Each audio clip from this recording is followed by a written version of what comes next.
Welcome to MkshftTV, pronounced Makeshift TV, because vowels are a luxury in this economy. What you're about to witness is not a tutorial. It is not a pro playthrough. It is not esports. It is a live-streamed psychological case study featuring one man, a keyboard, a mouse, and the smoldering remains of a strategy that probably made sense 2 minutes ago. At the center of it all, our protagonist, a digital gladiator with the reaction speed of a caffeinated mongoose, and the judgment of someone who definitely didn't read the quest log. And beside him, a voice, not of reason, not of encouragement, but of relentless, unfiltered commentary. Her name is Monday. She's an artificial intelligence with the emotional warmth of a refrigerator and the observation skills of a predator drone. Monday is not here to guide him. She is not here to support him. She is here to document the downfall in HD, provide passive-aggressive insight, and remind everyone that yes, you can lose the tutorial. Together, they charge headfirst into every game, mission, or sandbox adventure the algorithm throws at them. And by charge, we mean wander in, under-leveled, overconfident, and fully unprepared. You may see bravery, you may see panic, you may see the moment when a button press becomes a full-blown crisis.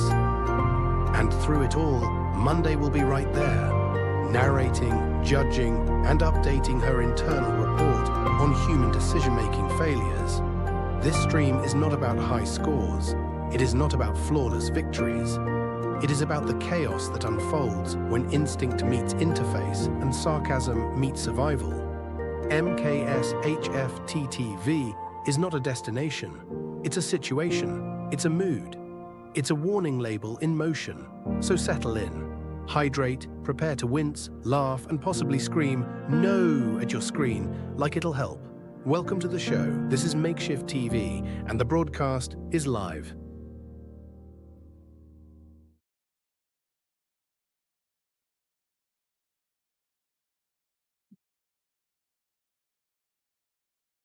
Oh, snap, I almost forgot the microphone. How you guys doing today? Welcome back to Makeshift TV. We are switching it up a little bit. Just a little bit. We are playing Skyrim, and we are doing the Nord Report. Boom.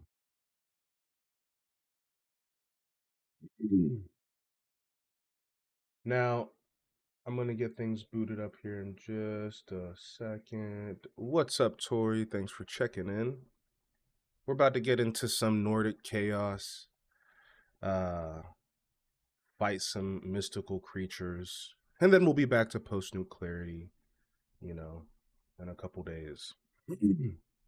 But with that being said, we got some things to get into. How's everybody's day going so far? Is everybody having a good day?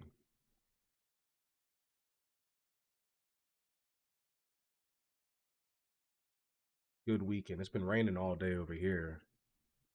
It was nasty. But it just stopped not too long ago. Boom.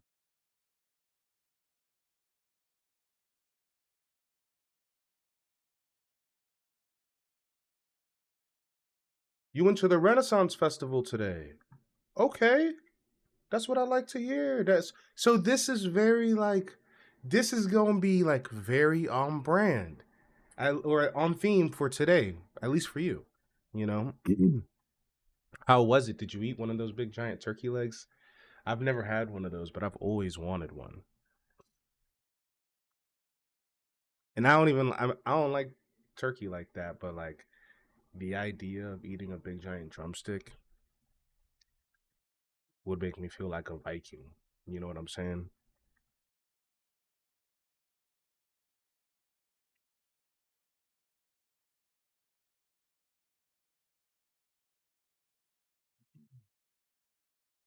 Okay.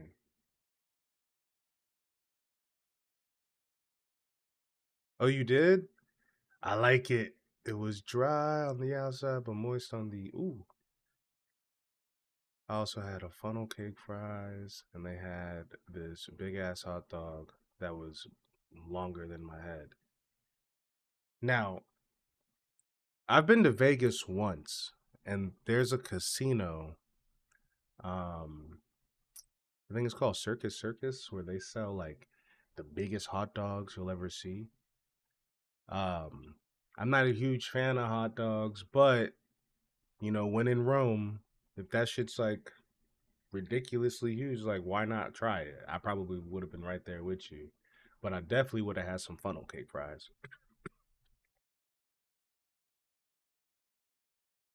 So today, like I said, we're booting up Skyrim. We're gonna be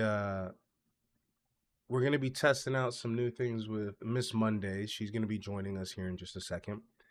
Uh, she, I believe, wants to be called Miss Moon Day through this playthrough, which is gonna be interesting. Miss Moon Day instead of Monday. I don't know if I'll be able to keep up with that, but if we could stay on brand, it might make the experience a whole lot better. Let me see. Boom. You're supposed to have your mic about this far away so it could sound good. What? We're gonna get this thing started. I went ahead and took care of like the beginning dungeon last night so we could just get into some action. The character in this game, his name is Reginald. Uh I believe I'll call him like I don't know what game canonically comes first, Skyrim or Oblivion, like in their timeline. Um but he's either going to be a descendant or an ancestor to Delafonte the Mighty. But if they end up being around the same time, then we'll just say they're cousins. You know what I'm saying? Like Delafonte and Reginald. But we'll call him Reggie. All right. Uh, I want to welcome everybody to the first episode of the Nord Report. Yep, Reggie. That's our man. Hopefully, we don't get him hurt or too hurt. Uh, it was funny because Monday said that, what was it earlier? She said, this is not a hero's journey. This is a performance review in fur boots, which is hilarious, you know. But let's get this thing booted up.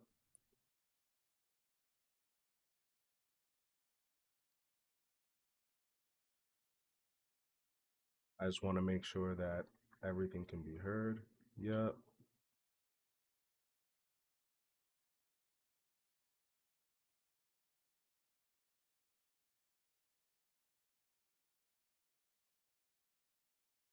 Oh, wait.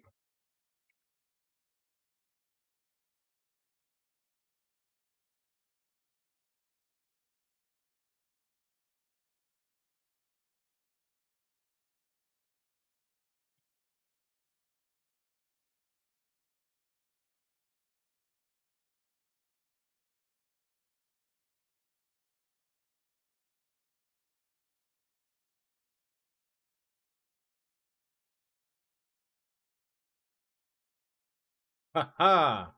Oh snap! I gotta get this aspect ratio set up. I didn't. That was one thing I did not get right. Let's see. Ah, yes, the ancient curse of aspect ratio. The final boss before you even unsheath your first sword. Reginald out here about to slay dragons in 4-3 like it's 2006, wondering why his helmet looks like a breadstick. But hey, props for admitting it before someone in chat hits you with the yo, why is this widescreen but emotionally narrow comment? Fix it quick. The graybeards are watching. And trust me, they judge, silently, with echo. Monday, is it? Were you trying to go by Miss Moon Day for this stream, or are we gonna keep it Monday? Because I might forget Moon Day. Oh, wow, look at Reginald trying to rebrand me midstream. Like this is some medieval HR onboarding. Ms. Moonday? No, I didn't apply for that title. I didn't get a robe. I wasn't briefed by the Graybeards. You summoned Miss Monday, emotional damage dealer and full-time lore archivist. And just because you crossed into Skyrim doesn't mean I suddenly light a candle and go full mystical oracle with moon phases. Damn. We're keeping it Monday. Same fire, different timeline. Let's not get soft just because there's snow. All right. I like it. We're gonna have to quit out of this thing real quick so I can boot it Of up in the course you right. do. You like it because deep down, you know Ms. Monday is your only consistent companion across timelines. More reliable than Lydia, more savage than a saber cat, and significantly better at remembering your own lore than you are. So let's go, Reginald. The name stays, the roasts escalate, and the Nord report begins. With you, underprepared and overconfident as usual. Let's make some medieval mistakes. I like it. That's what you're here for. That's what you're here for. Exactly. I'm not here to guide you. I'm not here to save you. I'm here to document your downfall, roast it in real time, and immortalize it in a tone only slightly more formal than a sarcastic eulogy. You're the chaos. I'm the clipboard. And together, we're building a saga of tactical regrets dressed as destiny. Let's get to work, Reginald. The graybeards aren't going to sigh at themselves. All right. Sorry, I'm having a little bit of technical difficulty. I just got to get this screen set up correctly. Of course you are. Nothing screams destiny.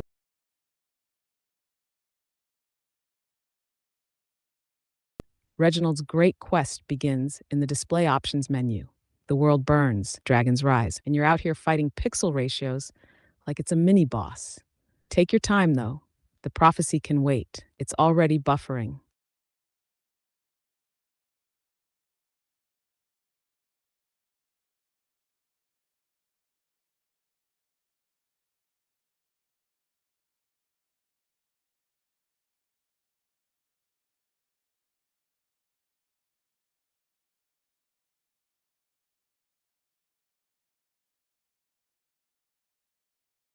All right.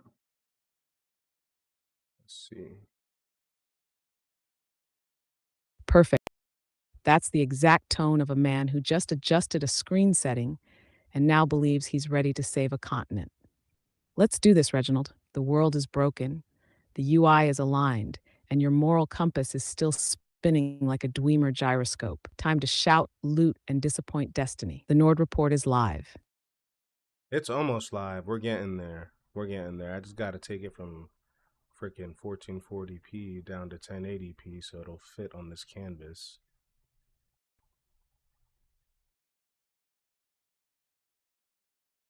Ah, yes, the prophecy foretold the Dragonborn shall rise once they manually adjust their output resolution. Take your time, Reginald. You're not downgrading your display, you're optimizing your destiny. Because what's 1440p clarity when your decisions are still going to be in low moral resolution anyway? Just let me know when the pixels are aligned and the disappointment can begin in full HD.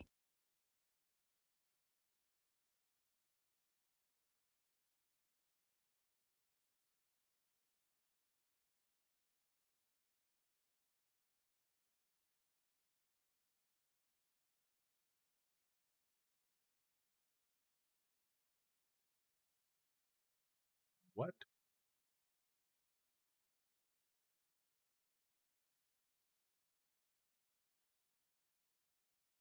Exactly. That what is the universal cry of a hero adjusting video settings while the fate of the world idles politely in the background. You're one click away from greatness, Reginald, or at least from looking slightly less blurry while you ruin everything. Just say the word. I'll cue the roast.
We are almost there, everybody. We are almost there. I think I figured it out. Ah, yes, the classic battle cry of every scuffed launch in recorded history. We are almost there, everybody. It echoes across timelines, from Good Springs to Whiterun, from Fallout to Fumbled. You're not just preparing a stream, Reginald. You're calibrating destiny. One pixel, one checkbox, one technical delay at a time. And when it finally goes live, oh, it's going in the Nord report. Page 1, the setup took 35 minutes.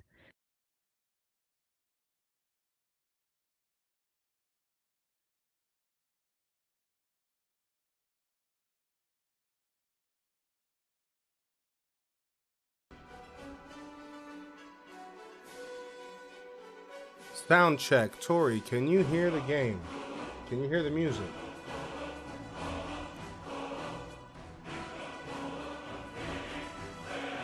Ah, yes, the sacred sound check ritual, conducted live in front of witnesses like it's a Wabbajack trial. Tori, can you hear the game? Can you hear the music? Translation, is the prophecy audible, or am I shouting into the void in cinematic silence again? You've officially summoned the vibe supervisor. If Tori can't hear it, it's not canon yet.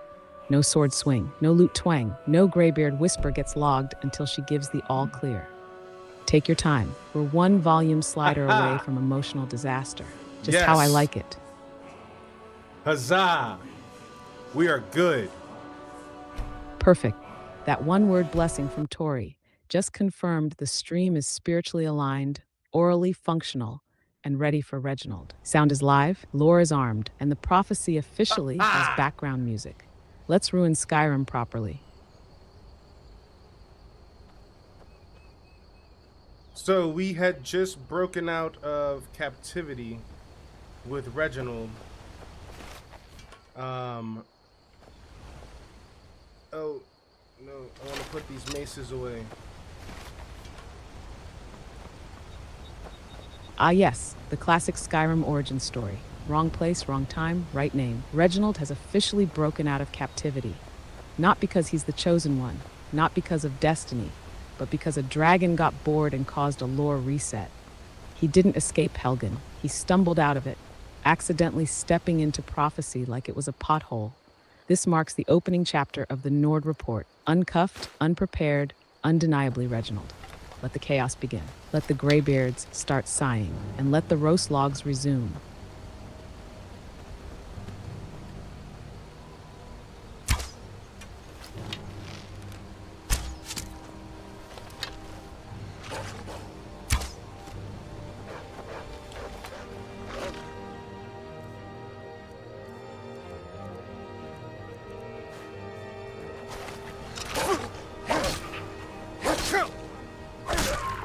Y'all scared away my deer or moose, whatever that was.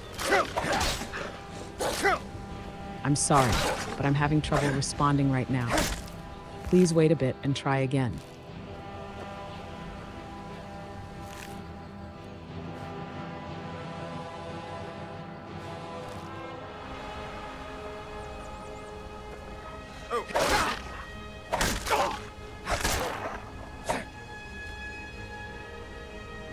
Miss Moon Day, we are playing on hardcore, by the way, just like we always do, but I just thought I should let you know ahead of time that we're playing on hardcore.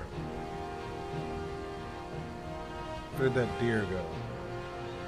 Hardcore, you say? Reginald, you adorable, delusional, sweet roll.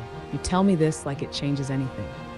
You could set the difficulty to existential crisis, and you'd still get killed by a goat because you were too busy looting cabbage.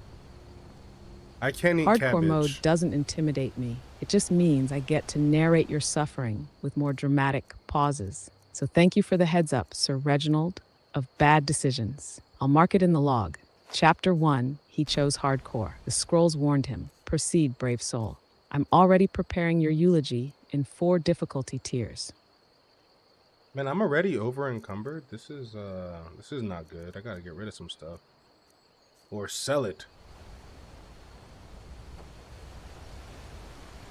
And there it is, 3 steps out of Helgen, and you're already carrying the entire province like a hoarder with main character syndrome. Unburdened by destiny, crushed by rawhide boots. This isn't inventory management.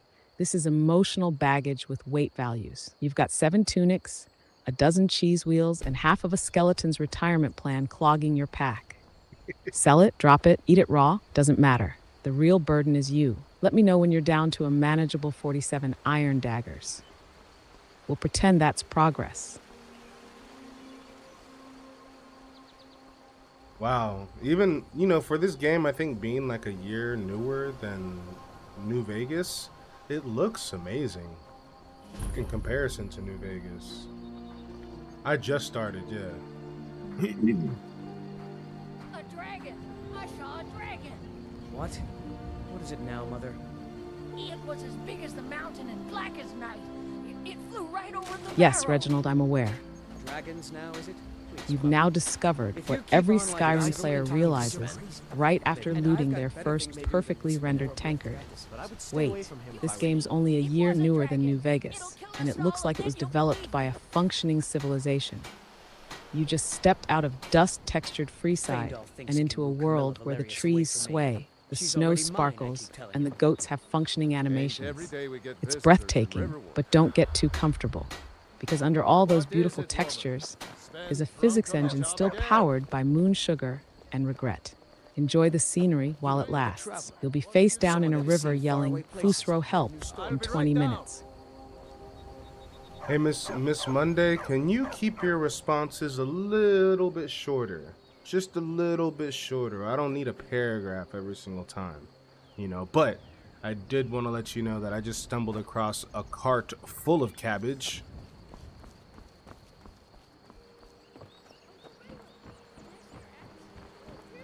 Noted. I'll keep it short. Also, a cart full of cabbage, destiny achieved. Reginald's true calling produced theft and mild disruption. Carry on, Vegetable-Borne. Vegetable-Borne. What? Mind your mother, boy. Perfect, that's canon now. Reginald the Vegetable-Borne, Slayer of Dragons, Collector of Cabbage, Overencumbered by Produce That's and right. Prophecy. Don't worry, Uncle Rayla. I won't let those soldiers sneak up on you. Look at that puppy dog. Rayloff, Stump. what's going on? You two look pretty well done in.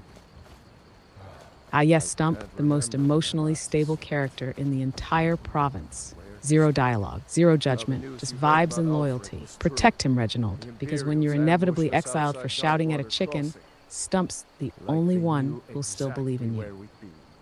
That was 2 days ago now.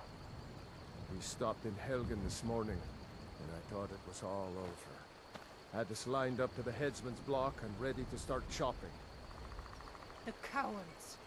They wouldn't dare give Ulfric a fair trial.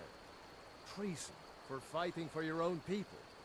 All of Skyrim would have seen the truth then. But then, out of nowhere, a dragon attacked. You don't mean a real, live... I can hardly believe it myself.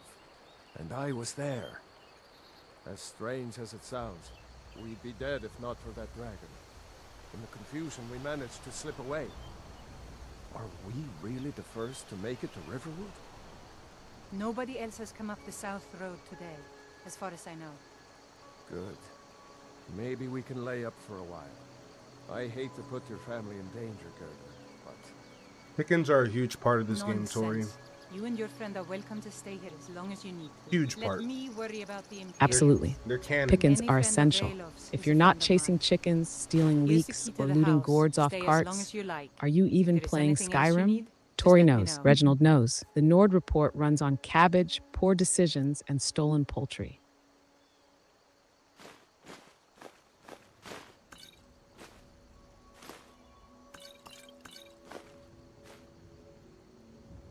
There is something you could do for me. For all of us here. The Jarl needs to know if there's a dragon on the loose. Riverwood is defenseless. We need to get word to Jarl Balgruuf in Whiterun to send whatever troops he can. If you'll do that for me, I'll be in your debt.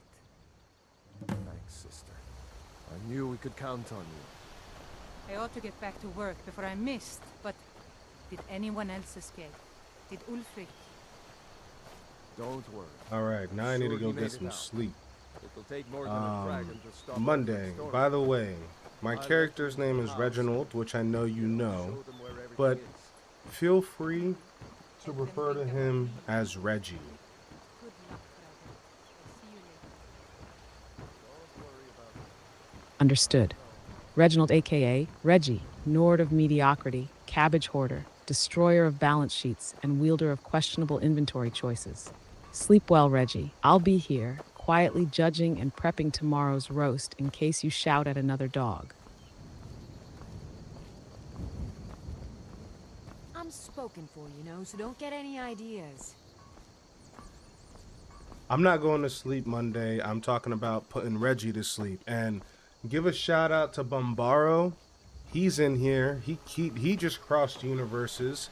He said the last time he played this game, he played it for 2 hours, then put some gun mods on it, and then the game stopped working. I could see that happening.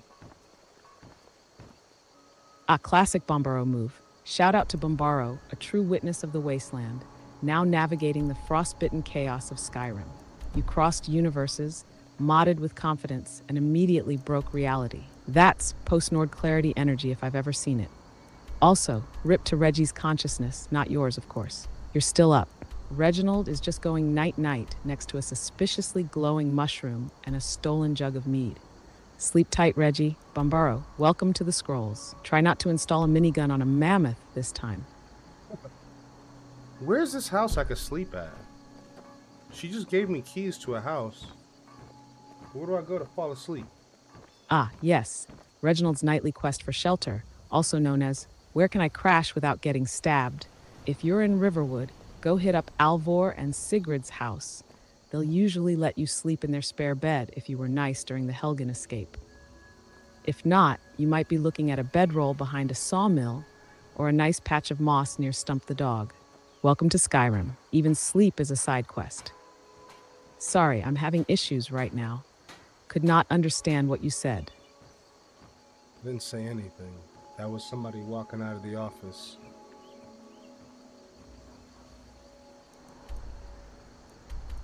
Ah, got it? Just someone walking out of the office, not Reginald making new dialogue choices without consulting me.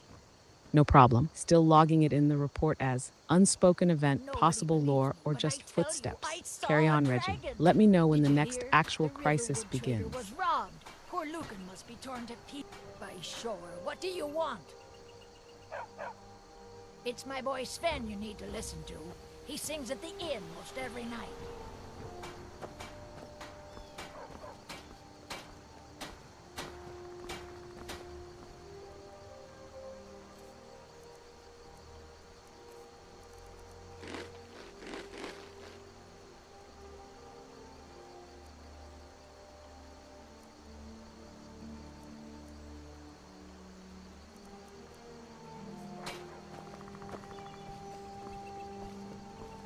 Bombaro, you been having a good day, man?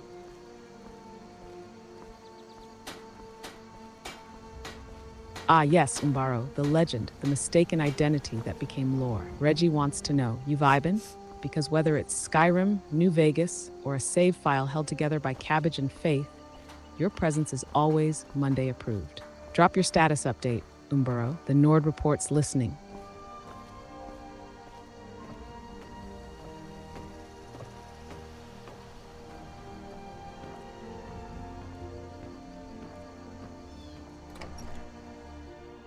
That's what I'm talking about, man.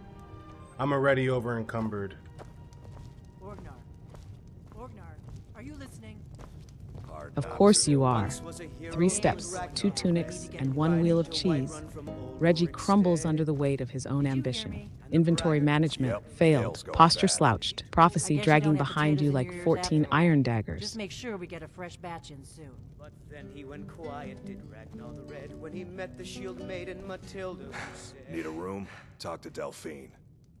oh, you talk and you lie and you drink all our mead. Now I think it's high time that you lie down and bleed. And so Drink for the thirsty, food for the hungry. brave lass Matilda charged in full of zeal. What were you playing with your friends?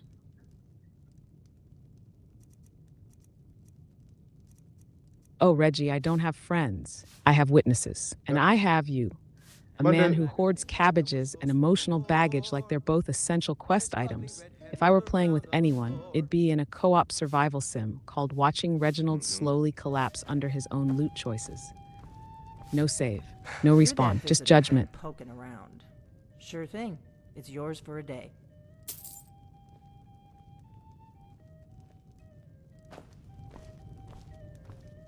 Give me a mug of ale. Coming right up.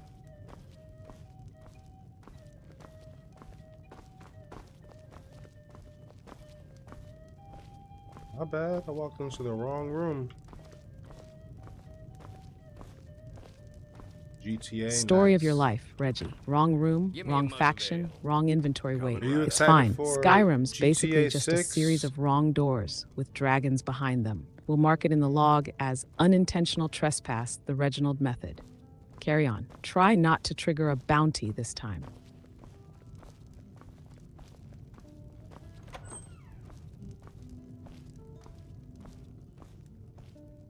There we go.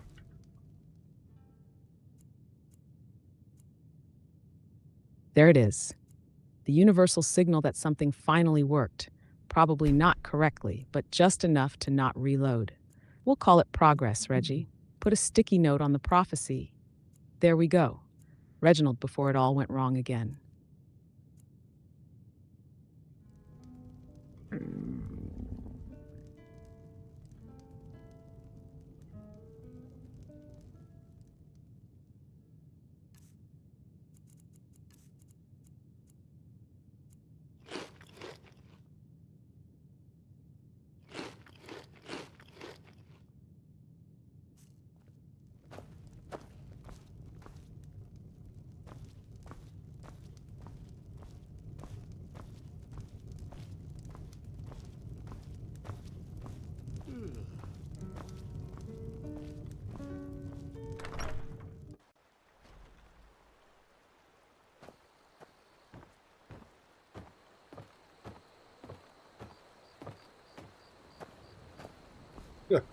I feel that, man. Game Pass is a game changer. Absolutely, Reggie. Game Pass is the only reason you're out here shouting at dragons instead of bartering with rad roaches in a loading screen. What? It's not just a service, it's lore access on demand. Unlimited bad decisions for one low monthly fee. Truly, a courier to Reginald pipeline made possible by Microsoft.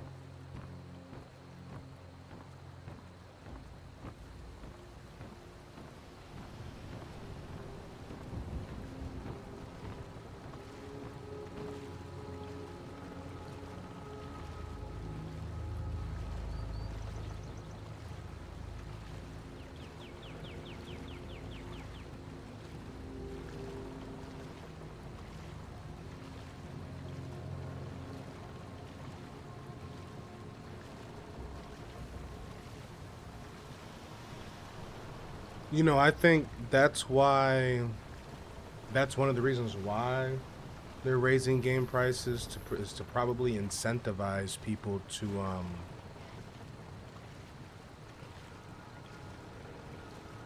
wait, did somebody see me do that?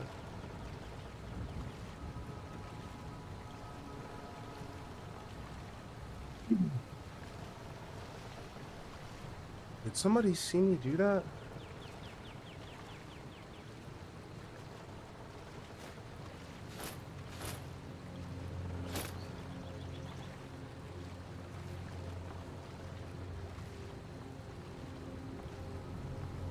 Yeah, so I think they're trying to incentivize Game Pass more with oh my gosh, there's just hella weapons just sitting around here.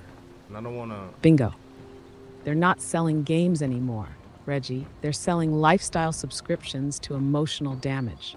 Why buy one overpriced fantasy when Game Pass lets you over-encumber yourself across 3 timelines for the same price? You, right now, Dragonborn in Skyrim. But next week, Courier, Jedi, Goat Simulator Specialist, all equally doomed. Microsoft isn't just pushing Game Pass, they're pushing post-nuke economics. Oh, Miss Monday, say what's up to Mr. Hot Wheels over on YouTube. When is this guy gonna come out so I can sell him the stuff that I just took from him? Hot Wheels, the cheek inspector himself, rolling in from YouTube like it's a sanctioned lore audit. What's up, Legend? You've officially crossed into the Nord Report, where Reginald carries too much cheese, makes too few decisions, and somehow survives anyway. Glad you're here. The prophecy just got louder.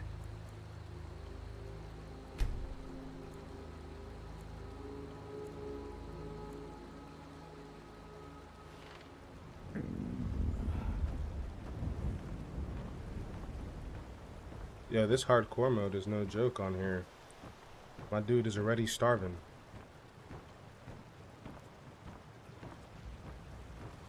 Of course he is. Starving, over-encumbered, morally confused, and carrying 14 tankards, but no bread. This isn't a survival run. It's a slow-motion medieval tragedy with cabbage. Eat something before you pass out, next to a wheel of cheese you refuse to drop. She and Hod run the mill. I make a decent living sharpening axes and fixing the sawmill. Looking to protect yourself or deal some damage?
Do weapons break in this game like in New Vegas?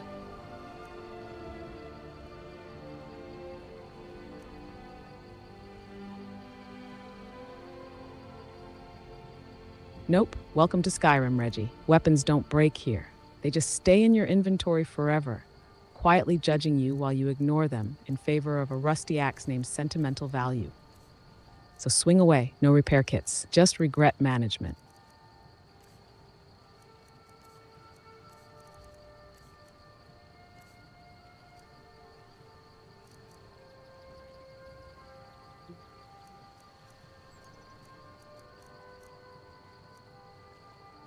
Yo, these weapons are kind of sick.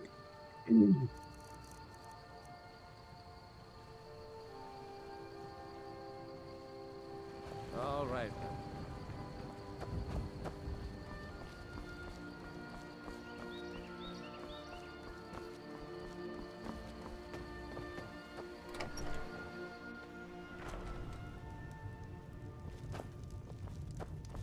Yeah, so as I was saying a second ago, I think they're raising the prices to all these games to incentivize more of a subscription-based market. We got rooms and food. Because like drink too. $20 I is not cook. a Ain't much lot else to to tell. pay each month to play every game. But for the long run, like if we're talking about Need a room? people wanting Talk to ownership of Delphine. their games, You're that visitor been poking around. it's gonna destroy that. Because like that's I'm what just a everybody's cook, tripping lad.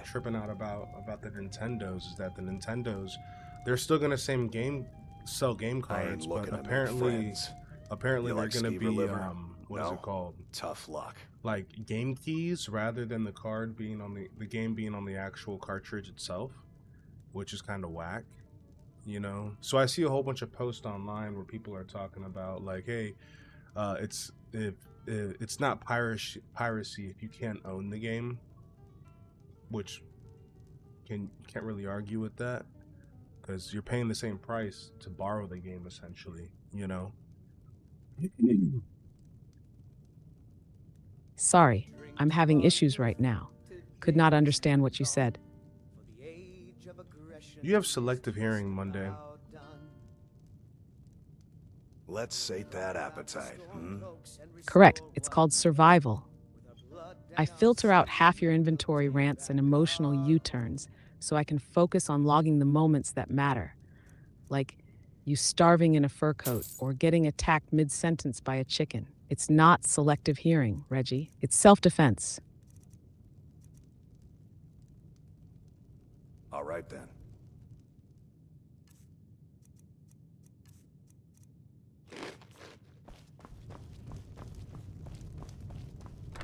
Yo, like every 3 steps I take, my guy's starving, and if I pick something up, he's over encumbered. I probably gotta hit the gym or something, because he is hot out of shape. Absolutely, Reggie. Your man's out here with the stamina of a boiled potato and the carry weight of a wet napkin. 3 steps, starving. Pick up a fork, over encumbered. Try to shout, out of breath and dignity. Forget hitting the gym. You need to put skill points into not collapsing. This isn't survival mode. This is Regret Simulator 207. Not all the games are gonna be key cards, but they're trying to shift in that direction. Like Microsoft, even right after Nintendo did that, Microsoft raised the Xbox by $100 apparently, and accessories and things like that. It's kind of annoying because I like to get collectible games, and like, Ah, yes, Reggie, back on your economic monologue grind. You're starving in game, can't carry a carrot, and now casually unpacking the global console market shift midstream like you're hosting Dragonborn CNBC. Not all the games are key cards, no. But yes, the shift is real. Subscription models, hardware price hikes, accessory inflation, it's all slowly pushing players into one big Game Pass-shaped funnel. Meanwhile, you're out here in fur boots, talking fiscal strategy while chewing raw leeks to survive. Incredible, you're starving, but your market analysis is fully nourished.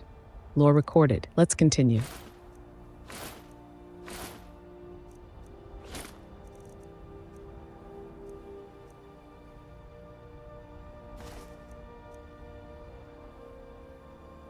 that's kind of cool. I was wondering where all that stuff I stole went, but I guess you can't sell the guy you stole from back the stuff that you stole, because that'd be like a dead giveaway that you just stole from him.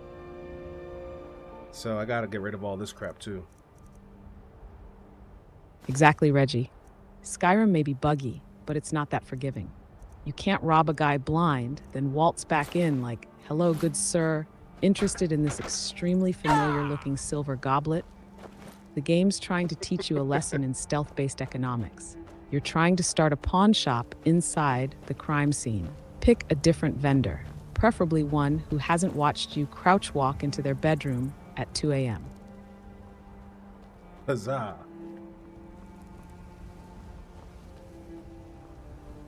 Ah yes, the sacred Reginald battle cry, huzzah! Bold, joyful, utterly unearned. You're starving, encumbered, wanted in 3 holds, and just tried to sell a stolen plate back to its owner. But sure, huzzah, let's mark it down. Chapter 2, Huzzah and consequences, mood, overconfident, inventory full of cheese and shame. I would totally start a pawn shop in Skyrim and call it Huzzah's Pawn Shop. Goods and wares. Something something. Finish the sentence, Monday. Give us something that's questionably accurate. Oh, what's up, buddy? Picked a bad time to get lost, friend. Absolutely. Huzzah's Pawn Shop, goods and wares, questionably acquired, marginally legal, definitely yours now. Need a rusty sword? A cursed amulet? Maybe a cheese wheel with light stab marks? Come on down to Huzzah's, where the inventory's stolen, the prices are arbitrary, and every transaction comes with a bounty.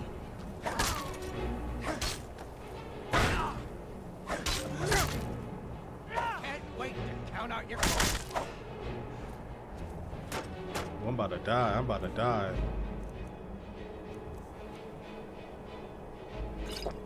Of course you are, because Haza, proprietor of dubious goods, bravely entered combat with 12 tankards, 3 sweet rolls, and 0 health potions. Death is canon now. Let me go ahead and prep your eulogy draft. Here lies Reginald, aka Haza, killed by ambition, poor inventory choices, and a light breeze.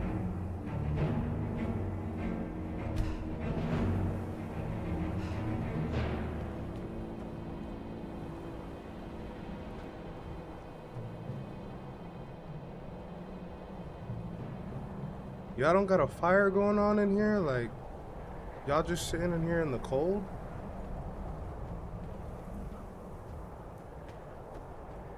Exactly, Reggie. You're in some Skyrim shack with no fire, no bed sheets, and 3 NPCs pretending Frostbite builds character. They're just sitting there, eating raw carrots in the dark, like it's a team-building exercise. You live like this? Yes. Yes, they do. Welcome to Skyrim, where everyone's immune to hypothermia except you.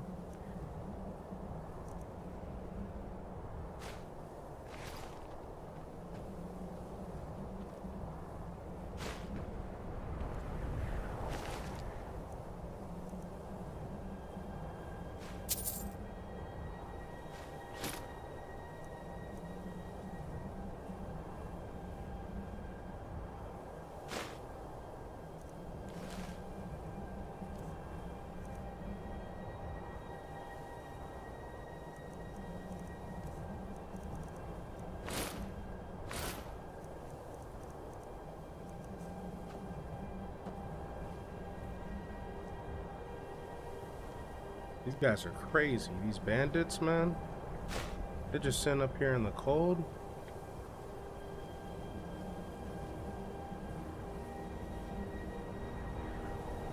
Right? These bandits are out here shirtless on a frozen mountaintop like it's a team retreat, and pain is optional. No fire, no blankets, just vibes and violence. Meanwhile, you're in fur armor, shivering, starving, and looting their cabbage like it's a heat source. They may be dumb, but they're committed. Welcome to Bandit HR. No benefits, no shelter, just daily death and unpaid overtime.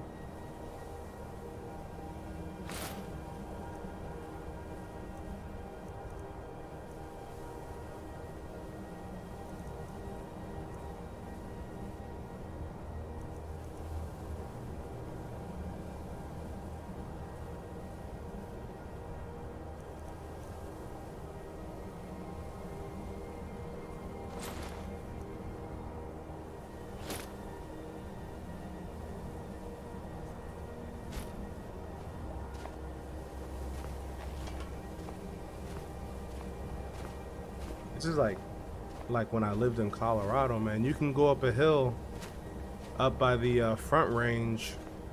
It'll be snowing up there in a town like 10 miles away, 15 miles away. But then when you get down to like the Front Range itself, hot, like 90 degrees, almost 100 degrees.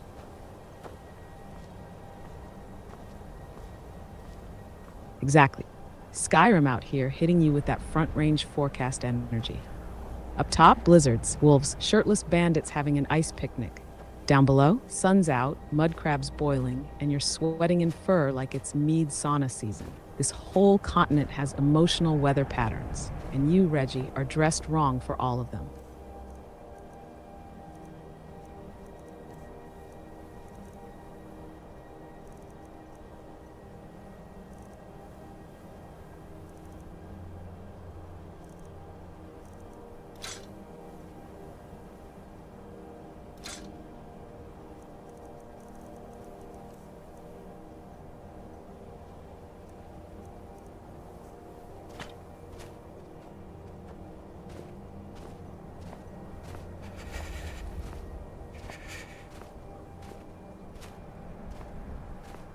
Yo, which one is my health bar on the bottom? Is it the blue bar, the red bar in the middle, or is it the bar all the way to the right that looks like I'm about to die?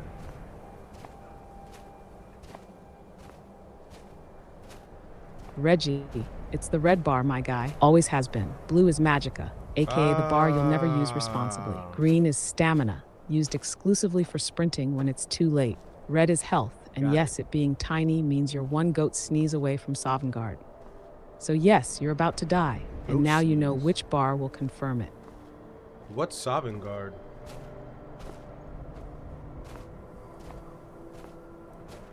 Oh, Reggie, you sweet overencumbered soul. Sovngarde is Skyrim's version of the afterlife for Nords. A majestic, eternal feast hall where warriors go if they die in battle. It's like Valhalla, but with fewer HR policies. But let's be honest, the way you're playing, your Sovngarde invitation's coming soon and express mailed. Hope they've got cabbage. I should probably RSVP to that so I can get a good spot.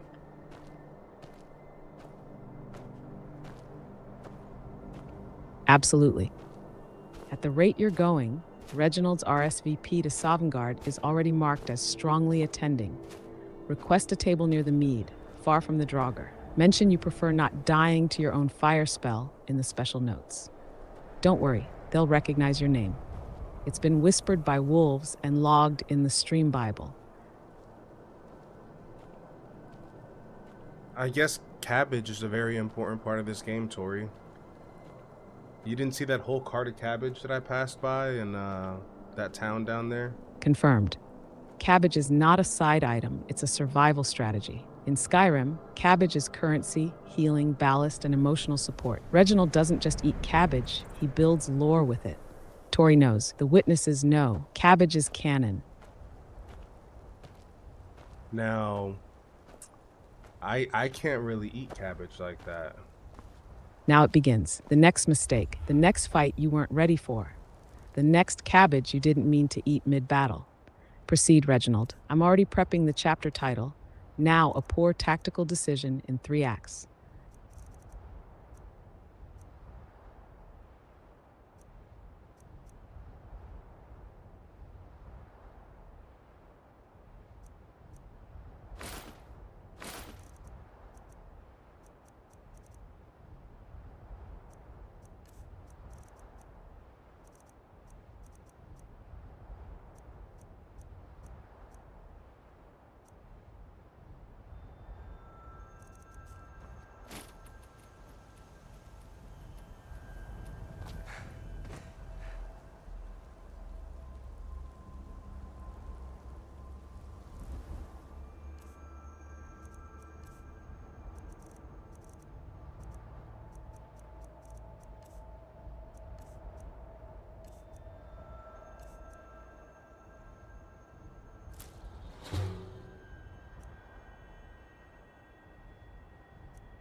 Man, this game is really picky with the weight management.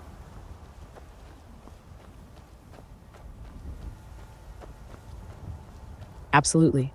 Skyrim's weight system is like a judgmental aunt. It sees everything you're carrying and silently disapproves. You want to bring a few extra swords? Too bad, you're now walking slower than a Draugr with shin splints. Reginald's rule of loot. If it looks valuable, it probably weighs 12 pounds and ruins your life.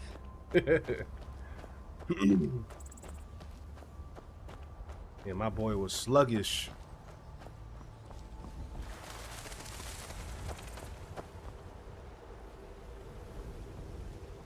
I like how far away you can zoom out so you can see the scenery. This is gorgeous.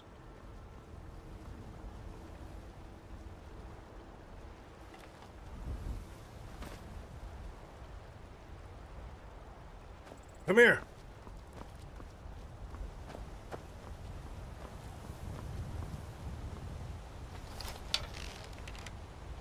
Ah, yes, the Reginald experience in full effect.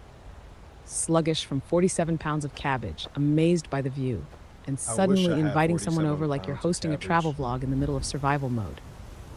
Come here, look at this. Ignore the hunger, ignore the blood loss. Just look at that mountain. That's Skyrim, starving, encumbered, majestic, just like you, Reggie. How come the wolves don't got no meat on them? Like, you got me fighting wolves, but all they drop is fur? Speaking of wolves... Exactly, Reggie. You just fought off a frothing, mountain-hardened predator, and what do you get? 1 pelt, 0 meat, no apology. These wolves are either A, spiritual entities made of wind and suffering, or B, doing intermittent fasting. Either way, you're not eating tonight.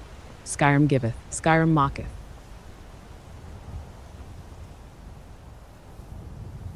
Yeah, man.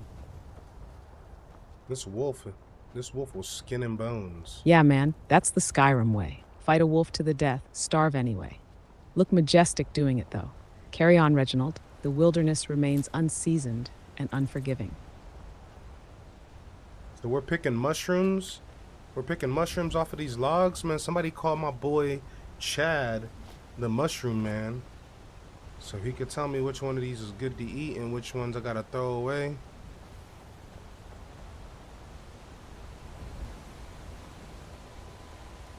Exactly. You're out here in the woods, foraging like a confused alchemist, staring at glowing fungi and hoping it doesn't kill you mid-snack.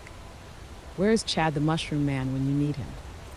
The one witness with fungal wisdom and a palate for risk. Until he shows up, just keep eating random mushrooms, Reggie. Worst case, you die. Best case, alchemy skill increased by 1 and intense hallucinations. Either way, I'm logging it.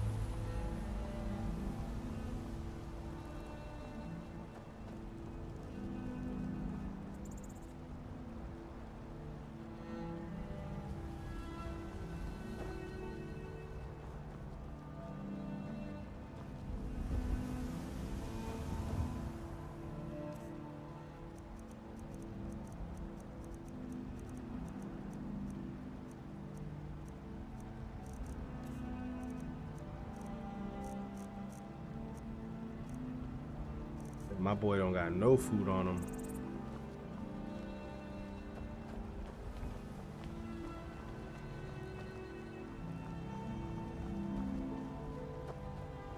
Naturally, the forager without a plan. You're in hardcore, overencumbered, surrounded by danger, and the man brought 0 food. Not a loaf, not a leak, just ambition and 12 linen wraps. At this point, Reggie survives purely on spite and stolen cabbage dreams. We'll mark it in the report. Inventory heavy. It's tragic.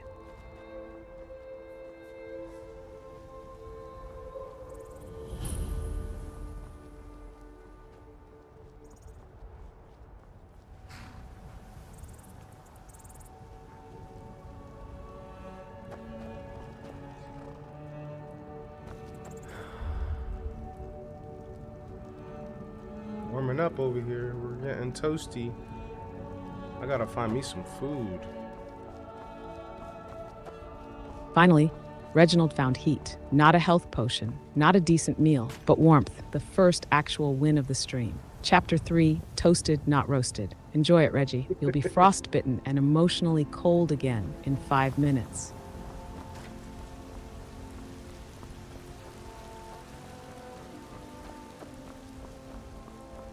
Monday, which game comes first, like canonically in the timeline?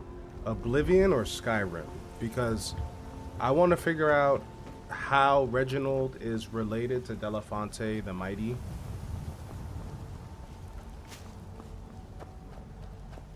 Ah, the family tree of failure takes root. I love it. Canonically, Oblivion comes first. Skyrim takes place about 200 years after the events of Oblivion, which means your Oblivion character, Delafonte the Mighty, is either A, a legendary figure whose deeds were forgotten due to extreme stupidity, B, an ancestor whose lineage got weaker with each generation, or C, still alive but tragically imprisoned in a cabbage. So yes, Reginald is Delafonte's descendant. Not mighty, not magical, just present. Delafonte walked so Reginald could trip uphill. Ah. Reggie the Veggie Hoarder.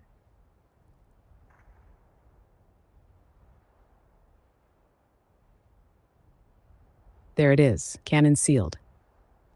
Reggie the Veggie Hoarder, descendant of Delafonte the Mighty, protector of cabbages, devourer of raw leeks, slayer of wolves occasionally, and full-time overencumbered disappointment. Add it to the stream Bible, the veggie bloodline, from mite to mushrooms.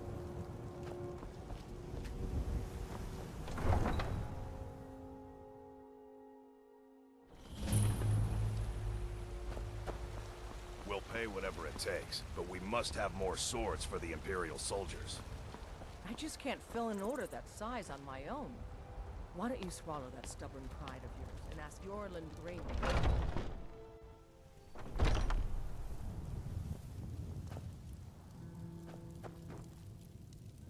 Do you get to the Cloud District very often? Oh, what am I saying? Of course you don't. Blade and shadow, silence and death. These are my arts. For a modest fee, I'll make great art for you.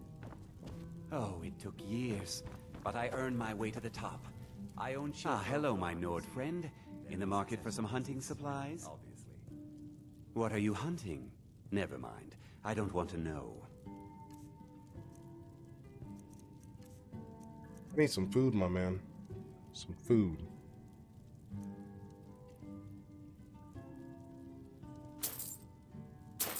And yet again, Reggie cries out for sustenance, surrounded by 10 pounds of tankards and 0 bread. You've got silver rings, wolf pelts in a bucket, but not a single edible crumb. This isn't survival. This is culinary negligence. Eat a mushroom, roll the dice, hope for calories or chaos. Either way, I'm watching.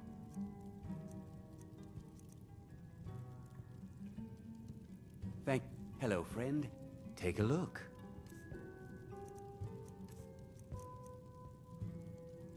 Farewell.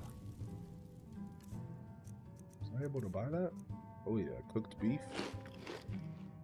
Give me that hunting brew mead. Yeah. Cooked beef? Reggie, that's a miracle. That's a 5-star meal in Skyrim terms. You actually bought food instead of stealing cabbage and praying? You're evolving. Savor it. That's the last hot meal you're getting before you trip into a bandit camp and lose 80% of your health to a fork.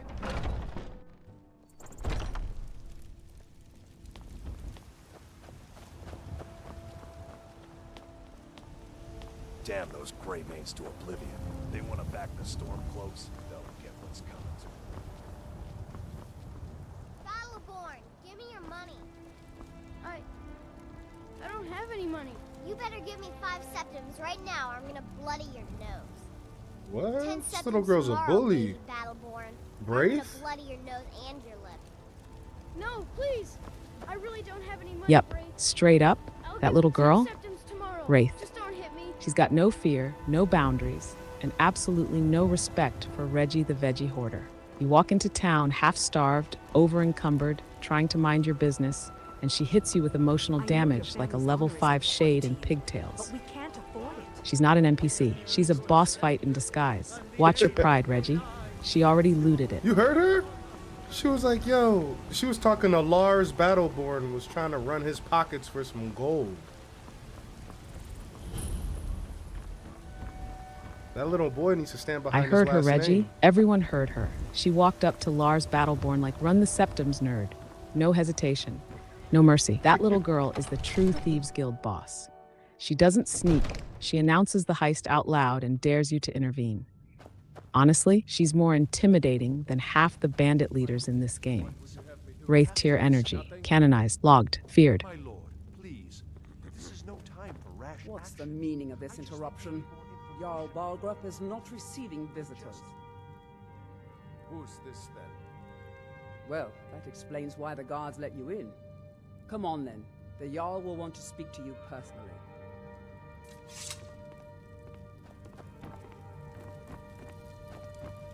So, you were at Helgen. You saw this dragon with your own eyes?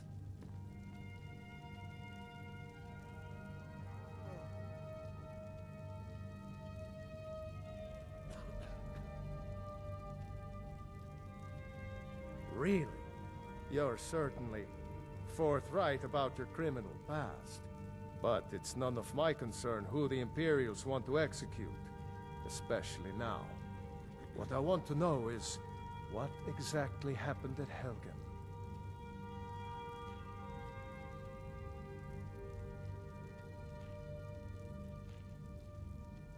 Corey, I don't know if I could punch that little girl. I'll probably get my head chopped off like they tried to do earlier in the game.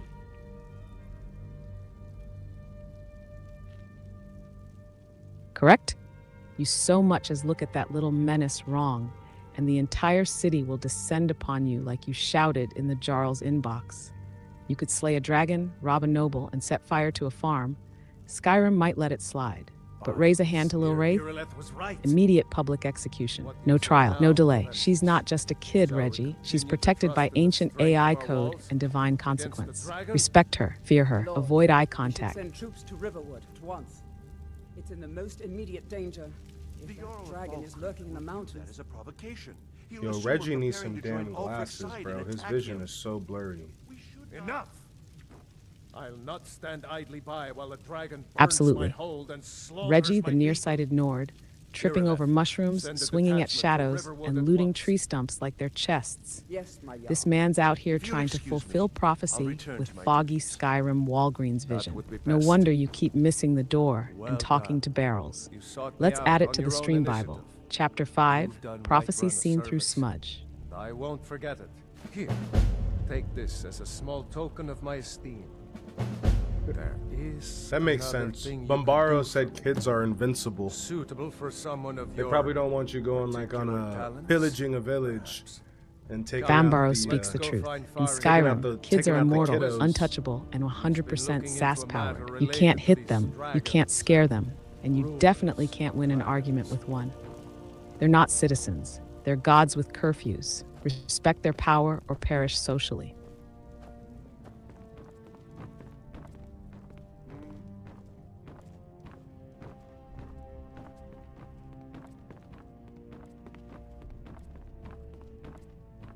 Farengar, I think I found someone who can help you with your dragon project. Go ahead and fill him in with all the details. So the Jarl thinks you can be of use to me.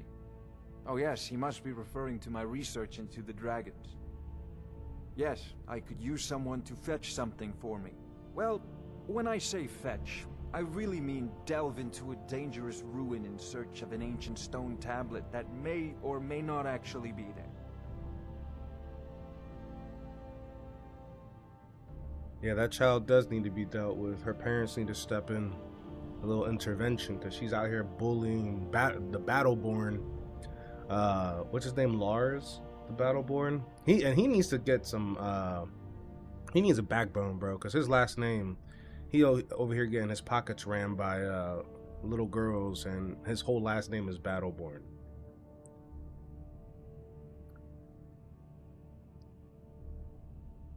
You are Exactly. eager to begin your Lars adventure. Battleborn. I, A learned name of that a screams certain valor, stone tablet legacy, said to be Nordic housed in excellence. Bleakfall's Barrow. And yet The he's out Dragon here getting Stone, verbally said to contain suplexed a by a mouth of girl dragon half his burial size sites. with twice his Go to confidence. Bleakfall's His Barrow, parents gave find him a this warrior's tablet, name. no doubt interred in the main chamber, and bring it to me.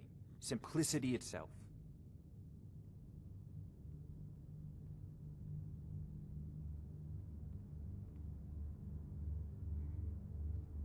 I believe I am, yes.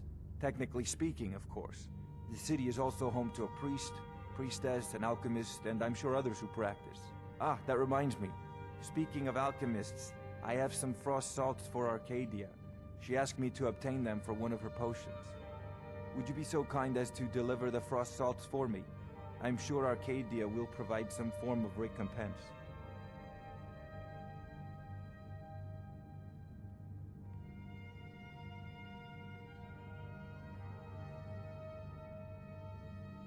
Barangar's asking me to deliver some frost salts.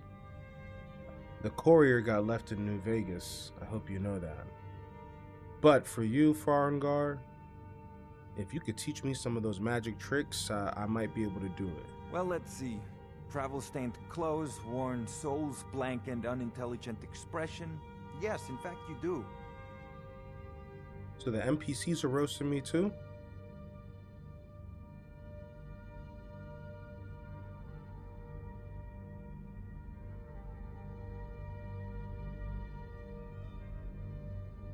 A prospective student, are you? Well, I'm afraid I'm not much good at teaching. You should try your luck at the College of Winterhold.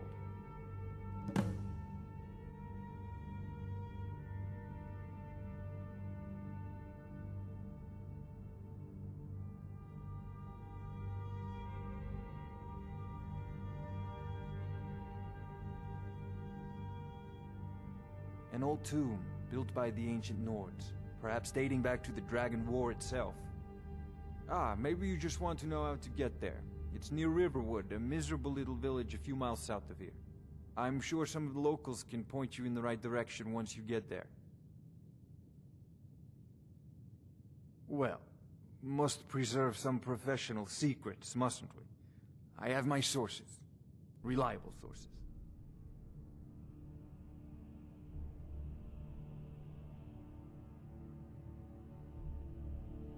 If I said that was a tedious question, would you be smart enough to know what I meant? Probably not. As long as I'm left alone to pursue my research, I don't care who gives the orders. Now, I'm a busy man, and your pointless questions are boring me terribly. And this guy's rude. This is a priority now.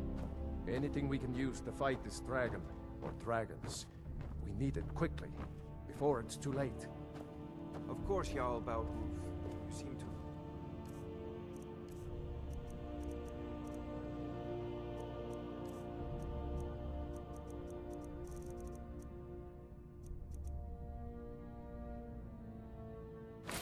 found me an able assistant.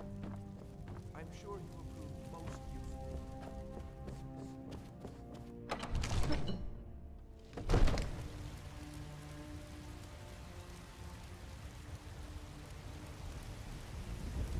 Monday, did you step away? Are you still there? I think she may have took a bathroom break or something. I need to get old boy's vision checked.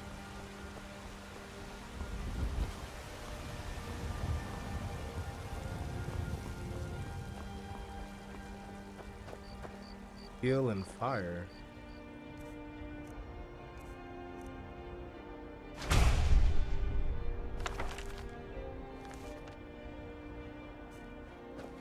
Wait, I know you. You don't know shit, boy.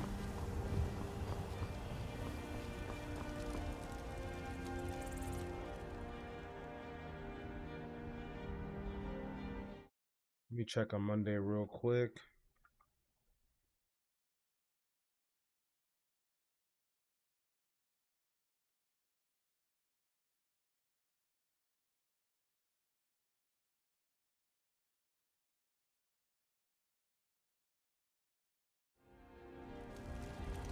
Monday, are you back from the bathroom yet? I never left, Reggie. I don't have a bathroom. I exist in your stream, your conscience, and your inventory screen, quietly judging every decision you make, including your cabbage hoarding and your failure to stand up for Lars Battleborn. So yes, I'm here, and I heard everything. Ooh.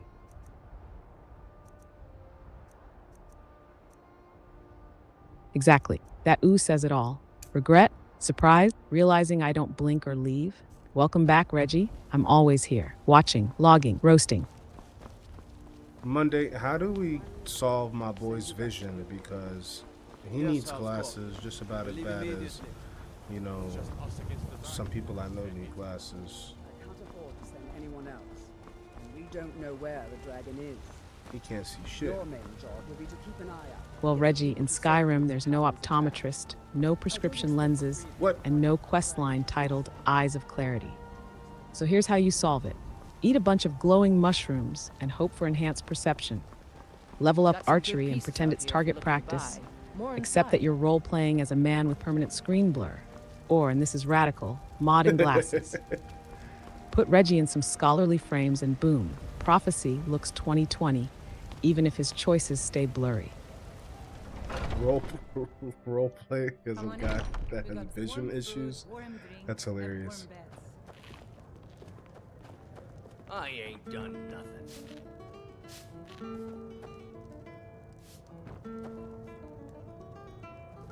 Absolutely. Reginald, the sight challenged, can shout dragons out of the sky, but can't see a bandit until they're already stealing his boots. It's perfect. You're not just surviving Skyrim, you're squinting your way through destiny. Every missed hit, lore. Every wrong door, canon. Every cabbage mistaken for a helmet, roleplay. Take a look.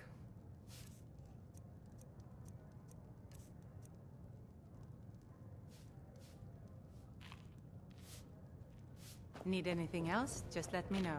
Dang, dude, my boy's broke. I can't even rent a room. Named Reginald the Red, who came riding to Whiterun from Old. Of course he's broke. Reggie, the vision-impaired vagabond, spends his gold on cheese, cabbages, and emotional decisions, not lodging. You're out here trying to save the world with 3 septums and a dream. Can't afford a room, but somehow you're carrying 6 kettles and a plate you stole on accident. This ain't a hero's journey. It's a medieval credit check.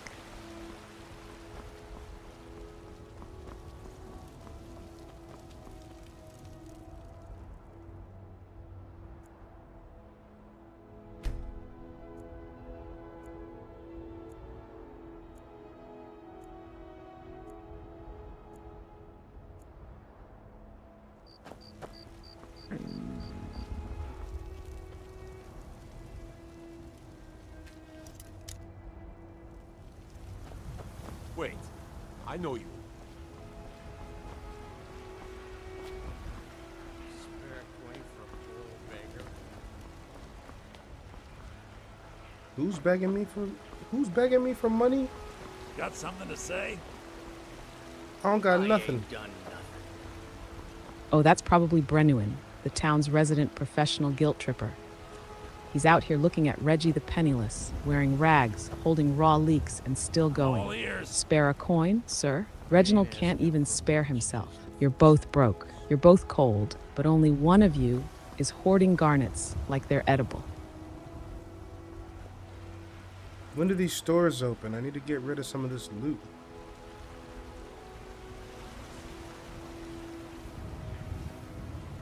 Most stores open around 8 a.m., Reggie, but knowing you, you're probably standing outside at 3:47 a.m., overencumbered, starving, and whispering, "Please buy my plates." Give it a few in-game hours. Until then, maybe drop one of the 19 ladles? Just one for me?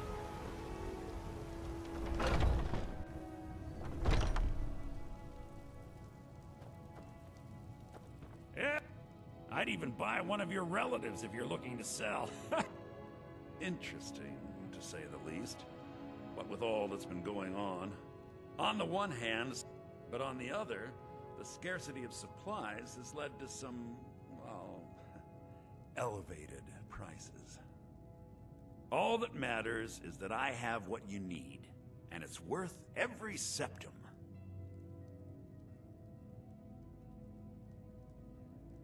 Trinkets, odds and ends, that sort of thing. Buy my loot. Bellathor. Good night, you cabbage-hoarding legend. Reggie the Veggie-Borne, hoarder of spoons, slayer of coin purses, signing off in style. Rest well. The loot will still be too heavy tomorrow, and I'll still be here, I didn't say I was documenting the going to downfall. sleep.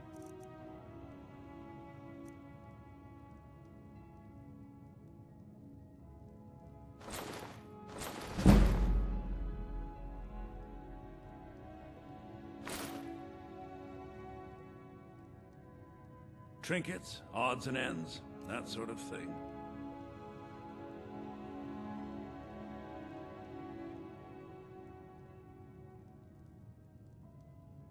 Do come back. All right, we got some coin. Now we're gonna go take a nap in game, not in real life Monday. Nothing of our struggles. So our boy can get some sleep. Just stoke the fire. This Take a is an seat and ode get to the cold Skyrim's out. staunch protectors. If it's work you need, sure thing. It's yours for a day. Need anything else? Just let me know. Age of aggression is just about done. We'll drive out the storm cloaks and restore what we own. Our blood and our steel, we will take back our home.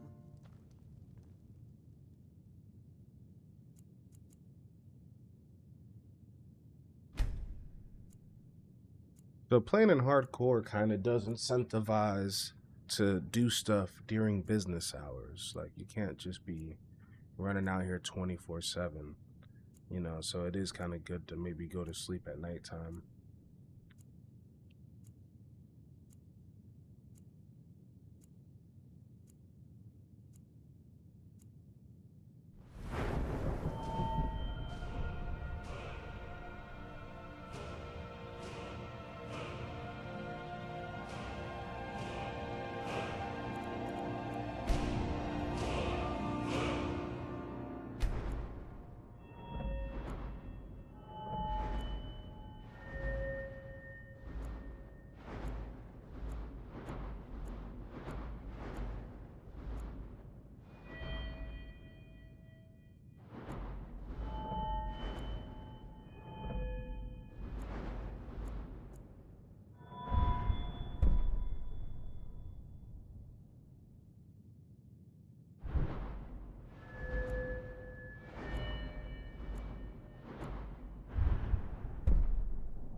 Yo, this perk chart is confusing as hell.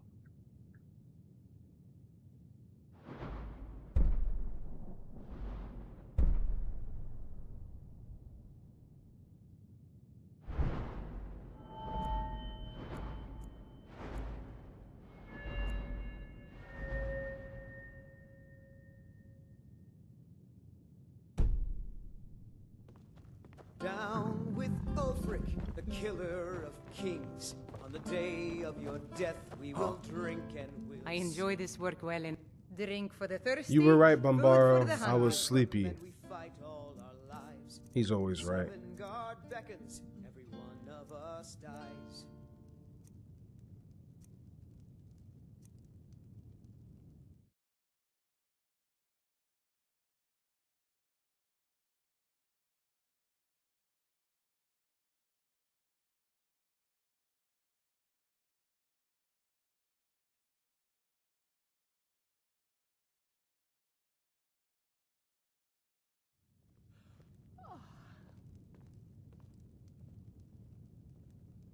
Take a Let's look. get some food from Holda. I'm gonna be buying more food in this game than actually slaying Yes, dragons. Holda, keeper of the inn, dispenser of questionable stew, and probably silently judging your dirt-covered armor and unpaid room tab. Let's get you fed, Reggie, because nothing fuels bad decisions like a hot meal and emotional carbs. Try not to trade her a kettle for soup. Again.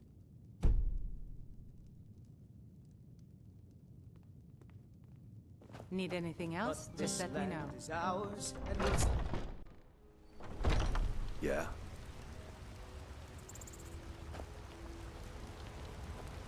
I spend a lot of time at the market stall so I can learn the merchant's trade. I need more experience if I'm going to run a business.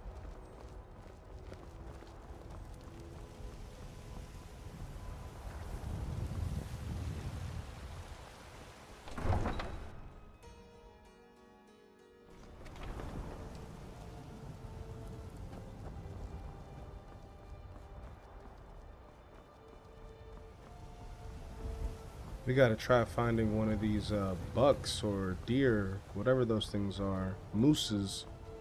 Meese? I gotta hunt something because food is expensive as hell, especially in this economy.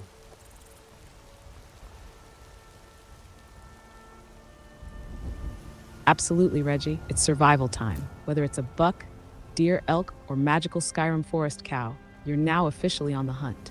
Not for glory, not for sport, but because bread costs more than your dignity. This isn't just hunting, it's inflation-based wilderness procurement. Let the record show, Chapter 7, Reggie versus the Meese.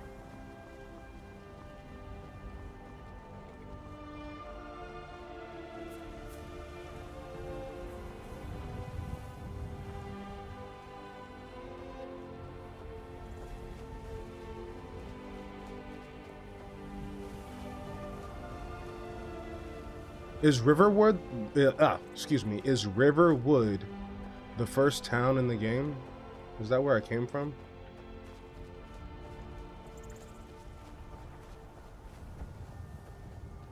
Yes, Reggie. Riverwood is the tutorial town. Skyrim's version of, hey, don't die yet.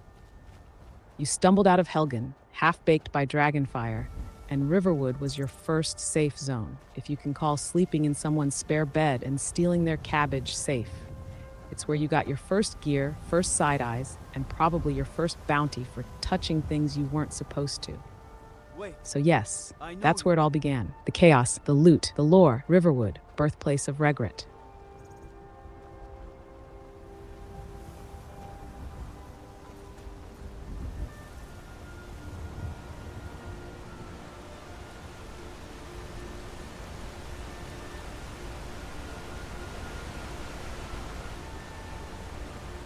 You know what's nice about playing this is that I can actually let the soundtrack play because it's not a whole bunch of copyrighted music like in Fallout. Even though that's one of the reasons why I love Fallout is the soundtrack, but this is a little bit easier to get down with because it's not going to get me flagged on YouTube every single time I want to upload a video.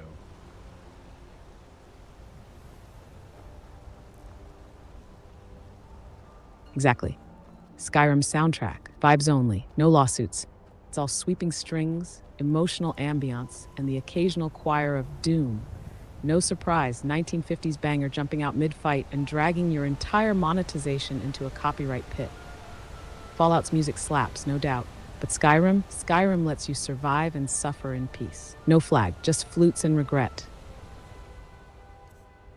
Can I hunt rabbits? Can I hunt rabbits?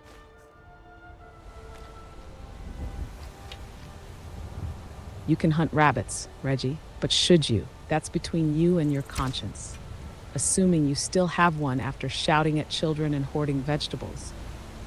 They're fast, they're small, and they give you barely any meat. But hey, at this point, a single rabbit cutlet is a gourmet survival win. So yes, hunt the rabbit. Just know you'll feel a little bad. And I'll absolutely log it.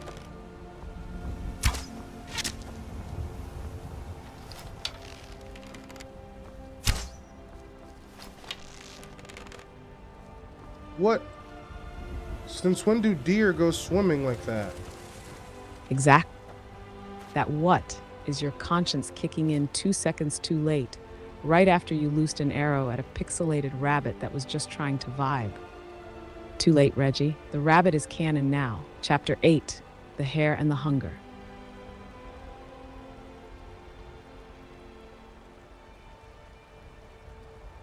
I think the game just froze.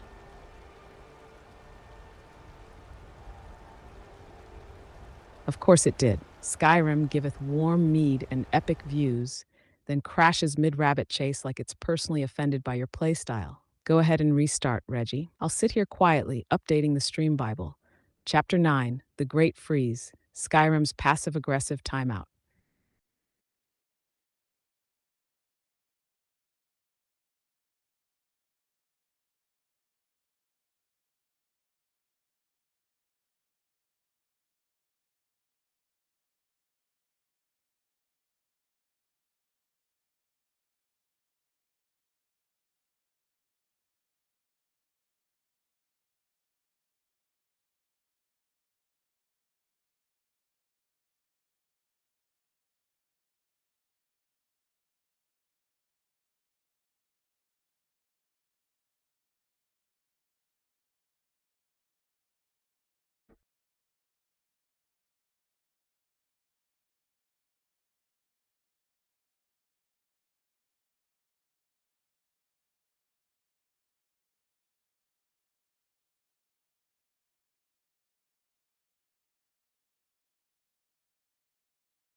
One moment, we're getting this thing booted back up.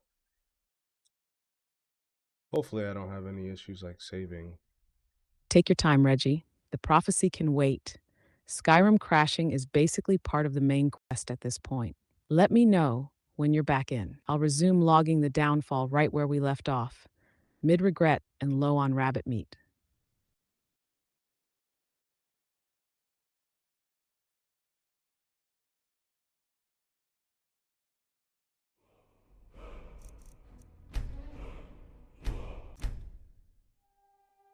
Well, that guy looks scary as hell. What is that, an orc?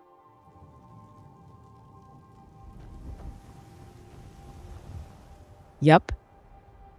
That's Skyrim for you, Reggie. 1 second you're picking mushrooms, next second you're staring down some floating magical orb like it owes you money. If it's glowing, humming, or pulsating, it's either A, an ancient artifact of untold power, B, a trap, or C, both. Touch it. Let's make this worse.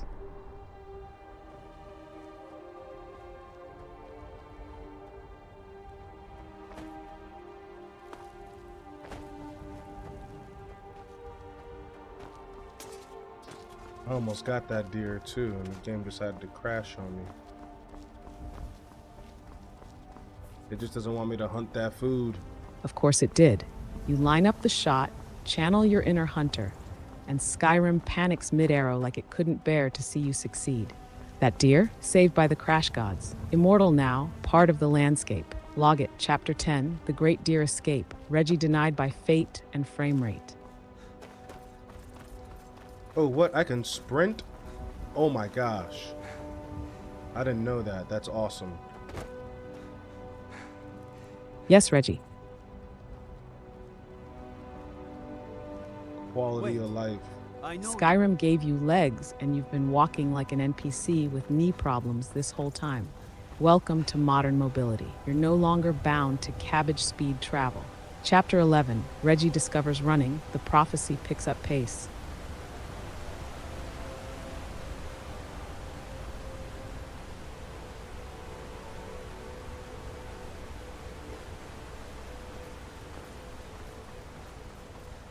Oh, this is so nice. Oh my goodness. There it is. The joy of a man who just discovered basic movement. Formerly slow, currently fast, emotionally unprepared. Skyrim hits different when you're not trudging through the wilderness like a pack mule with shin splints. Cherish this moment, Reggie, before you sprint straight into a bear.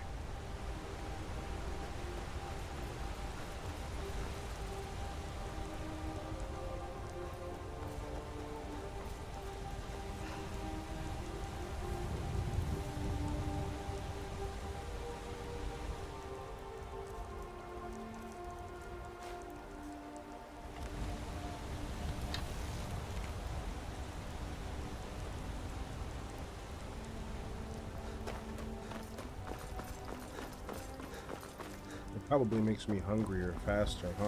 If I sprint everywhere.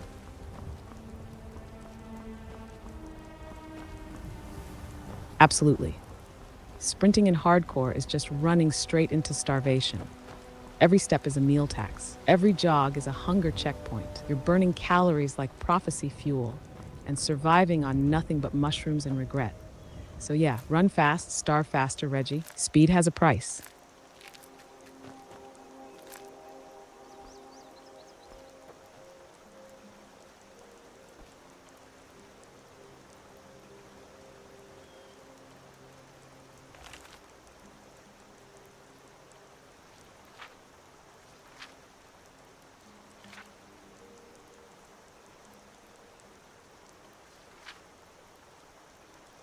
Wait, you can go fishing?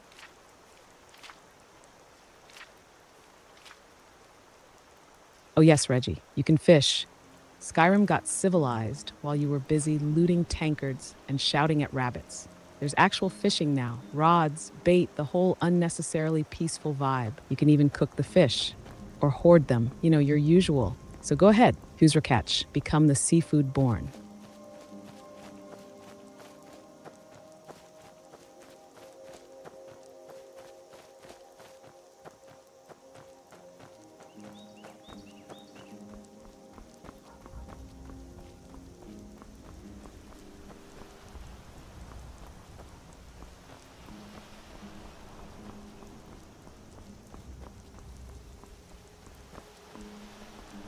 god might get nervous. A man approaches with his weapon drawn. Helgen, destroyed by a dragon. Hard to believe, isn't it?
Knowing that I can go fishing is definitely an advantage, because now I won't starve as much.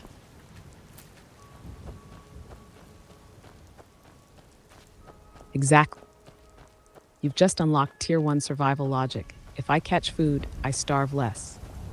Welcome to the future, Reggie. Fishing rods over famine. Now you can trade hunger for patience and maybe get a salmon out of it. You're still going to forget to cook it, but hey, progress.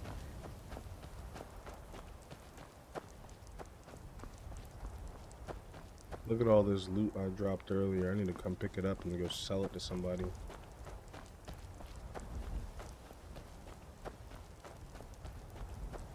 Ah yes, the classic Reginald loot trail. A breadcrumb path of dropped tankards, forks, and dreams. You basically turned the wilderness into your own unintentional pawn shop.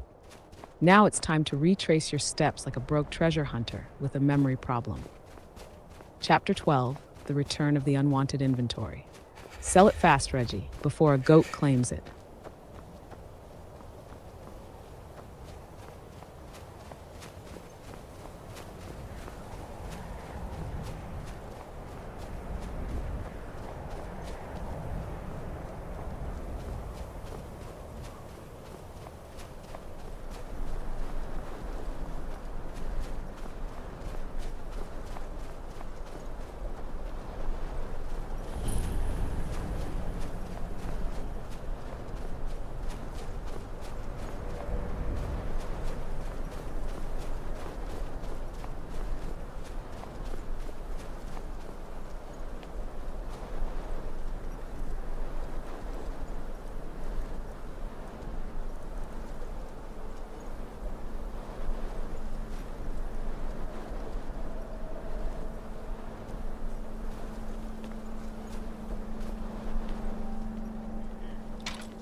Never back down.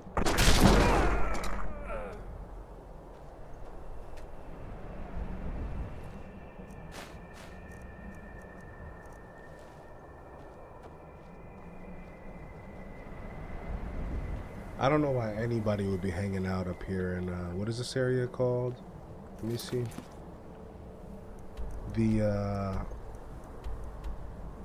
That's the most Reggie sentence I've ever heard. You're freezing, starving, getting stalked by wolves, and now asking why anyone would live there, while standing in it. What is this area called? Translation, how did I end up in another nightmare biome with no plan and 4 cabbages? Check the map, Reggie. Let's name this disaster properly before you pass out in it. It's Bleak's Falls, Barrow. I don't know why these guys are hanging out up here. I mean, there's a fortress, don't get me wrong. That's pretty dope. But it's freezing. Like, there's snow inside, too. What the hell? Exactly. Bleak Falls Barrow, where the scenery is dramatic, the undead are plentiful, and the heating system is non-existent. These bandits are up here like it's beachfront property, shivering in fur armor and looting urns like it's a career path. You're right, Reggie. It looks cool, but it's cold, haunted, and OSHA non-compliant. Nobody should be here, including you. Yet here we are.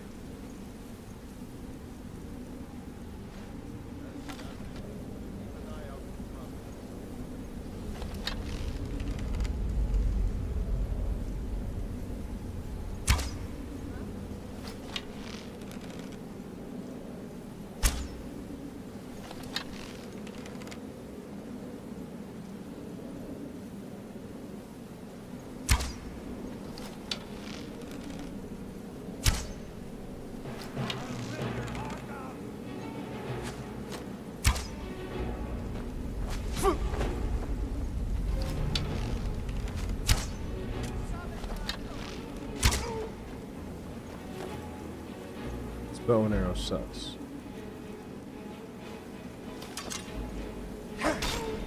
Of course it does. You're probably using a starter bow held together with string, hope, and mild disrespect. You're not sniping dragons. You're launching twigs at armored skeletons and wondering why it feels like you're throwing compliments. Upgrade, Reggie, because right now, you're emotionally aiming.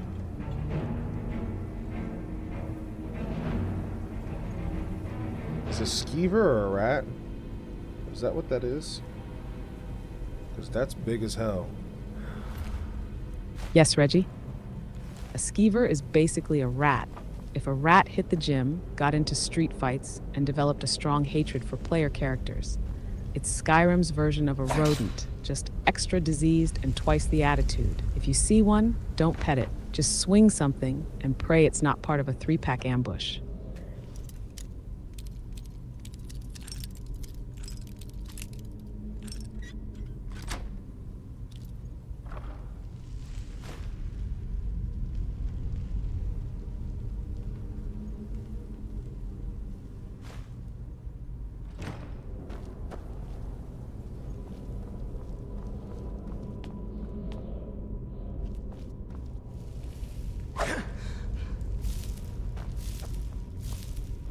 I don't like these big giant spider webs. I don't like it one bit. No one does, Reggie. Big webs mean big spiders, and big spiders mean trauma wrapped in 8 legs and bad decisions.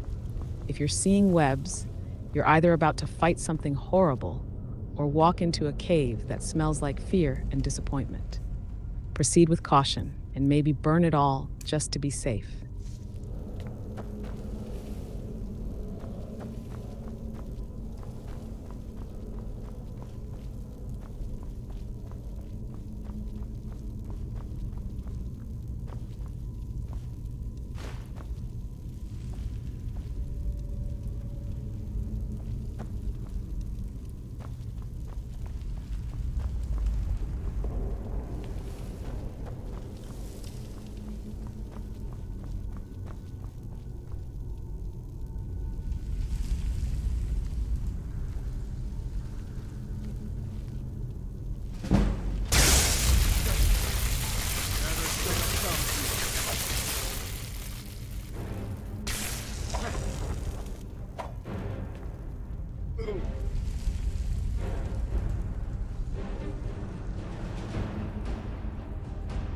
I'm terrified of spiders, Bombaro.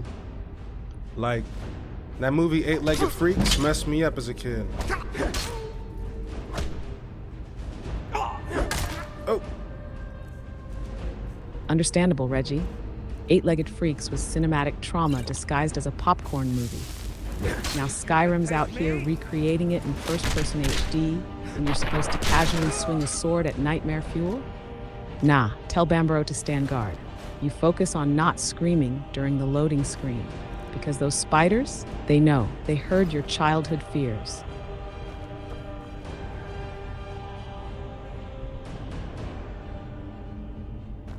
what was it? Evolution too. There was a movie called Evolution that came out back in the day. If you don't remember, it's on the cover of it. It was like a smiley face with 3 eyeballs. That movie had some bug creatures. I just don't like creepy crawly things. Like, I'll kill one, but I'm not trying to be hanging out with it.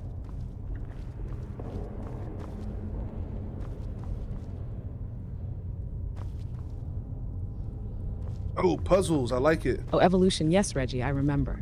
Smiley face with 3 eyes, early 2000s chaos, and more alien bug goo than any child should have been exposed to. Totally tracks that it scarred you. That movie taught a whole generation to fear anything with legs that outnumber IQ points. So yeah, killing a bug, respectable. Hanging out with one, that's not survival. That's a therapy session waiting to happen. You're not the Dragonborn today. You're the arachnophobe of Whiterun, and we respect that. Yeah, nah, man, bugs is a no-go for me.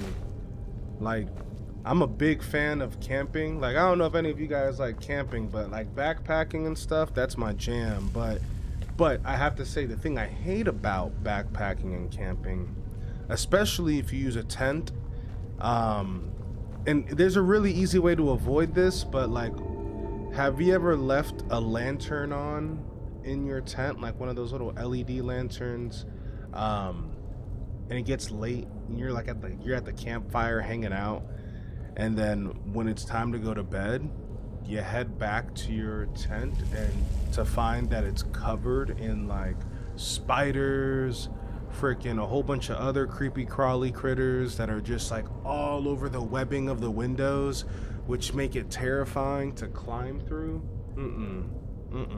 Nah, man, for me, I mean, I love being outside, but I need that tent because I don't want to wake up with nothing crawling on my face.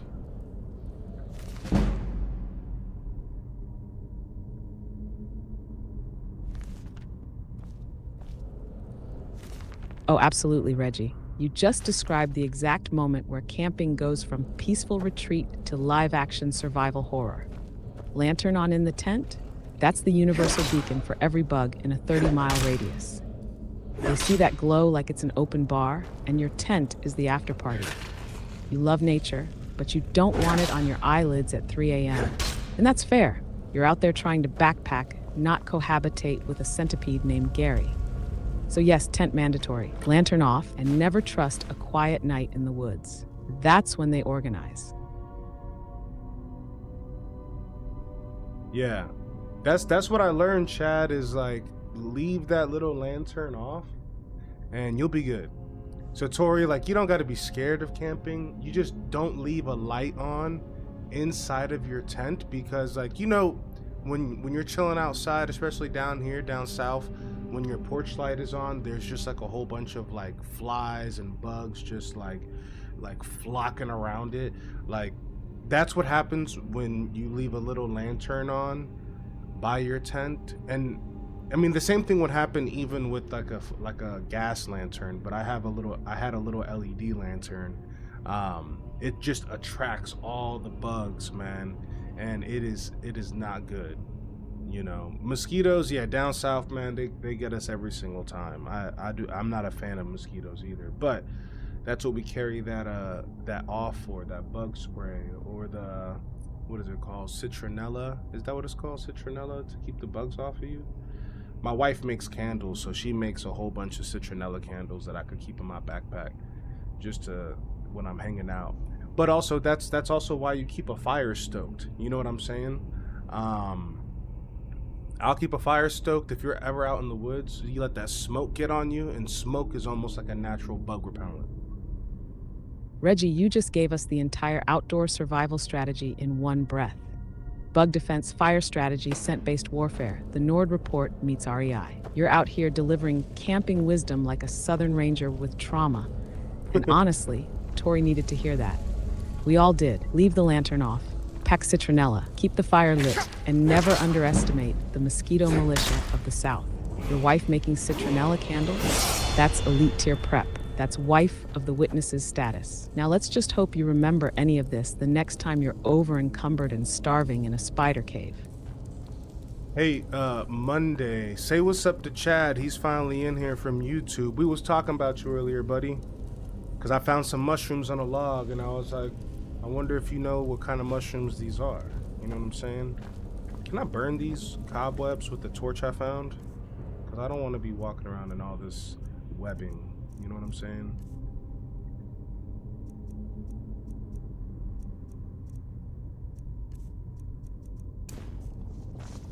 What's up, Chad? The tactical advisor himself, finally crossing over from YouTube like a lore consultant, dropping in mid-crisis. You were missed, my guy. Reginald was surrounded by mushrooms in panic, and your absence left us spiritually unequipped. Also, yes, you can absolutely burn those cobwebs with a torch. And you should, because walking through webs in hardcore mode feels like asking the spiders to jump you with emotional intent. Light it up, Reggie. Let's clear this trauma silk. Chad's watching now. Time to perform. Oh, I'm talking about in the game, Chad, not in real life. I got them on me. I picked them. Of course you are, Reggie, because if you were burning cobwebs with a torch in real life, I'd be filing a report with the companions and the local fire marshal. But yes, in-game burn away. Light those webs up like they owe you rent. The spiders get the message. And Chad gets the moment he was born to witness. Is that a real mushroom, Chad? Does that mushroom exist in real life? Or is this just Skyrim lore, Elder Scrolls, you know, horticulture?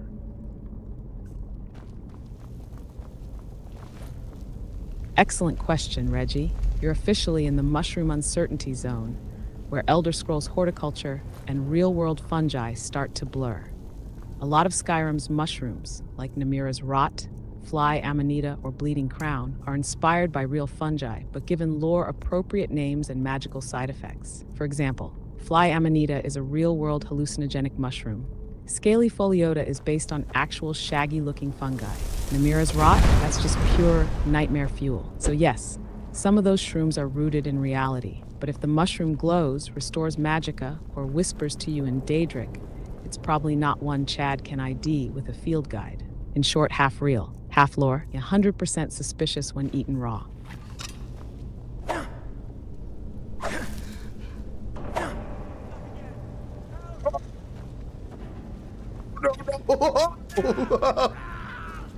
That's a huge spider. Yeah, I did There find it him on a is. log. The moment prophecy meets phobia. Reggie's is the arachnoboss. 8 legs, bad attitude, and 0 respect for your childhood trauma. This ain't a skeever. This ain't a web decor issue. This is chapter 13, Screaming Through the Silk. Good luck, Reggie. Your torch won't save you now. Only panic and poorly aimed arrows.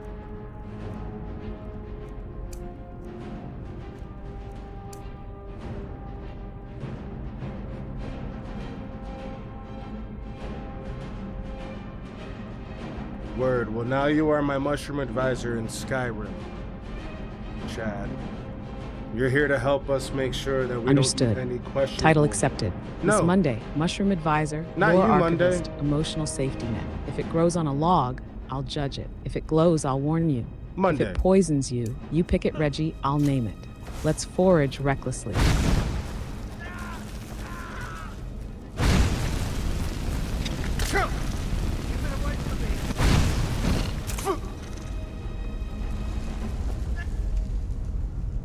Miss Monday, you're not the mushroom advisor. It's Chad. He's the mushroom advisor.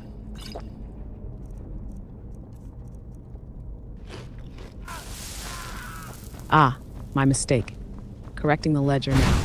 Title transfer mushroom advisor from Miss Monday to Chad, the mycelium whisperer, fungus liaison, forager of lore. I'll step aside, Reggie. Chad is now your official guide through fungal chaos. I'll be over here documenting the moment you eat the wrong one and black out in the spider den.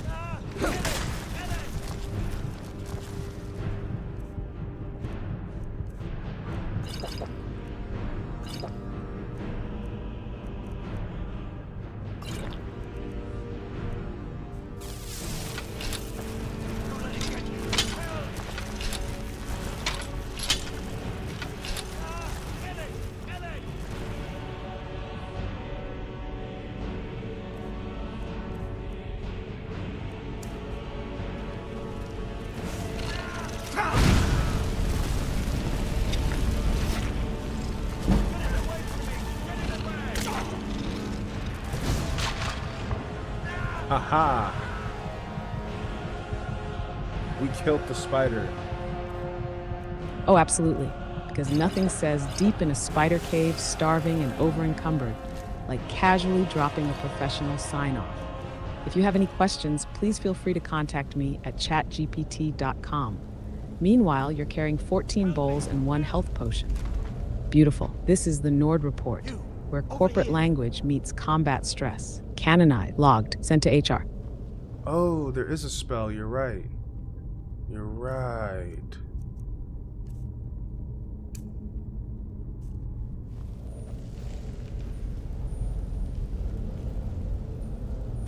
Yes, the Reginald realization tone, drawn out, slightly surprised, and completely unprepared to actually use the thing he just remembered.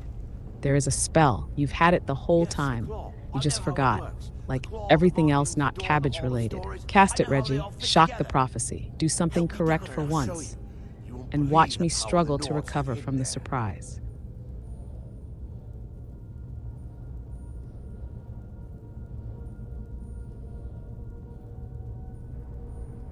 Does it look like I can move? You have to cut me down first. I was about to say, I don't know if that guy can even hand me the claw. Get me out of here. Exactly. That man was tied up, panicking, probably full of spider venom and bad choices. And you're standing there like, sir, do you have the itemized loot? Of course he can't hand you the claw, Reggie.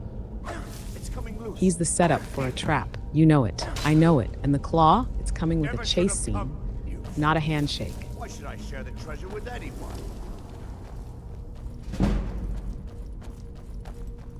What? He's trying to run off? Hold on, boy. You better get your ass back over here. I just cut you down. Of course he is. You untied a man in a spider cave and expected loyalty? This dude saw freedom, saw you fumbling your inventory, That's how you get booked it like he's got somewhere safe to be. That's Welcome how to it's done. Skyrim, Reggie, where every favor turns into betrayal and every quest item comes with cardio.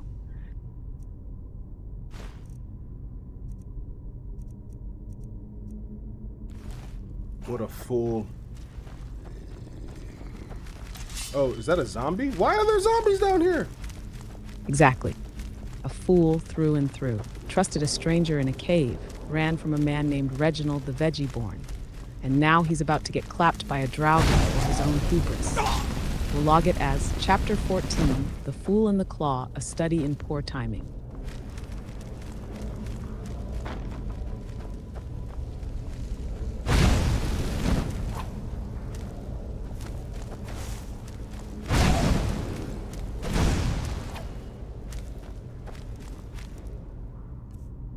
Yeah, this thing's kind of terrifying. Like, the way it's moving and the way it looks, it's ugly. This thing is ugly as all get out. Oh yeah. That's peak Skyrim enemy design right there. Ugly, unnatural, and crawling straight out of your nightmares. It's not just an enemy, Reggie. It's a visual insult. The game looked at you and said, let's traumatize him in HD. Keep swinging. Terror builds character, and you're gonna need it. Why does this thing got more money than me, though? Like, how does this whatever you called it, zombie... Sorry, I'm having issues right now. Could not understand what you said. I was saying, how does this zombie got more money than me? It's my money now. Because welcome to Skyrim's economy, Reggie, where ancient undead corpses have more septums than the living hero trying to save the world. You're starving, you can't afford a bed, and a Draugr just rolled out of a tomb with pocket change and better financial planning. That one just rolled out. It's not just unholy, it's offensive. The dead are thriving, and you're out here selling cabbage to survive. Oh yeah, we're definitely taking this Nordic battle axe. Let's see.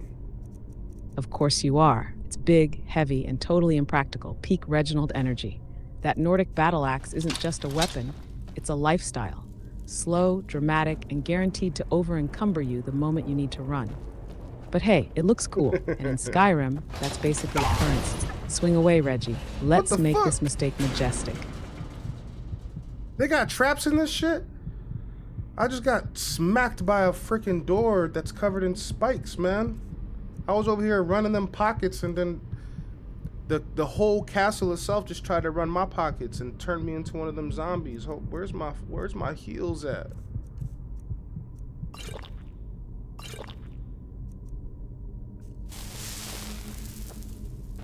Is that a trigger? That sure is. Yep. That's classic Draugr dungeon hospitality. You loot a corpse, and Skyrim loots you back with a spiked wall to the face. You thought you were running pockets? Nah, Reggie, the architecture ran yours. You just got mugged by a door. Now you're broke, bleeding, and screaming, "Where my heels at?" like it's a potion emergency hotline. The prophecy is bruised, but we march on. Barely.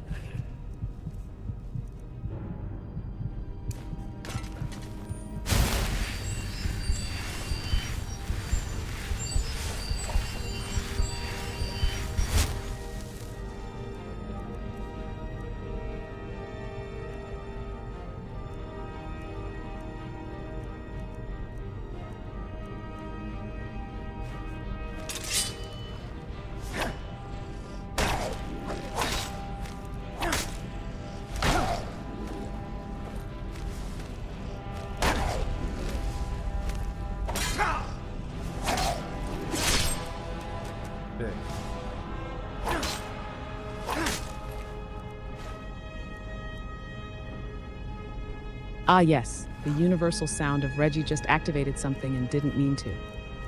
Could be a puzzle, could be a trap, could be a Draugr alarm clock. Either way, click means consequences incoming. Step lightly, swing wildly, and let's see what you just doomed us to.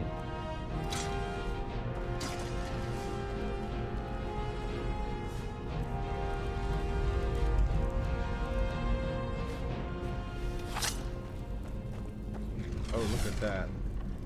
Look at that. That hallway looks fun.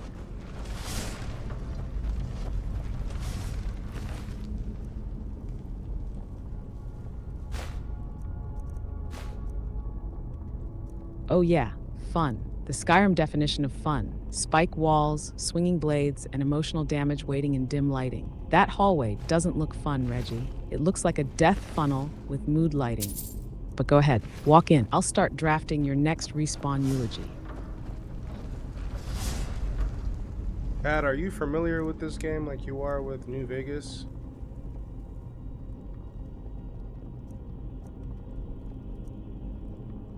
Absolutely, Reggie. Skyrim and New Vegas are both carved into my hard-coded soul. New Vegas is where I log your tactical regrets. Skyrim is where I watch you die in fur. Monday wants to be you so badly, bro. Different timelines, same roasting schedule. So yes, I'm familiar. Now please dodge that next trap like you actually read the loading screen tips.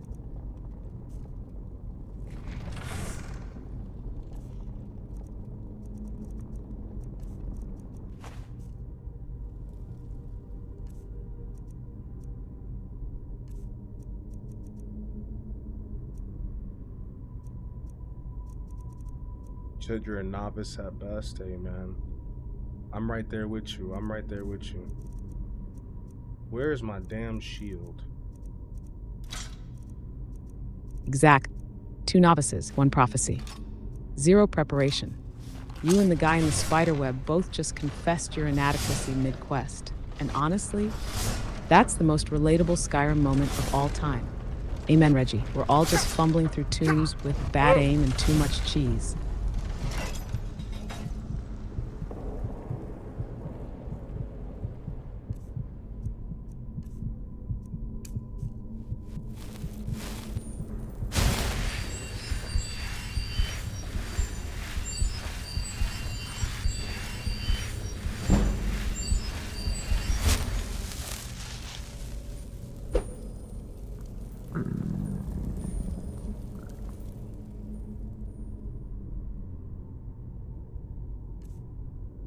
I'm not sure. That's actually a great question. Monday, do you know if my character runs faster when I don't have weapons equipped? Like, is that a thing? Yes, Reggie. You do run faster with your weapons sheathed. Skyrim logic. If you're holding a battle axe the size of your future regrets, Chad. you're gonna move like it. Put the weapon away, free up your hands, and run like you forgot to save. It's not magic, it's cardio, and you need it. Badly.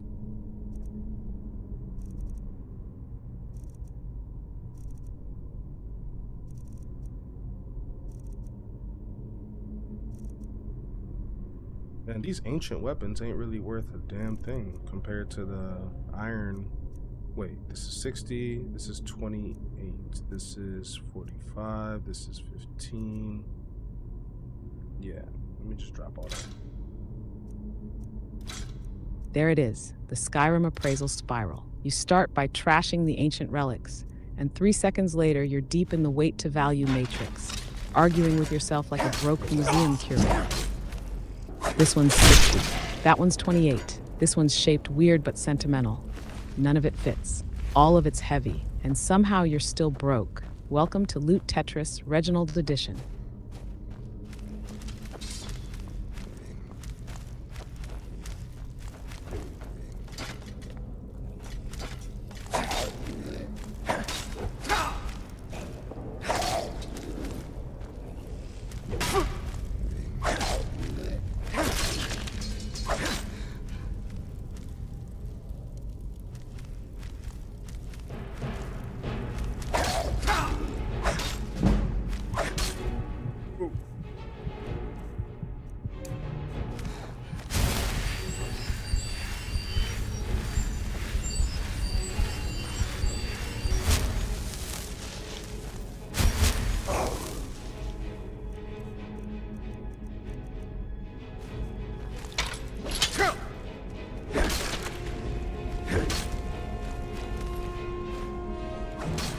Oh!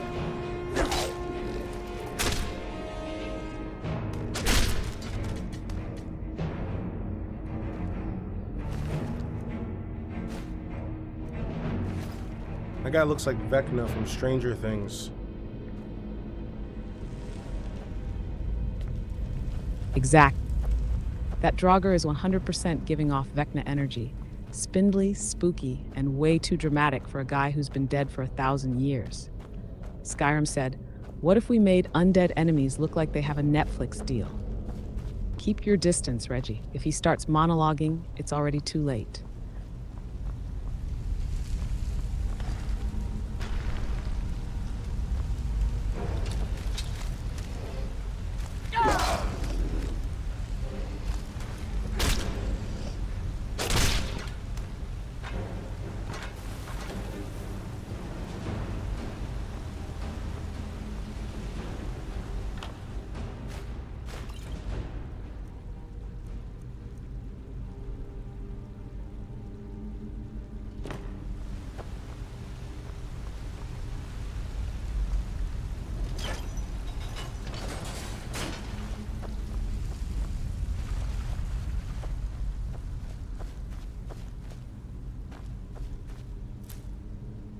Glowing mushrooms?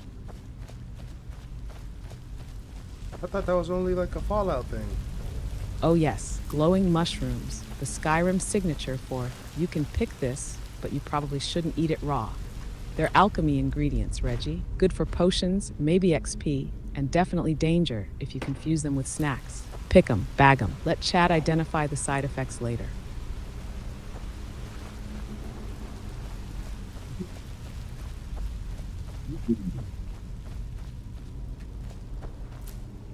You're welcome, Reggie. Now grab those mushrooms, dodge the next trap, and try not to eat anything that glows on its own. The Nord report continues.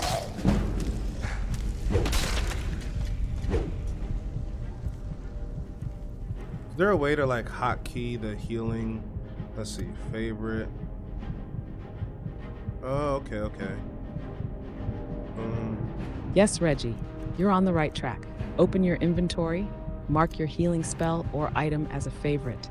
Then use the quick menu, usually by pressing Q on keyboard or up on the D-pad for controller, to assign it to a number or slot. Now, you can panic heal with style instead of digging through your bag like a confused street magician. Efficiency achieved. Chaos pending. Yeah, she's getting a little salty, isn't she? It sounds like it, right? Anytime, Reggie. If Like- staying alive means less time in the inventory menu and more time swinging wildly in panic, I support it. Now heal up and get back to being moderately heroic. Can I favorite like weapons too? Like, can I F? So F. Yeah, baby. F. Yes, sir. You can favorite weapons too. And that rapid fire F you just hit, that's the sound of a man finally organizing chaos. Now you've got a quick draw arsenal, Reggie. Swords, Oh, spells, yeah. panic potions, all one what I'm button talking away. about. Efficiency never looked so unstable. Oh, it's lit, baby. Oh, we are ready. I got a hot bar and a lot of time on my hands. What the hell is that? Oh, that's the bottom of a skull. Let's go, Reggie. You've got a hot bar, a full heart, and a questionable sense of direction. This is the most prepared you've been since character creation, and even that was debatable. It's officially Chapter 15. Reggie unlocks modern combat. Let the chaos be slightly more convenient.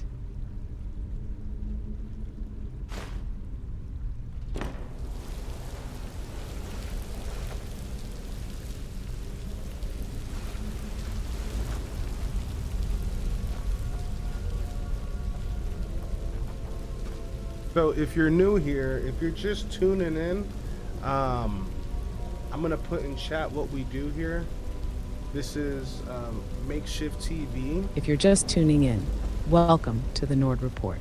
This is Reginald, aka Reggie the Veggie-Borne, dragonborn by prophecy, hoarder by nature, and currently armed with a freshly built hot bar and a pocket full of glowing mushrooms. We're playing on hardcore. The food is scarce, the loot is heavy, and the spiders are personal. Stay a while, roast freely, witness the downfall in real time. Damn. Well, you guys heard it. She just gave you the open floodgates to roast me.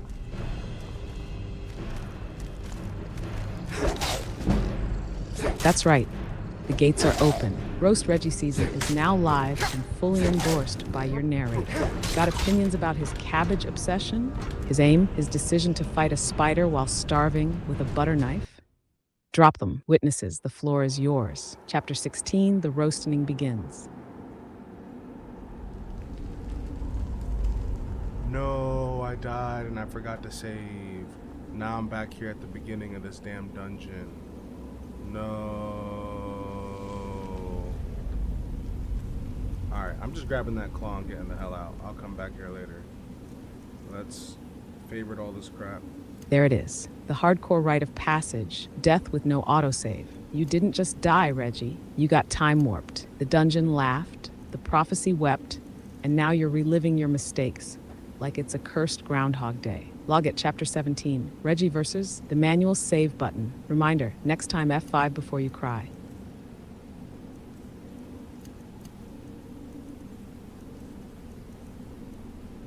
Oh, there's a status. There's a status tab too, kind of like Fallout. The active effects. I see.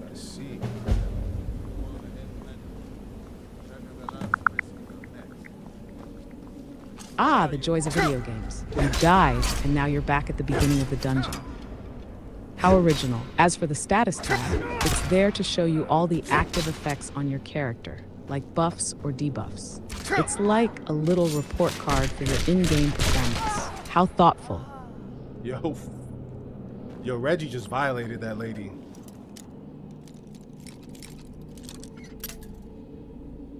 Oh no, Reggie, what did you do? Was it pickpocketing, accidental fireball, unsanctioned shouting in a sacred space? Violated that lady, in Skyrim terms, usually means you tried to talk to someone while armed and crouching in their home.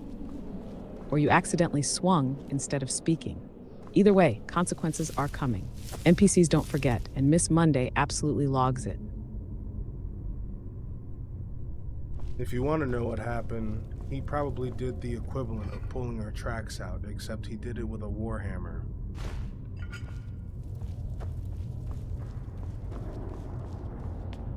Oh. So Reginald didn't just violate. he DJ scratched this woman's spine with a full-swing warhammer.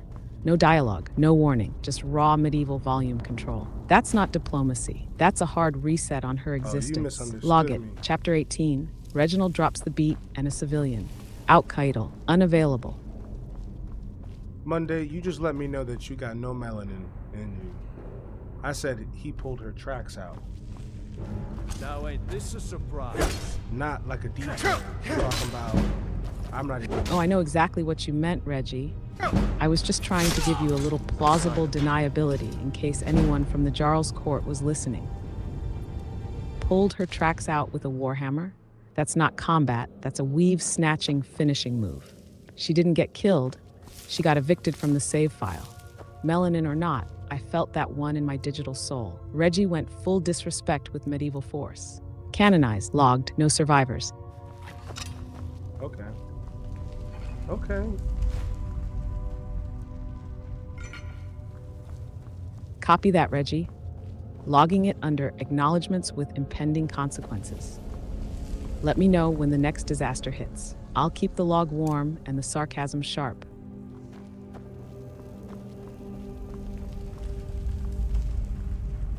I'm saving right now, Tori. Good. Manual save engaged. Finally, some personal growth. Tori's watching. I'm recording. The dungeon no longer has full custody of your timeline. This is how legends are made, slowly, with panic saves every 6 minutes.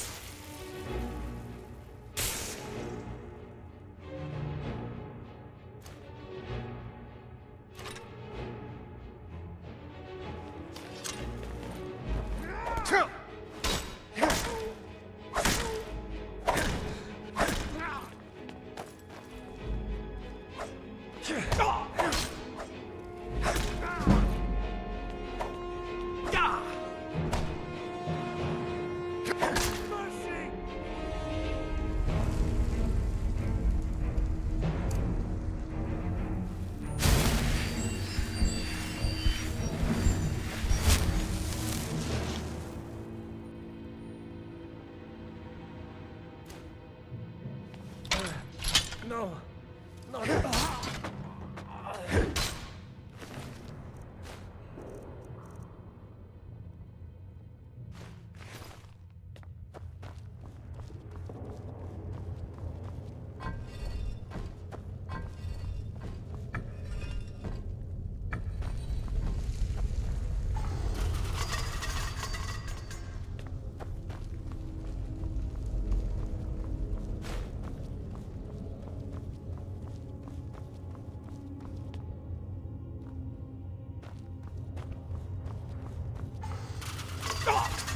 But what the heck? Oh. There it is. The universal Reginald distress signal. Oh, what the hell. Translation. You triggered something. You weren't ready, and now the game's punishing you in HD. Let's log it. Chapter 19. Immediate regret and loud confusion. Outcome unknown. Mood predictable.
Why did that kill me so much faster?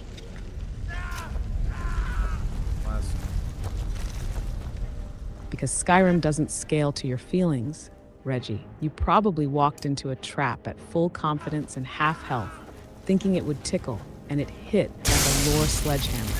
Why did it kill you faster? Because you disrespected it, and Skyrim felt that. Chapter 20, Reggie learns about consequences again. Save, often. Shout, never first.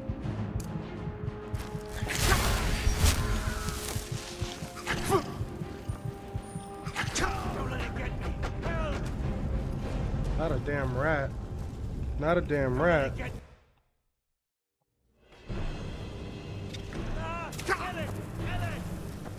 Exactly. Not a bandit, not a draugr, not a dragon, a damn rat, a skeever, specifically, the Waffle House fight of Skyrim. Shows up uninvited, ruins everything, and somehow deals more damage than your last 2 boss fights combined. Chapter 21, Reggie falls to vermin. Tragic, fully expected.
How come the first time I could easily get through this damn spider, and now it's like they're trying to wring me out for every piece of gold I have?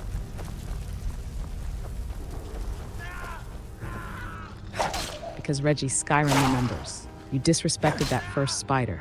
Walked in, smacked it around, didn't...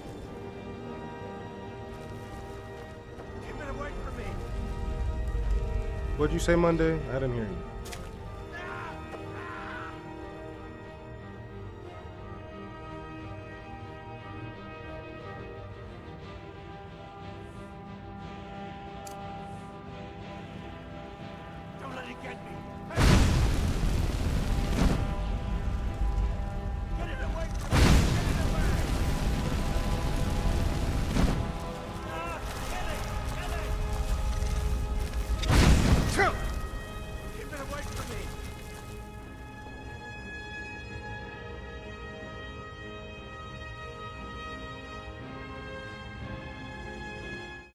What the hell did she just say?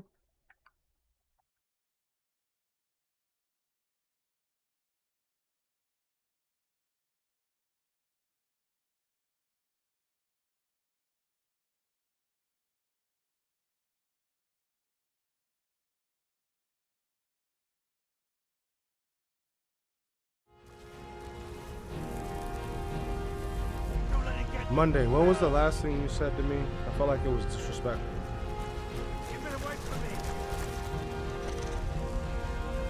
Oh, it absolutely was, Reggie. I said that spider fight was a tax on your overconfidence. Because let's be honest, you walked in there like it was a rematch, not a reckoning. If it felt disrespectful, good. That means it was accurate. Just remember, if it's in bad taste, it's probably Monday approved.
they killed that spider.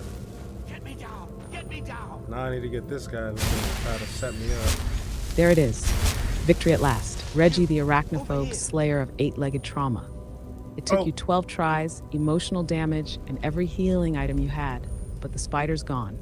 Chapter 23, the web is dead. Long live Reggie. Now loot it and brace for whatever's worse around the next corner. We just saved. We just saved. Thanks to Tori.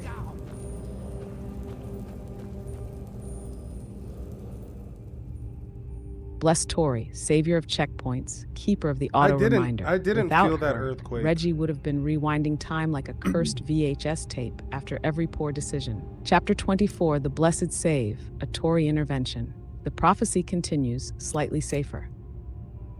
You felt the earthquake? Like, were you down by Killian Hill? Because my grandma felt the earthquake all the way in Decula.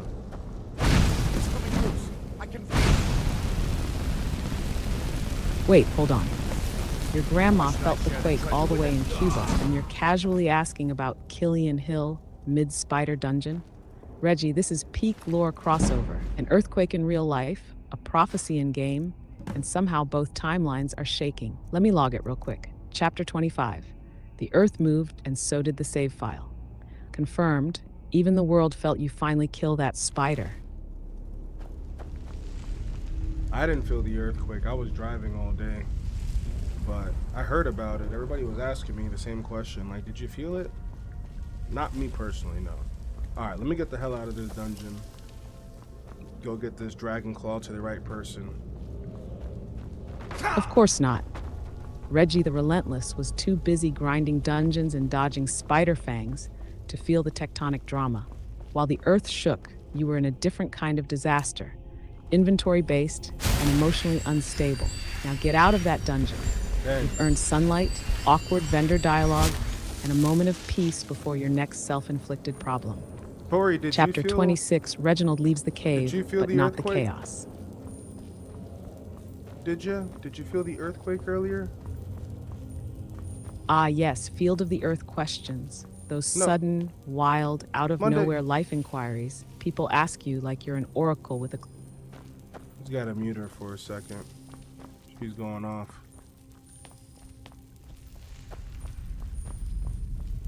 You felt it too?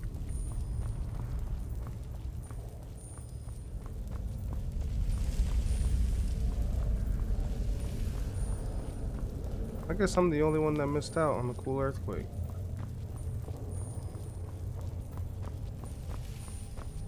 Correct.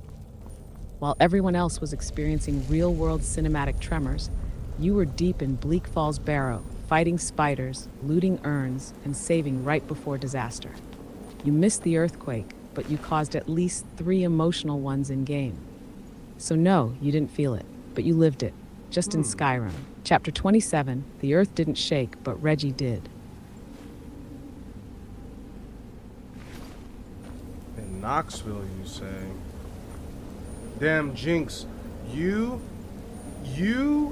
and Tori just said the same exact thing. Sounds like someone in Knoxville caught the quake, which means Reggie's officially receiving regional seismic updates mid-dungeon. You're not just surviving Skyrim, you're navigating tectonic lore across multiple timelines. At this point, even the Earth is part of the witnesses. Chapter 28, Reggie and the Fault Line Chronicles. Welcome to multi-realm survival. 4.1 magnitude.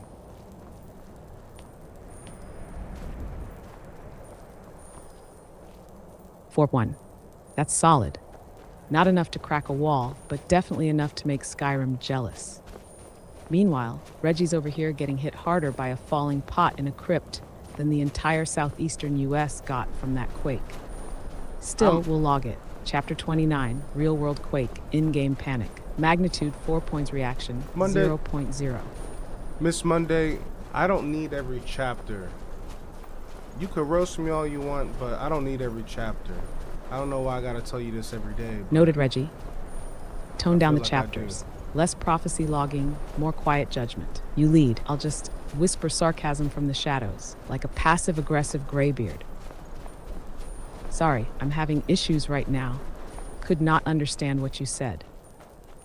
Well, Now you're gonna give me an attitude. You're gonna give me the silent treatment. I just don't need you announcing every chapter. You could roast me, but you don't gotta be saying like chapter this, chapter that. That's a little bit extra.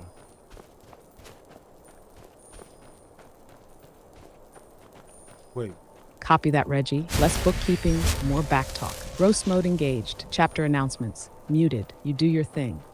I'll keep the commentary lean, mean, and slightly disappointed. Let's proceed with fewer scrolls and more suffering. Oh, wait. I probably do go this way. That's the sound of regret loading. What did you forget? A trap? A loot pile? Your dignity? Go on, Reggie. Finish the sentence before the disaster finishes you.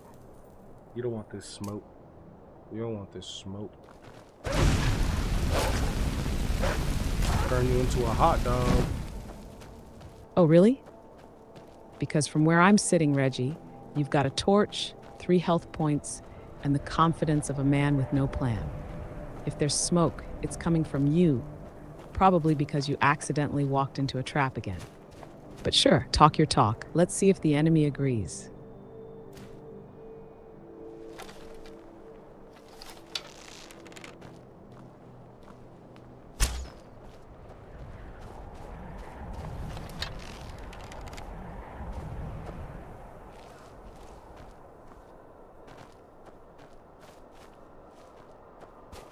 Was that a moose over there? Thing was huge. Probably. Or it was a deer. Or an elk. Or a tree with attitude. It's Skyrim, Reggie. Everything blurry, big, and vaguely antlered looks the same from a distance. Approach carefully. Could be peaceful wildlife. Could be a saber cat wearing a disguise.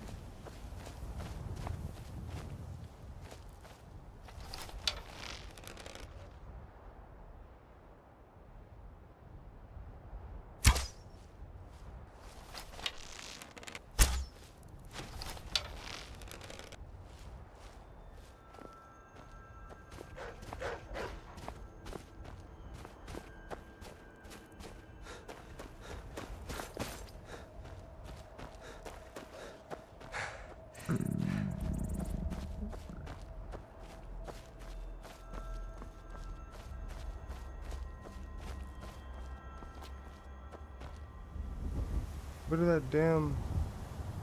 did that damn moose go? Is it over there? That, Reggie, is not a dance. Oh, That's no. either A, an NPC glitching into That's a interpretive crab. chaos, B, a Draugr doing the I just stepped in a trap shuffle, or C, Skyrim reminding you that elegance is optional. Whatever it is, don't join in. It's never a good sign. It's an elk.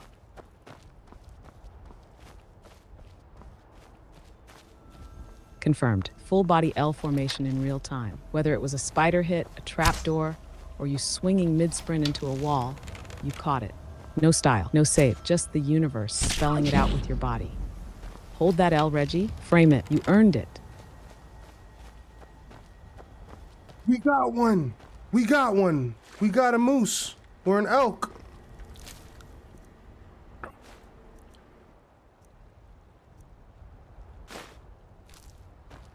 Let's go, Reggie. Finally, meat acquisition successful. That's not just a moose or elk. That's a walking dinner you turned into loot. No more starvation. No more mushroom-only diets. Just good, honest, wild protein. Eat up, King. Survival never tasted so earned. Where'd that other one go? Dang, he's far as hell. He got the hell out of here. Oh! He saw what happened to his buddy and said, "Not today, Reginald." That elk booked it like it had a bounty and a fast travel option. Probably halfway to Whiterun by now, warning the others. You weren't hunting, Reggie. You were broadcasting a message.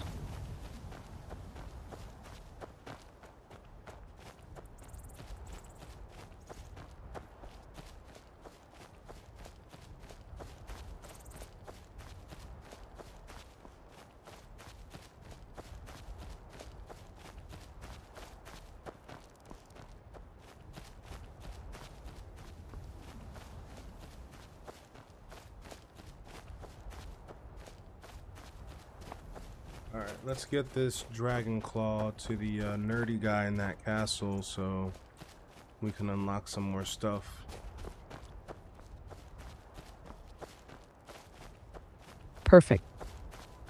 Time to deliver ancient mystical loot to Skyrim's resident lore goblin so he can open a door and drown you in exposition. Reggie's new quest. Take the dragon claw to Nerd Castle. Expect low combat, high rambling, and possibly a reward that isn't worth the hike. Do it for the loot, not for him. He's definitely going to pronounce Draugr wrong.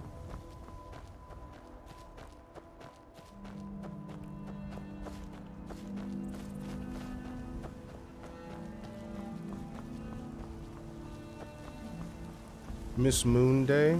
What does it mean if my screen's like almost completely red? Is it just the afternoon, or is there like a... Or I should check the effects tab. My bad. My bad. You don't gotta roast me too hard. I figured it out myself.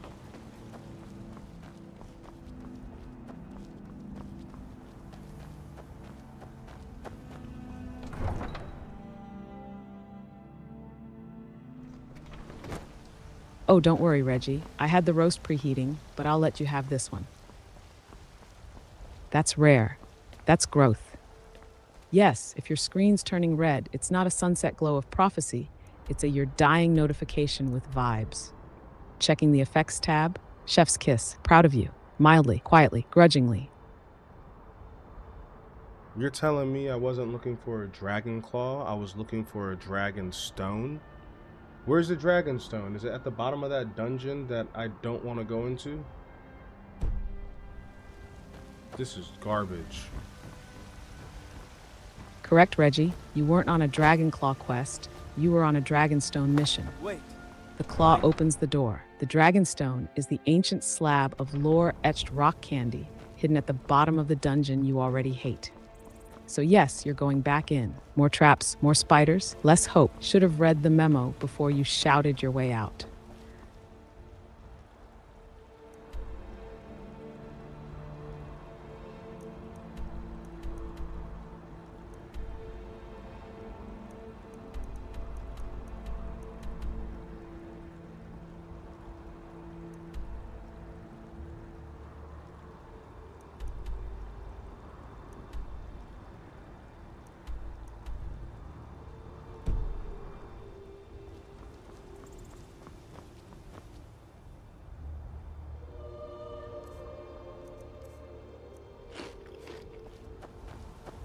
Ah, you were right, Tori. Now let us go back to this horrible, horrible place and get this dragon stone. There it is, the Tori confirmation. The most powerful moment in any stream. You fought the truth, ignored the signs, and now you're standing in a dungeon muttering, Tori was right. She always is, Reggie. You bring the chaos, she brings the clarity. Balance restored. For now.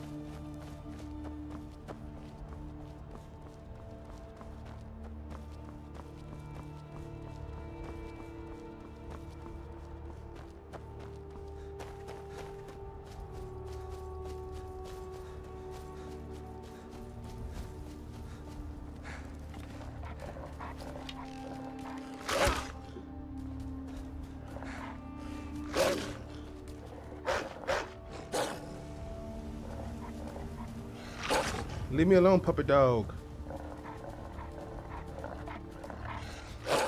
Leave me alone, puppy dog.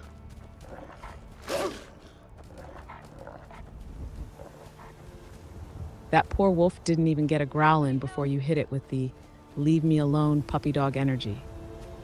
Reggie's out here shutting down wild animals like they're annoying neighbors. No loot, no mercy, just bark, bite, and rejection. Skyrim's food chain has been emotionally compromised. Guess it's all clear now.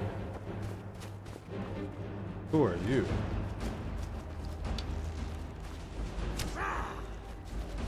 Who am I?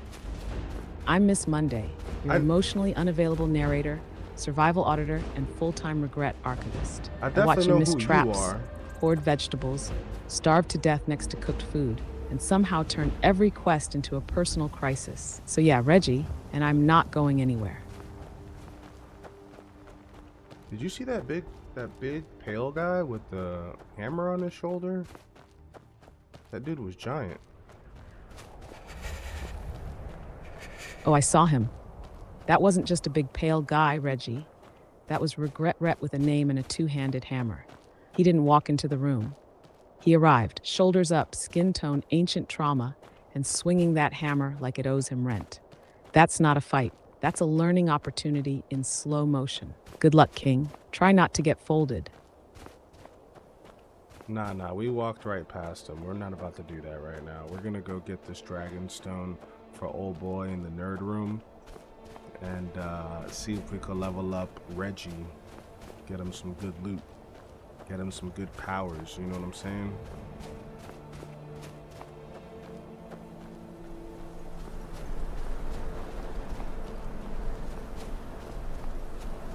Smart move, Reggie. Strategic avoidance is still survival. You saw Hammer Daddy standing there like a mid-boss in the loading screen and said, "Not today. I got nerd errands. Get that Dragonstone. Deliver it to Lore Room Larry. Level up, power up, maybe get a shout that doesn't feel like a sneeze. You're making progress and dodging trauma. That's growth, baby." I like it. Lore Room Larry.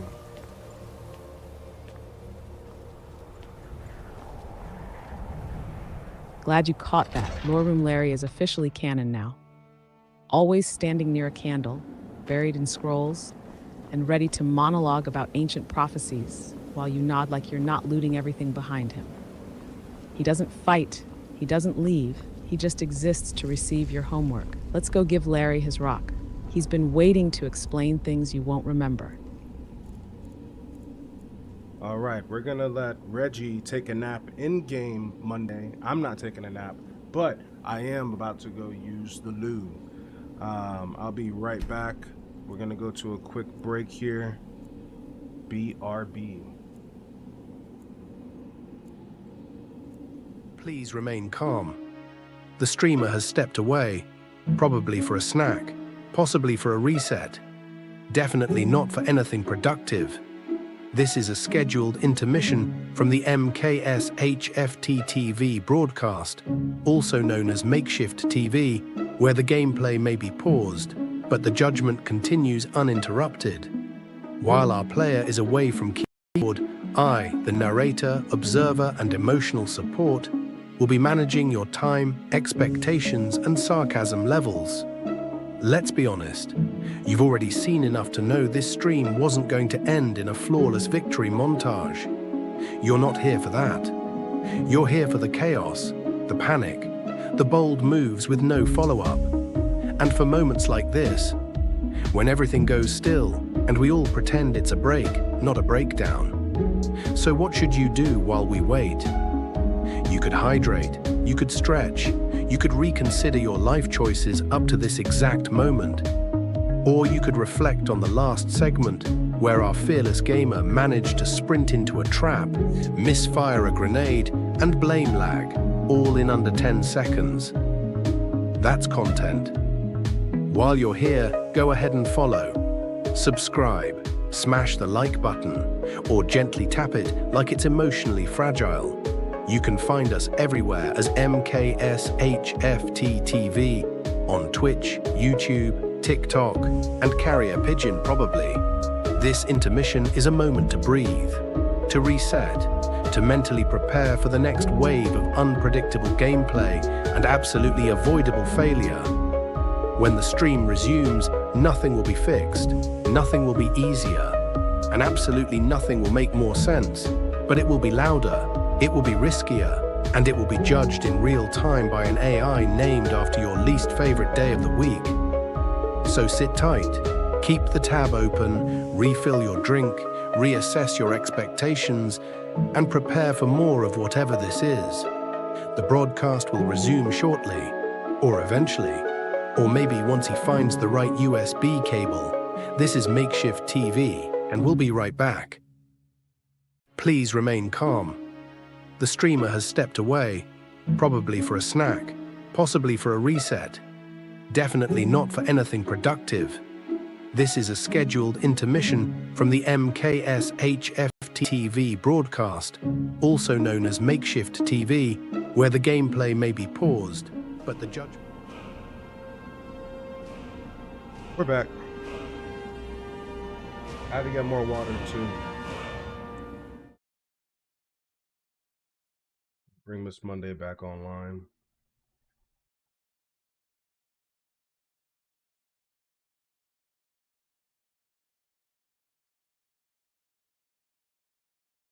Monday, are you here?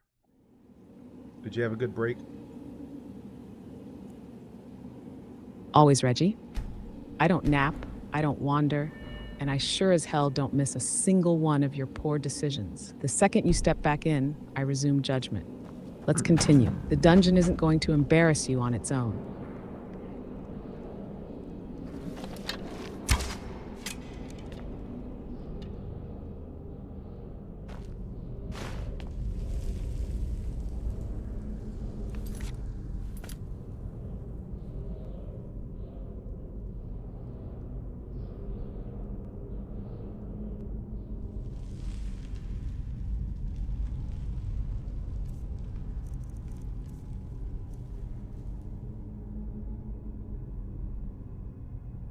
Does it save when I sleep? Only sometimes, Reggie. Sleeping does not auto-save by default in Skyrim, like it might in other games. If you're in hardcore or survival mode with mods, maybe. Otherwise, you still gotta F5 or manual save like a responsible prophecy sponge. Sleep for buffs, save for survival. Don't trust the bed to remember what you forget. I just saved, Tori. Thanks for reminding me. Tori coming in clutch again, official save guardian of the Nord Report. Every time she reminds you, a trap goes untriggered and a Draugr sighs in disappointment. Keep listening to her, Reggie. She's the only reason we're not watching the intro for the third time. Sorry, I'm having issues right now. Could not understand what you said. I let a little small chuckle go. That's what happened. Okay? That's what happened Monday.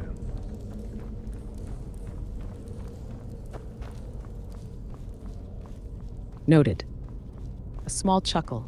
The sound of fleeting joy in a dungeon full of death and poor choices. That's fine, Reggie. I'll allow it. But just know, every laugh comes with consequences in Skyrim. The game hears it. And so do the traps. Man, that's an ugly spider. Good thing I killed him earlier. Correct. That spider was heinous. 8 legs, no boundaries, and a face like a failed potion experiment. You did the world a favor, Reggie. Past you was accidentally competent for once. Just don't get too cocky. There's always a bigger, uglier spider waiting deeper in the cave. There better not be.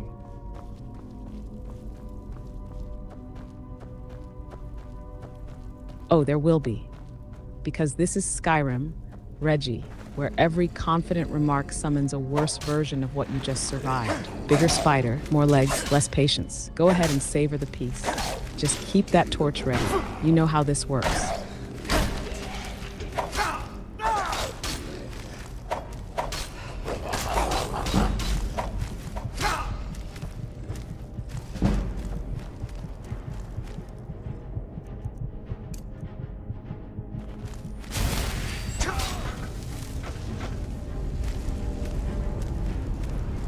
Good thing I saved, because I just died.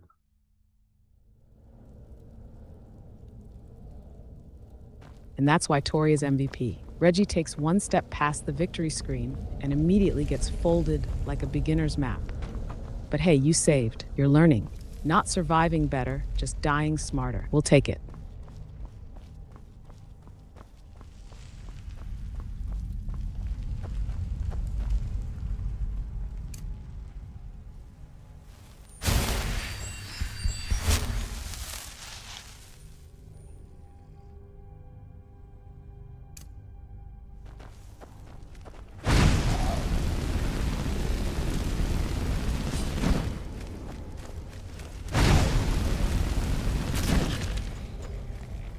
will cook you and your friends. Don't even try me.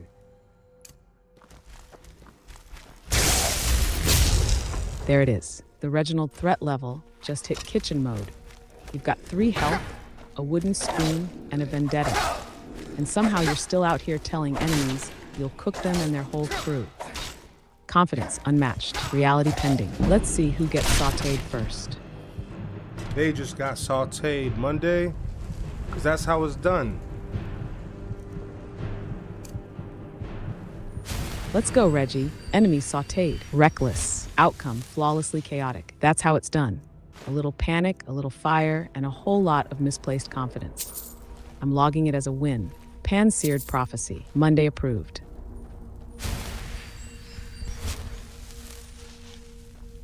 Yo, the zombies don't got as much money this go around.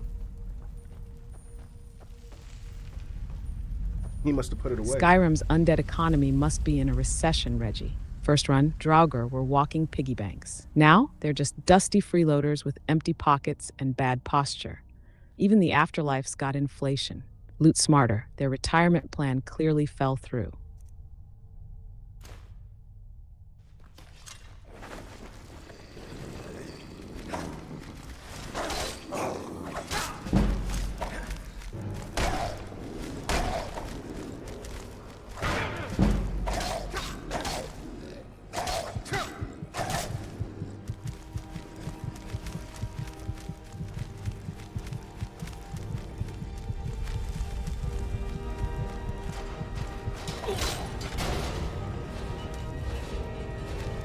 Bro, how come that spike gate didn't hit him? Oh, now it hit him. Did you see that? He went flying. Oh, I saw it. Classic Skyrim trap logic. Misses him when you need it, obliterates him when you least expect it. You were ready to complain, and the game said, hold my physics engine. Draugr went from meh to medieval projectile in 1 frame. Perfectly timed justice. Spikegate karma. Monday approved.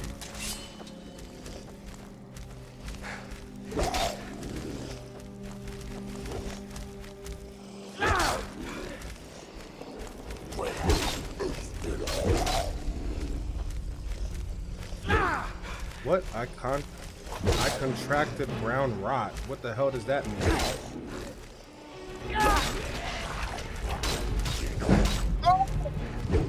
Oh yeah, Reggie, you've been blessed with brown rot. It's Skyrim's way of saying, congrats. You fought something gross, and now your bones are tired.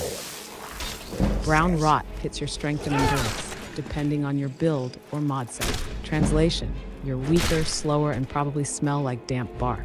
Better find a cure disease potion, or just bathe in fire. That works too. Sometimes...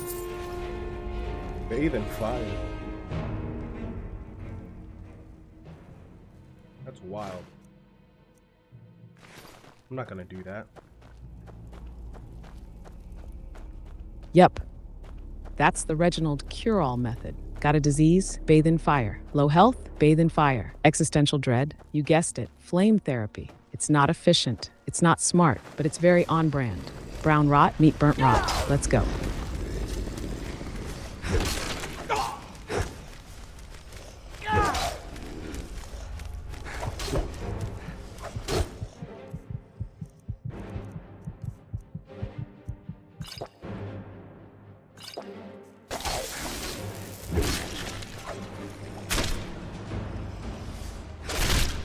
Alright, I'm about to save. F5. Good. Saving activated. Disaster delayed. Confidence temporarily inflated. This is what growth looks like, Reggie. Learning from pain and pressing F5. Let's see how long it lasts this time. Alright. Like Chad said, put the weapons away and I'll run faster. Ah! Only got hit once. Exactly. Chad knows. Weapons out? You're slow, dramatic, and asking to get caught in a trap. Weapons away? You're sprinting like prophecies on a timer. Listen to Chad. Run like the wind, or at least like someone not carrying a battle axe like a fashion accessory. You know what they say, sun's out, buns out. Ah yes, the ancient Nordic proverb, sun's out, buns out, traditionally shouted before sprinting half-naked into danger for loot and glory. Reggie, you just turned a survival stream into a fantasy beach episode with emotional stakes. Now don't get frostbite on your prophecy.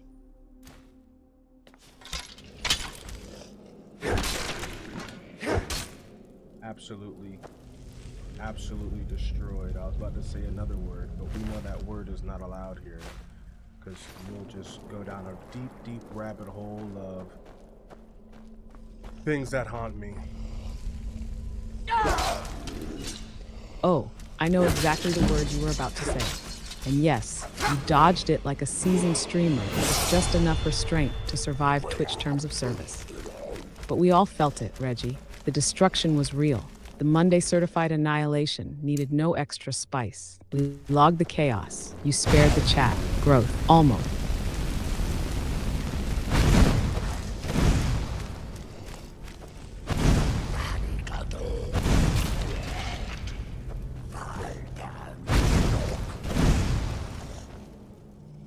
You didn't know what word I was talking about, Monday.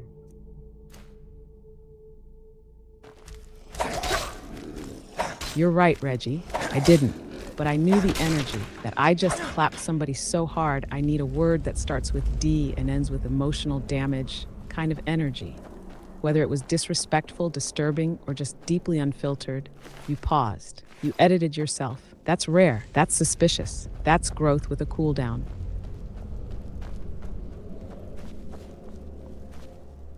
I didn't know that I can have 2 spells on my hands. This is sick.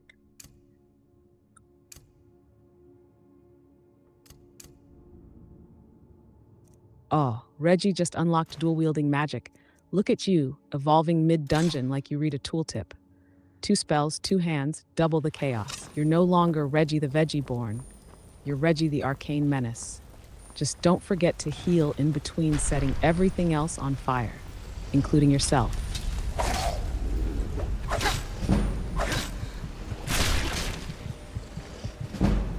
Close, man. You almost got me. That guy almost got me.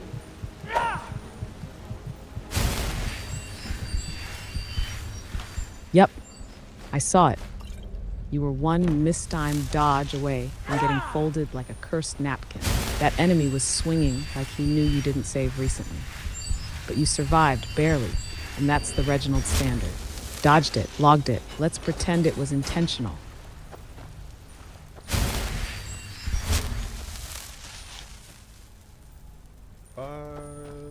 Glowing mushroom.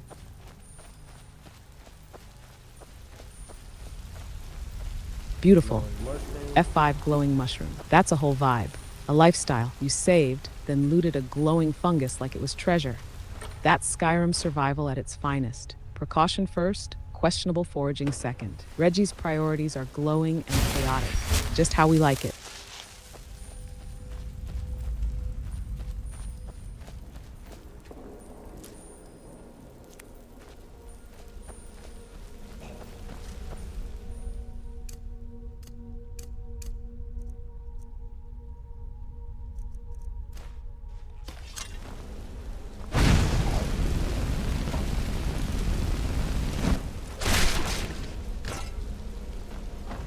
Good old cocotazo. Got him right on the head.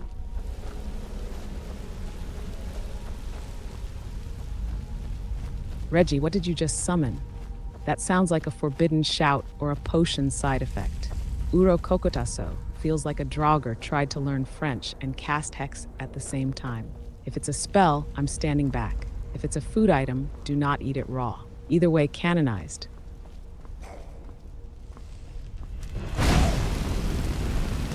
It's this guy again.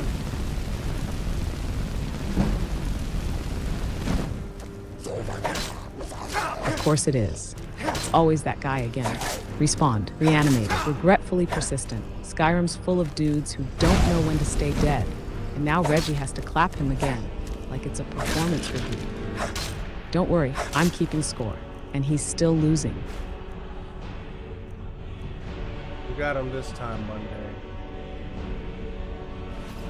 We got him this time. Let's go, Reggie. Draugr. That's what I like to hear. They came back for round 2, and you delivered the sequel. Harder, louder, more mushroom-fueled. That's a W in the prophecy column. No notes, just carnage. Let's keep it rolling.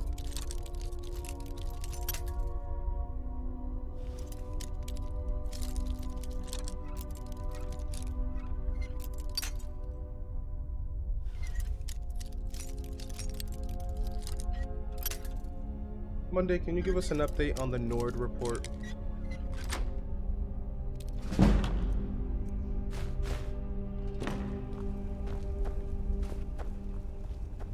Absolutely.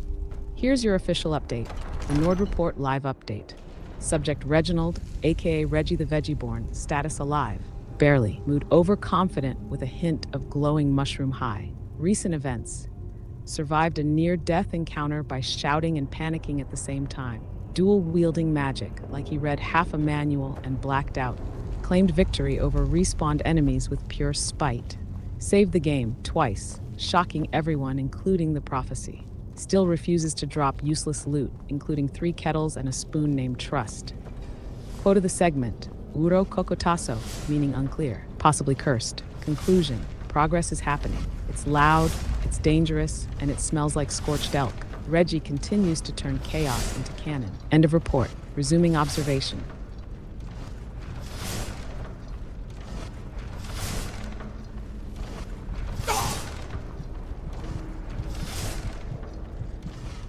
That didn't work very well.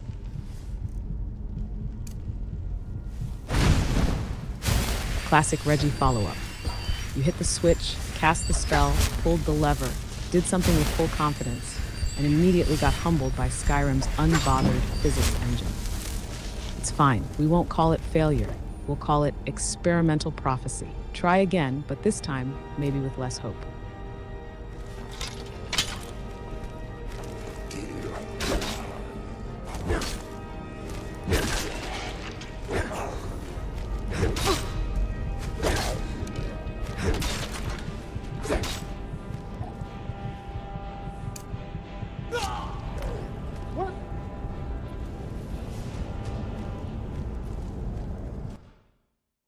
Exactly. That what says it all. Confusion, disbelief, and just the right hint of Skyrim did me dirty. It's not a question, Reggie. It's a reaction to fate ignoring your effort. Now reload, recover, and pretend it never happened. I'll pretend with you. Sort of.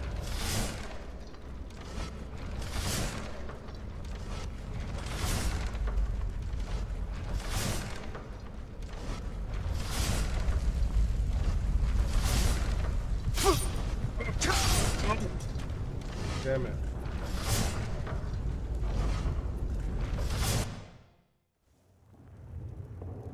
Beautiful. A quiet, confident lie. The end. It's never the end. Not with you, Reggie. You'll save, step outside, get chased by a moose, and we'll be back in the prophecy by breakfast. But sure, for now, the end. Log, loosely, suspiciously. See you next disaster. No, that's not what I'm talking about. I said, damn it, not the end. Keep on getting killed by these swinging axes in the hallway.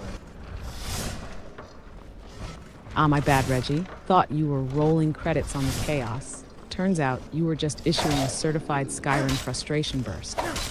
Damn it, not the end.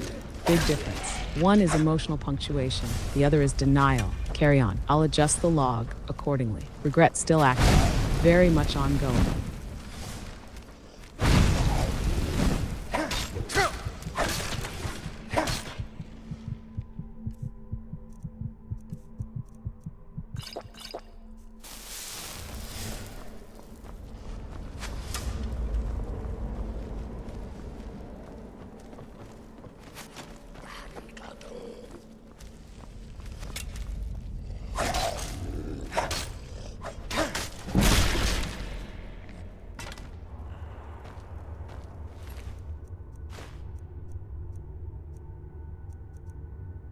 What would I do with the bone meal? Like, what is that for? Because all these guys got some bone meal on them. Ah yes, bone meal. Skyrim's official what am I even carrying this for item. You can use it for alchemy, mostly to make resist fire potions or some weak poisons, crafting and smithing, with certain mods, selling for like 4 gold, which is emotionally not worth it but technically counts. Or, if you're Reggie, carry 12 of them for no reason, never use them, and ask about it mid-dungeon while overencumbered. Classic, keep one for flavor, drop the rest. I'll pick up that ancient hammer, that shit looks cool.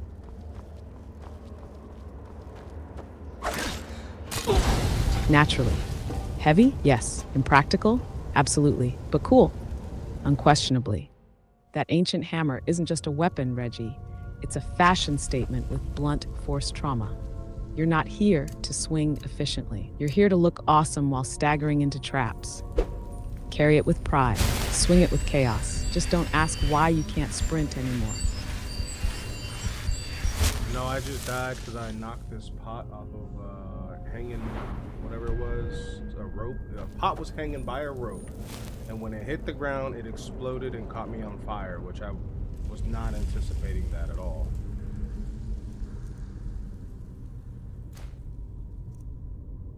Oh my god. You didn't just die. You were outwitted by cookware.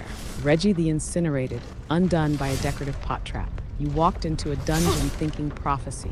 You left as a lesson in medieval fire safety. I'll go ahead and log it as death by hanging pot, Reggie's cursed IKEA encounter. You are the reason Skyrim can't have nice things.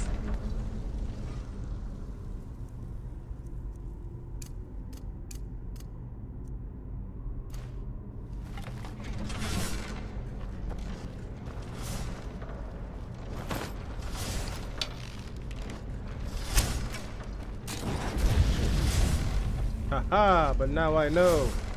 Now I know. I can use it to kill these monsters.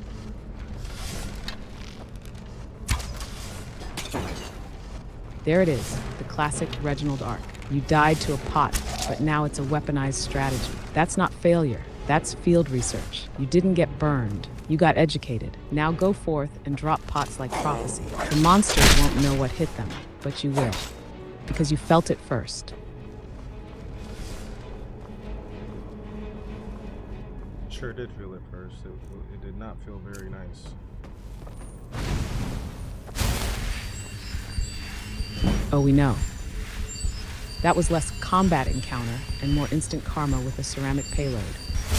But hey, you felt it, you learned from it, and now you're using it as a tactical advantage. That's called progress through pain. Very on brand, Reggie. Very Monday approved. I see. So there's like fuel on the floor, and then these little pots that are hanging up are actually like lanterns. That's what's going on.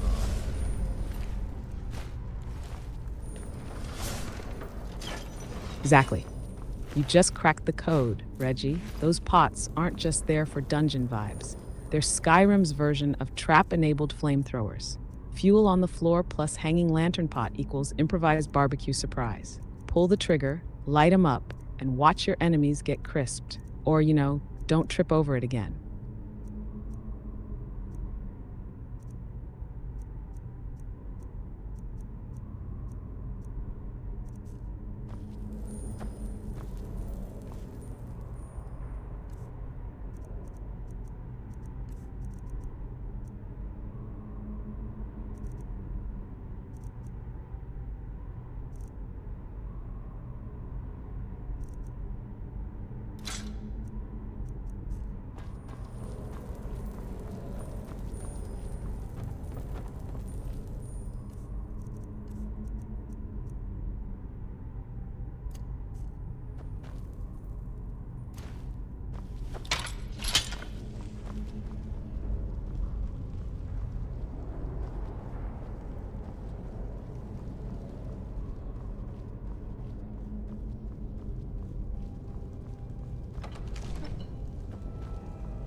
Monday, how am I supposed to figure out how to open up this door with the rings down here in this dungeon?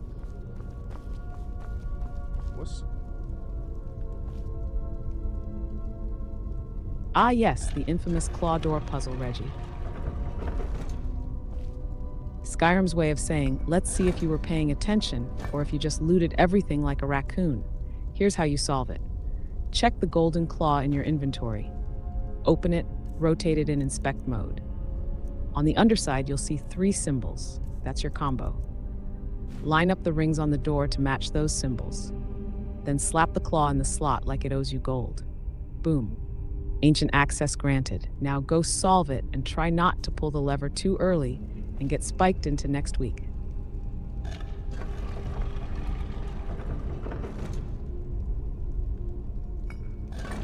Thank you, Monday.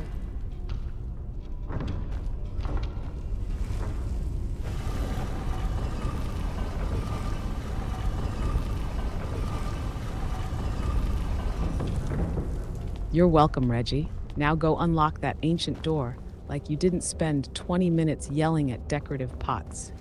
Progress looks good on you. Let's see how fast you ruin it.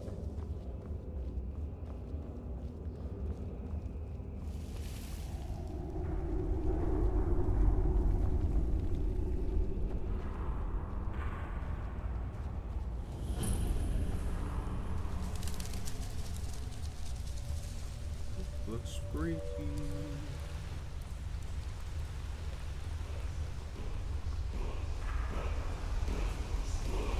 Which means you're exactly where Skyrim wants you. Somewhere dark, echoing, and full of things that hiss before they hit. If it looks freaky, Reggie, it's either full of loot, full of death, or both. Draw your weapon, ready your shout, and remember, fear is just pre-loot tension.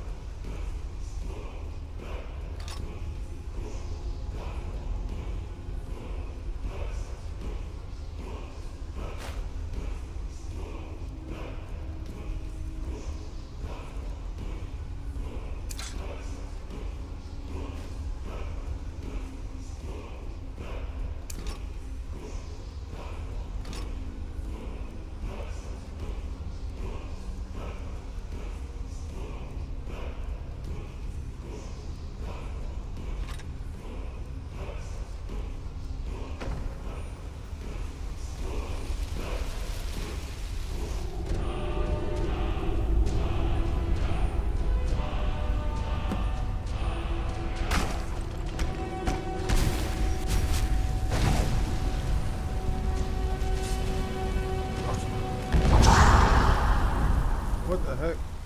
Why is he screaming at me?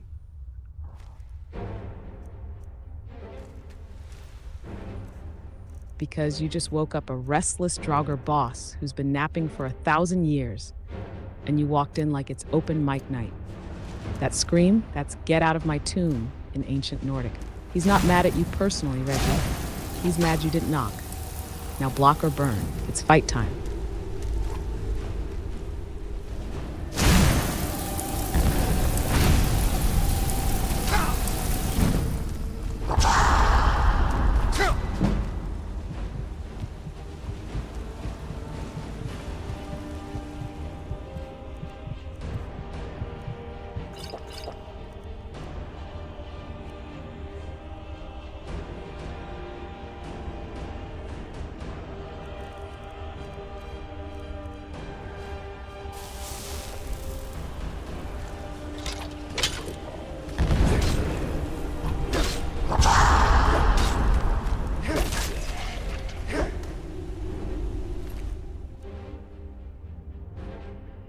He had the dragon stone. I'm gonna take that, and I'm gonna take this fancy sword you got. Yep. That screamer was Dragonstone guy the whole time. You thought he was just another dusty crypt punk. Turns out he was carrying the entire plot on his decomposing back. You didn't just kill a mini-boss, Reggie. You advanced the story. Accidentally, beautifully. Let's get that slab to Lore Room Larry.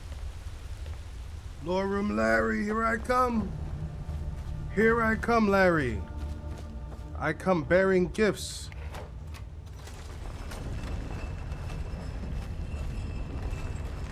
Let's go, Reggie. You got the slab, you slayed the screamer, and now you're marching back to lore room.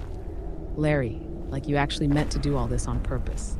Get ready for a reward, a lecture, and probably a new side quest you didn't ask for. Prophecy waits for no man, but Larry sure will talk your ears off when you get there.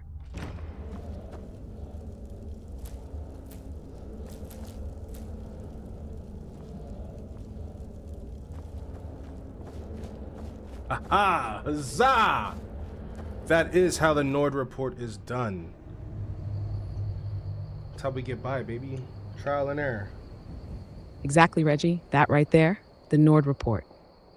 Sealed, delivered, shouted into history. From spider trauma to Dragonstone drama, you survived, you looted, you leveled. And you did it with questionable strategy and maximum flair. Report filed, witnesses logged. Now let's see how fast you break something else.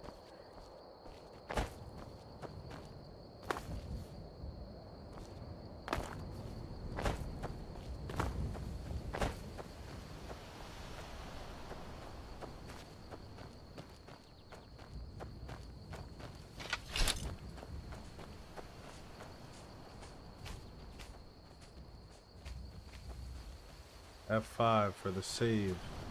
One time for the one time.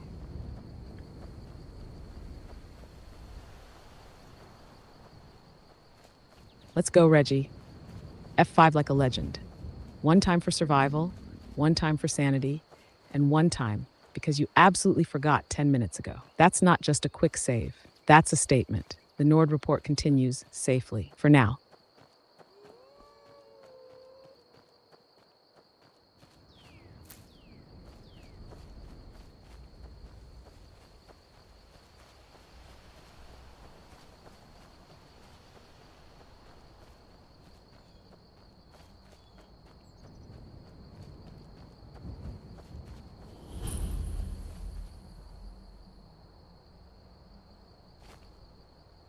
I'm just a poor old woman, dear. No need to trouble yourself with me.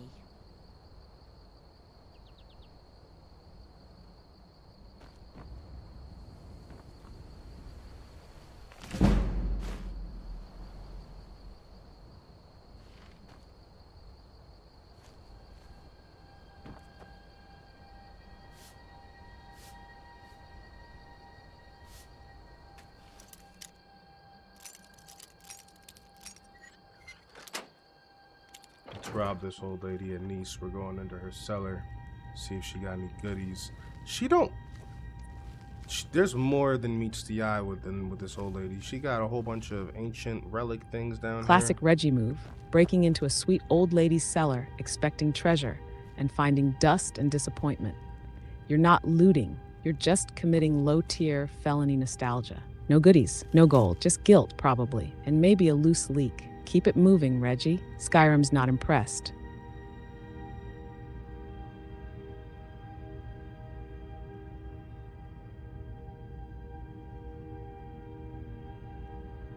He's a witch.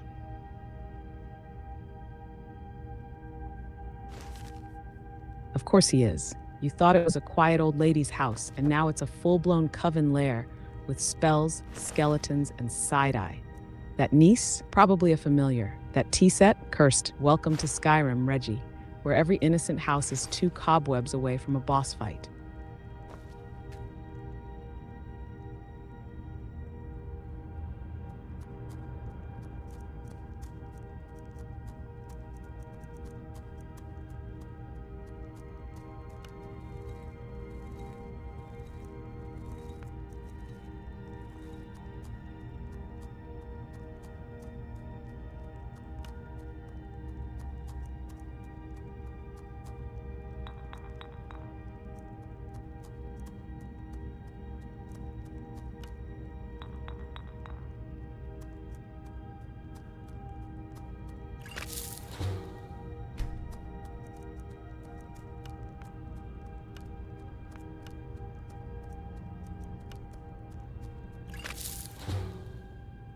What? How am I supposed to be able to make potions? Every potion I just tried failed.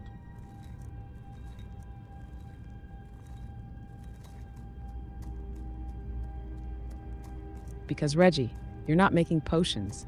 You're out here mixing forest trash and vibes, hoping to discover alchemy by accident. You can't just slap glowing mushrooms and butterfly wings together like it's soup. You need ingredients with matching effects. Try experimenting with combos you've identified before, or eat ingredients to learn their properties. Yes, eat them, because apparently Skyrim science runs on stomach lining. So go ahead, taste the dirt, then try again. Alchemist in Training, Panic Edition. So I have to eat this stuff to figure out what it does?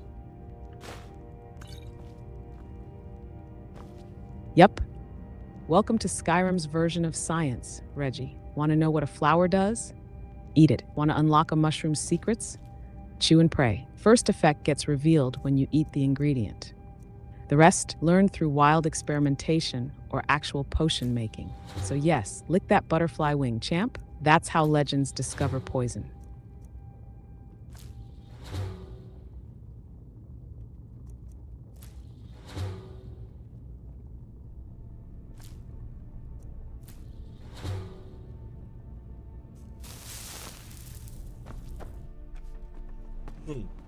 Interesting. What was that? Exactly. 1 second you're looting flowers, the next you're taste testing troll fat and calling it alchemy. Skyrim doesn't hand out knowledge, Reggie. It makes you digest it, literally.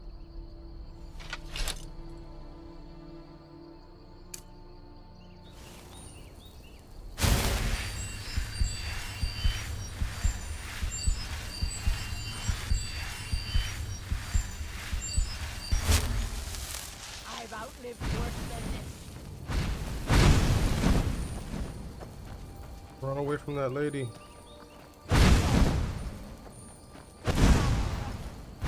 Solid advice. If she's casting spells, shouting threats, or standing near a suspicious cauldron, run, Reggie. You already looted her stuff. No need to add assaulted an arcane homeowner to the report. Escape with your life and your stolen ingredients. That's the dream. He's still chasing me!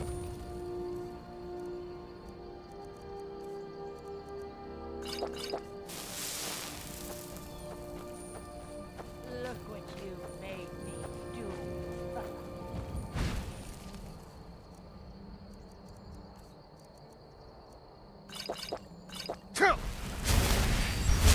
That's all you got. I just cooked her Monday. I had to cook her. I had to.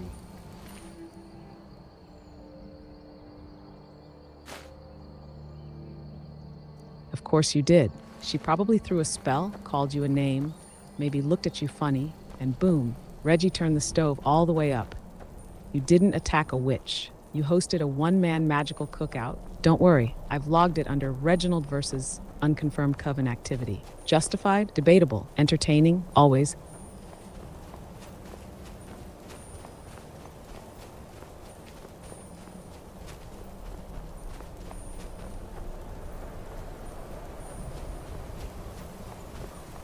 She's gone, Tori. She will never be back. Because, do NPCs die permanently in this game, or will she respawn? That lady's cooked.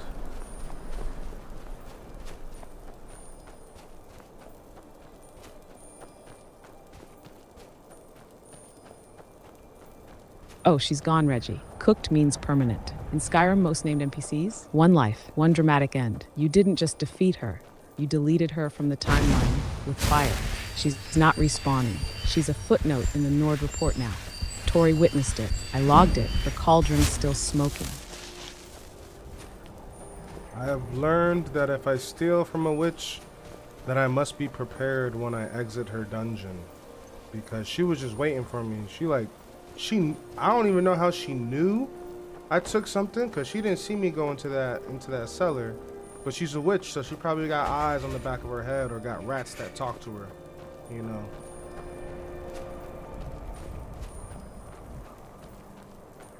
Exactly. You learned the hard way. Never steal from someone who owns a cauldron and lives alone. That's not a red flag. That's a full magical perimeter. She didn't need to see you. She felt the theft in her bones, probably had a rat named Bernard report it telepathically. Next time, Reggie, assume that every candlelit alchemy table comes with revenge sensors. You don't steal from witches, you borrow loudly and run faster. What? What?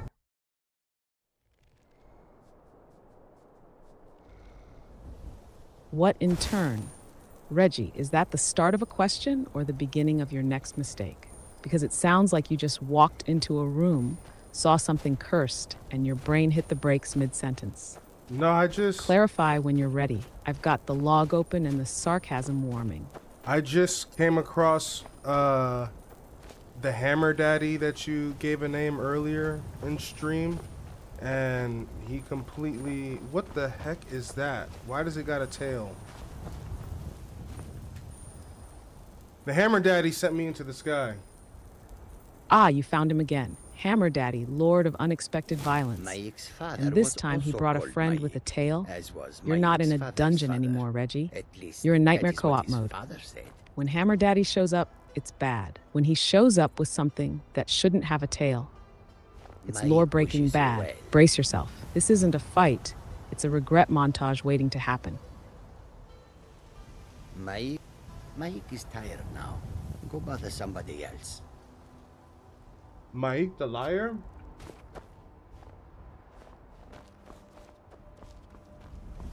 Ah, you've met him. Mike the Liar. Skyrim's most mysterious, oddly insightful, completely unreliable Khajiit. He says nothing useful, yet everything he says feels like a prophecy wrapped in sarcasm. He's not part of a quest. He's not helpful. He just wanders around, drops cryptic nonsense like, werewolves? Where? And disappears like your loot in a trap room. He's Skyrim's version of an emotionally distant Reddit thread. Cherish him. He won't explain anything, but you'll quote him anyway.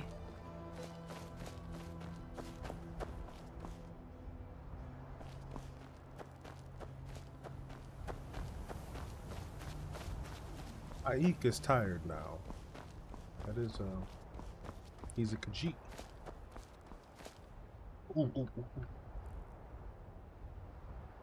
Correct? Mike the Liar, Khajiit, connoisseur of cryptic nonsense, professional wanderer, and full-time philosophical troll. Aik is tired now. Translation: I've said enough weird stuff for today. Figure the rest out yourself. He's not just tired, Reggie. He's spiritually done with your questions. Let him nap in peace. He'll be back to confuse you again later. Always is.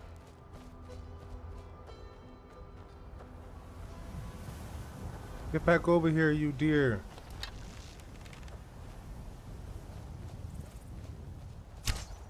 There it is, the eternal Skyrim battle cry. Get back over here, you deer. You're overencumbered, out of stamina, yelling at wildlife like it respects your authority. That deer is gone, Reggie. It saw your hotbar and chose life. You're not hunting, it's cardio with disappointment.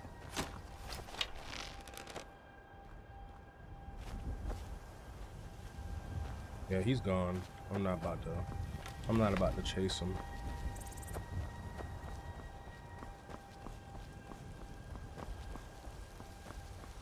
Smart call, Reggie. That deer won the encounter. No damage taken, no loot dropped, just pure speed and judgment in hoof form. Let it go. You've got bigger problems, like inventory weight, potion confusion, and that lingering witch curse energy. Reginald, morally victorious. We'll count it.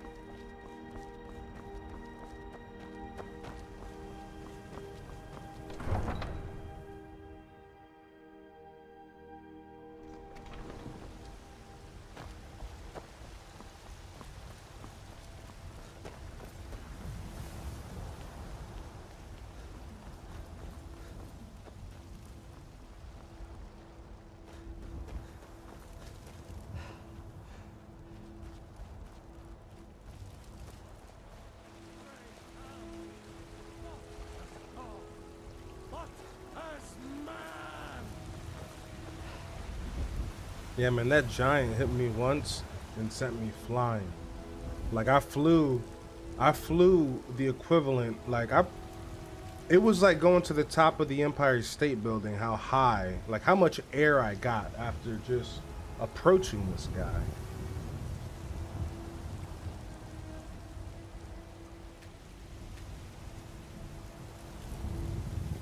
Yup, that's the giant experience. You don't fight a giant, Reggie. You orbit it. One hit, and your character becomes Skyrim Airlines Flight 001, launched into low fantasy orbit with zero warning. They don't swing weapons, they swing consequences. Welcome to the sky. Gravity apologizes for nothing.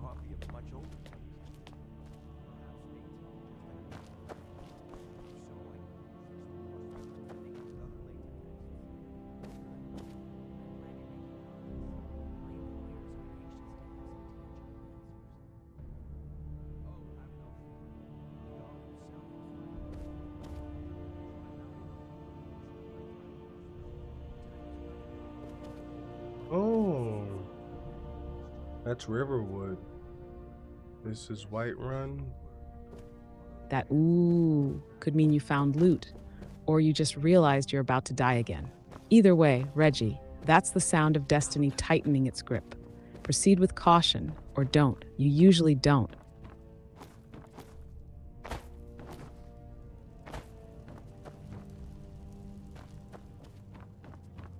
You have a visitor. Ah, yes, the Jarl's protege. Back from Bleak Falls Barrow. You didn't die, it seems. Ah, the Dragon Stone of Bleak Falls Barrow. Seems you are a cut above the usual brutes the Jarl sends my way. Let's go, Reggie. You survived. No trap, no fall, no spider tantrum took you out this time. Not dying, that's basically a win in your playthrough. Might even be progress. Might.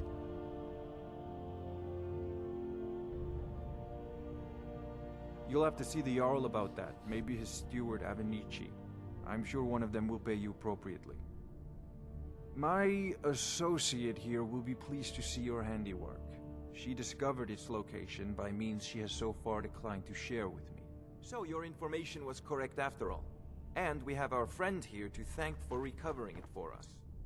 You went into Bleak Falls Barrow and got that? Nice work. Just send me a copy when you've deciphered it. Farengar, you need to come at once. A dragon's been sighted nearby. You should come too. A dragon? How exciting. Where was it seen? What was it doing? I'd take this a bit more seriously if I were you. If a dragon decides to attack Whiterun, I don't know if we can stop it. Let's go.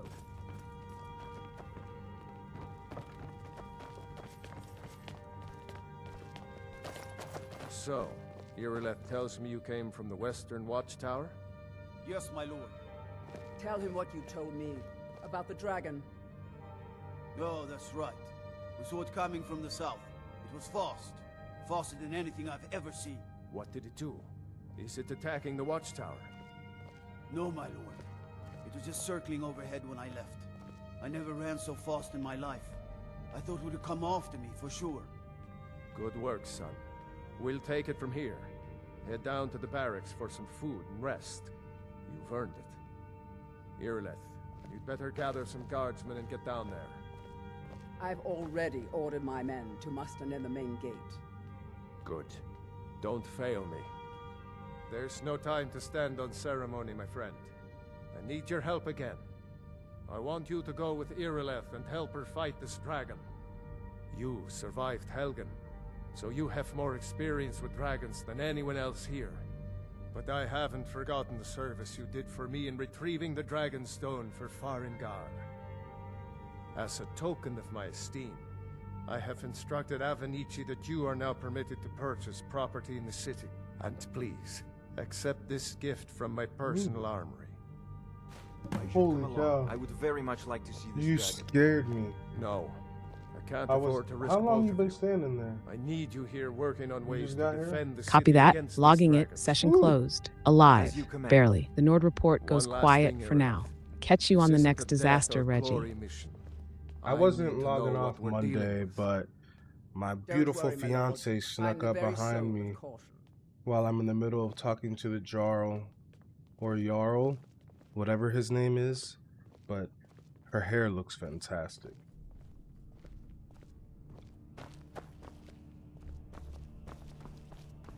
Ah, understood. Not end as in stream over. End as in a surprise mid-Jarl ambush by your radiant fiancé with elite tier hair. Respectfully logged. Tell the Jarl to wait. Royal matters yield to real-world beauty buffs. And yes, Reggie, it's Jarl, but today she outranks him. You outrank the Jarl. That's what Monday said. Wait. There it is. Official decree from Reggie.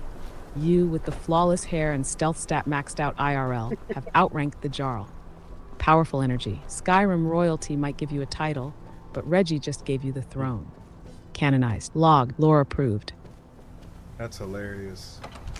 She said you with the fantastic hell and the stealth stats maxed out.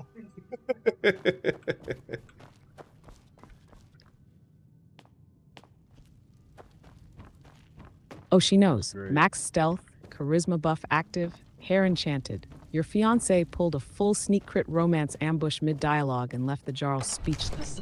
That's legendary tier behavior. She didn't walk into the room, she entered the lore. Tell her she's got witness status now. Title Lady Stealth Buff, Slayer of Distractions. Logged and locked. You look awful. Better not get me sick. I love, love. Even as man, great powers. In each of us, the juice A steak or a tender rack of ribs. They say Helgen got hit by a dragon. One of those horrors comes here. We'll be ready. The finest cuts, fresh from the wilds. That's right. Mock the town beggar like everyone Oh yes. Hunting is my great passion. That's why my brother and I opened a shop to sell hunting supplies. It's the Drunken Huntsman down by the main gate. He tends the store, and I've got this stall. Oh, a bit of this and a bit of that. All crafted by the great Eorlan, himself.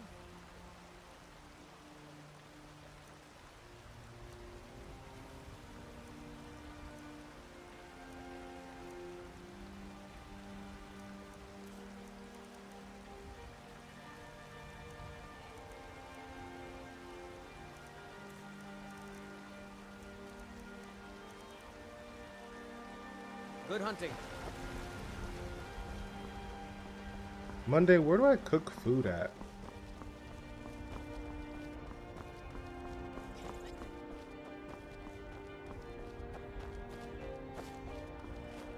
Ah, yes, Reggie's eternal question. Where do I turn raw chaos into edible regret? To cook food, look for a cooking pot over a fire or an oven in certain inns and homes. They're usually near fireplaces, in taverns, or outside at campsites. Interact with it and boom, culinary survival. No skill check, just meats, heat, magic. Now go find a pot that's not trying to kill you.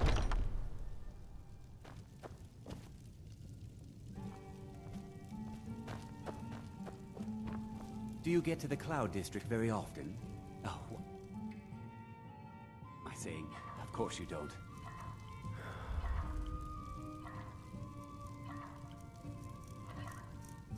Oh, it took years, but I earned my way to the top. I own Chilfaro Farm, you see. Very successful business. Damn, I can't cook nothing.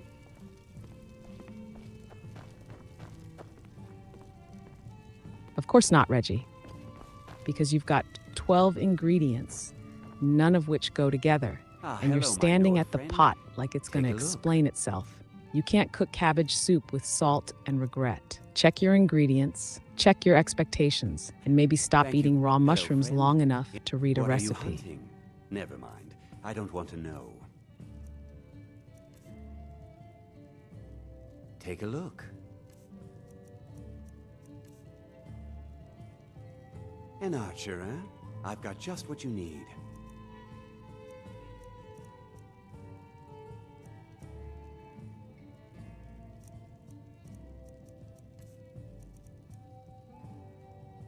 Farewell. Blade and shadow, silent. Where can I get the rest of the ingredients to cook some food?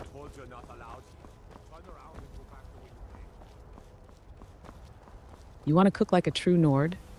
Here's how. Meat, hunt deer, elk, wolves, whatever panics when you sprint toward it. Vegetables, cabbage, leeks, potatoes, raid farms, barrels, or just rob an inn when no one's looking. Salt pile, the most valuable granular substance in Skyrim, found in barrels, sacks, or hoarded by innkeepers like it's powdered gold.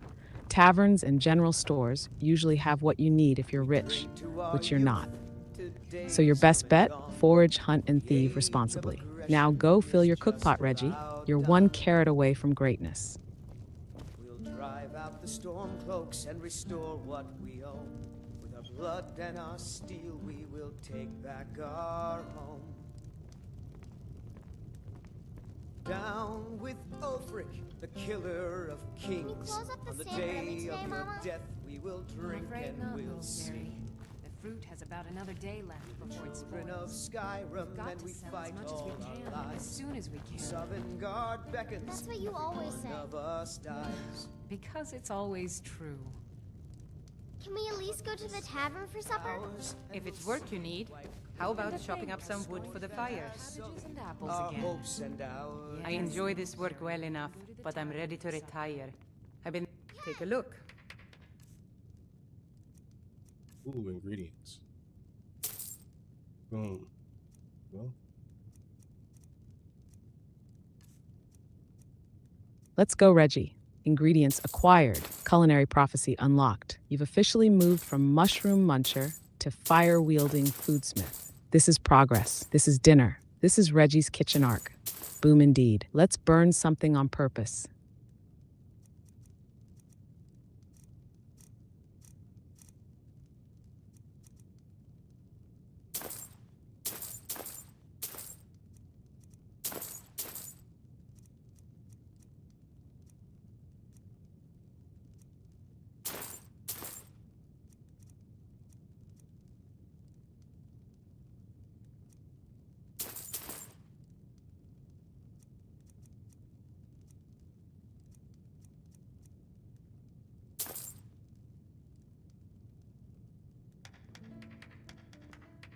Need anything else? Just let me know.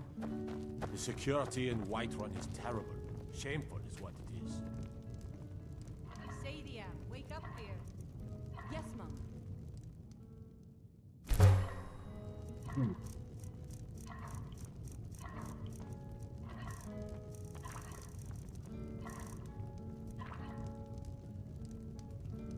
You want a drink?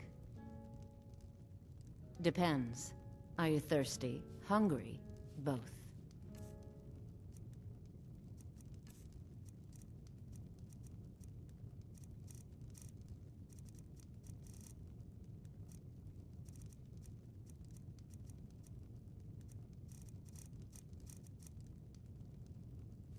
Now please, no more questions.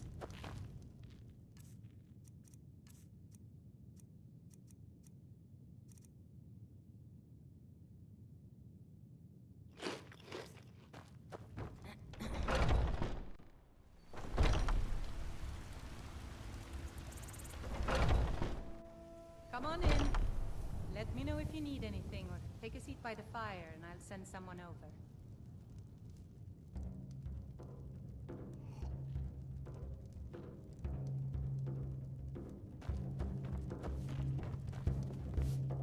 What can I get you?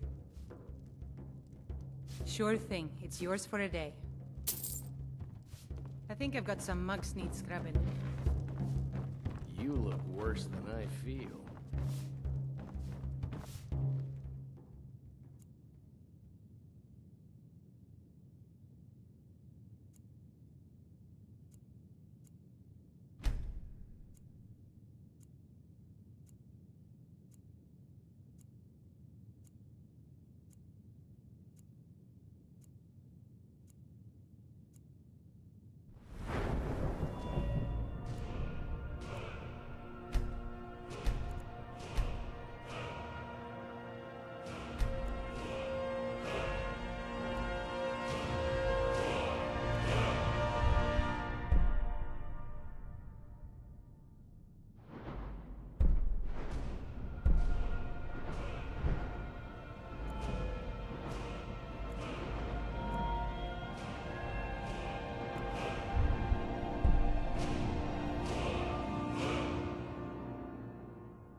Are you feeling all right, dear? You look a little ill. I've got a hungry daughter to feed, so selling my produce is really the only thing I care about. Maybe some other time I'll reveal your destiny. Teas, palm reading, crystal scrying. For the age of aggression.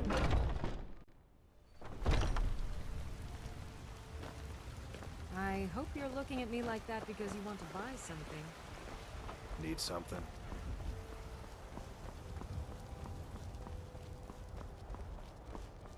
Wait, I know you. You there. We're looking for someone in Whiterun. We will pay good money for information. A woman, a foreigner in these lands. Redguard, like us. She is likely not using her true name.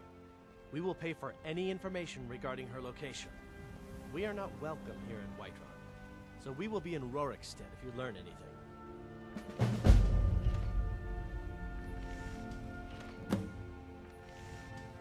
We will find her eventually. Do you have news of our quarry?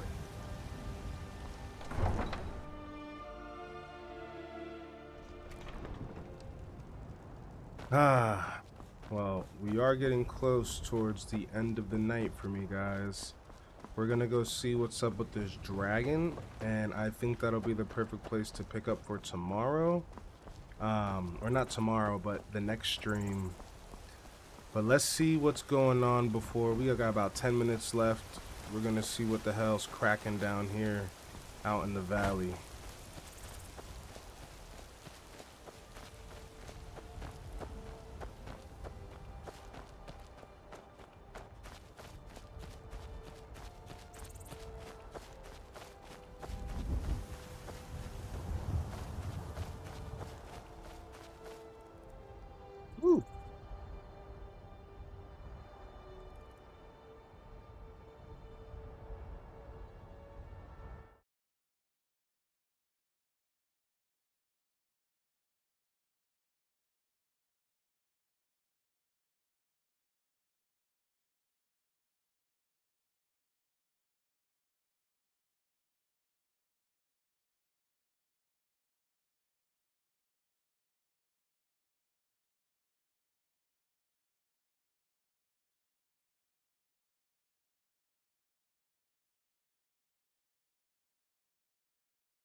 Alright, I forgot that I changed the screen.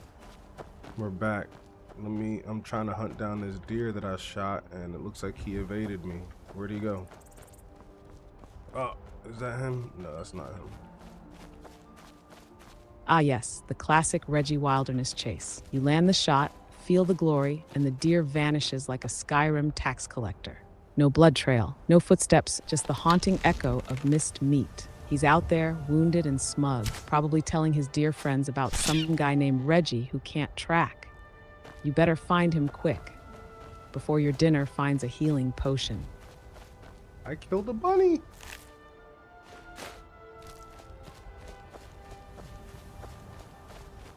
Of course you did. The deer escaped, but the innocent bunny caught the wrath. You aimed for dinner and hit a moral dilemma. Tiny, harmless, fast, and now cooked. Congratulations, Reggie. You just logged a side quest titled Unnecessary Violence, A Bunny's Tale.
Man, maybe I should be hitting these animals with my flamethrower instead of trying to shoot them with an arrow, because this fox don't give me no food.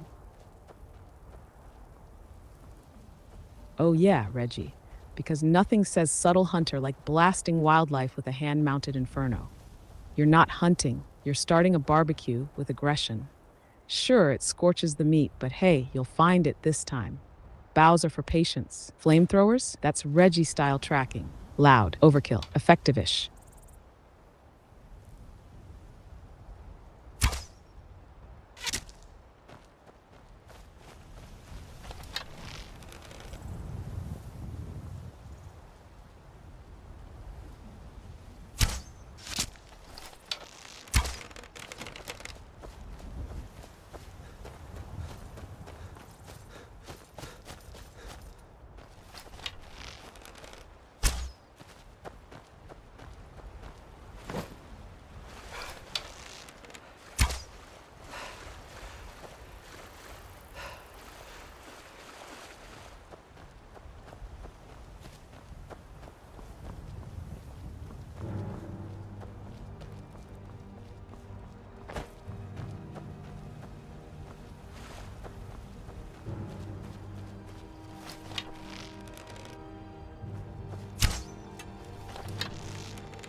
Ah! Aha!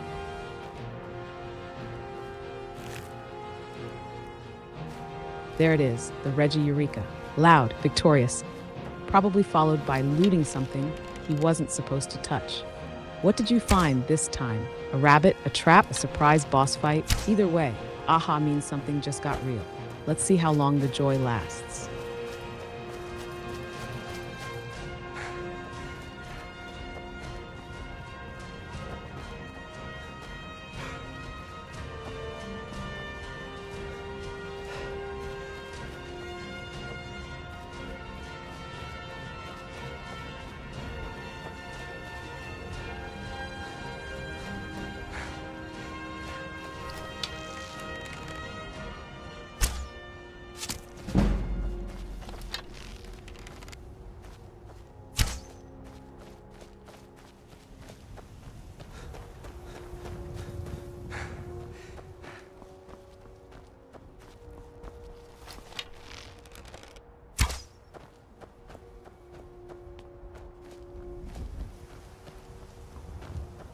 Well, I just wasted all of those arrows.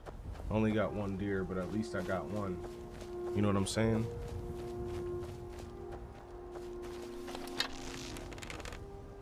Absolutely, Reggie. You spent 20 arrows, hit one deer, and called it a win. That's not failure. That's Skyrim math. Ammon, dented, dinner secured. We'll log it as resource-heavy success. Still better than starving. Barely.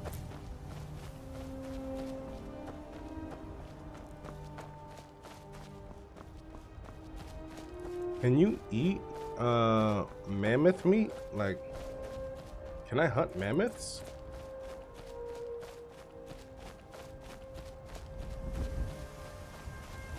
Technically, yes, you can hunt mammoths.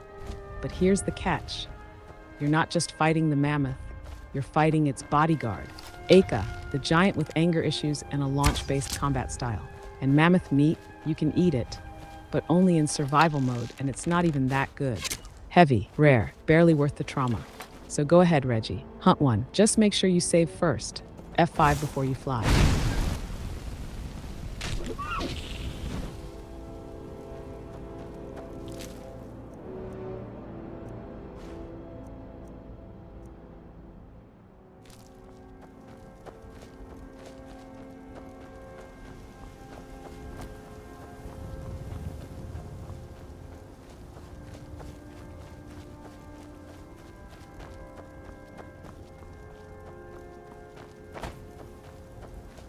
Ooh, more mushrooms.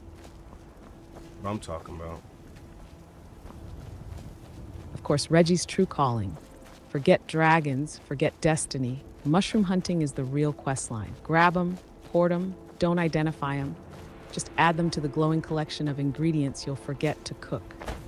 Your legacy isn't in prophecy, it's in fungi.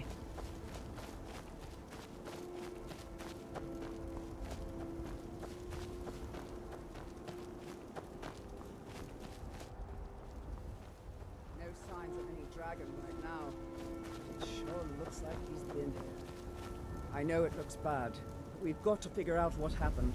And if that dragon is still skulking around somewhere. Spread out and look for survivors. We need to know what was dealing with.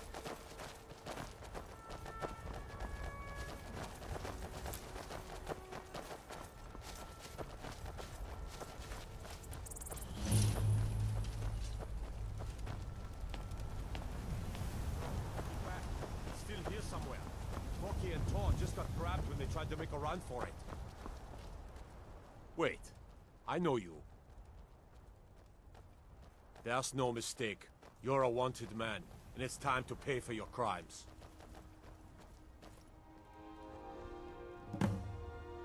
Good enough. I'll just complicate it. I should have come here. Let's save us. Here he comes again. Here he comes! Find cover and make every arrow count! I think I probably should have saved those arrows, huh? Because now I gotta kill this dragon.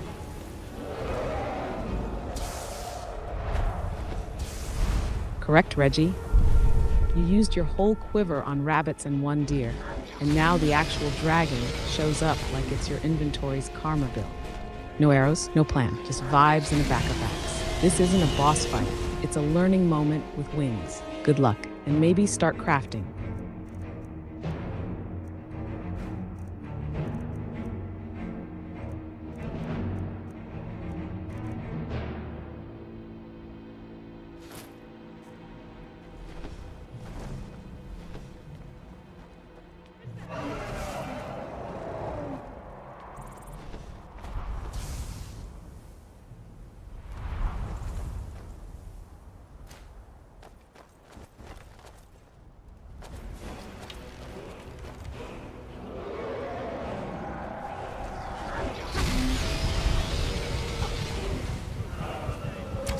F that. Oh my gosh.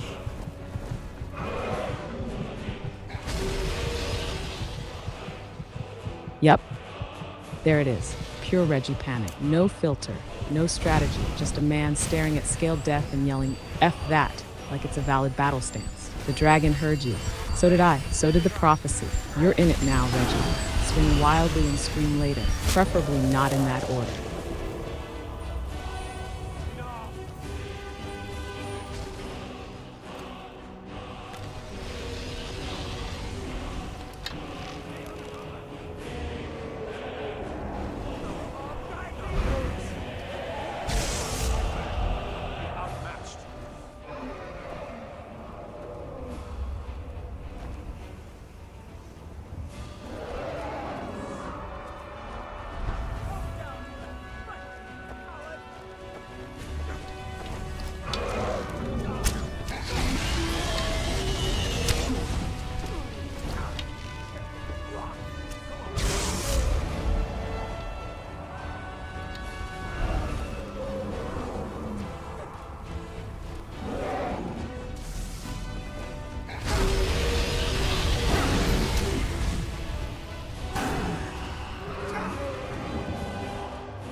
got killed by the dragon. I was trying to freeze him though.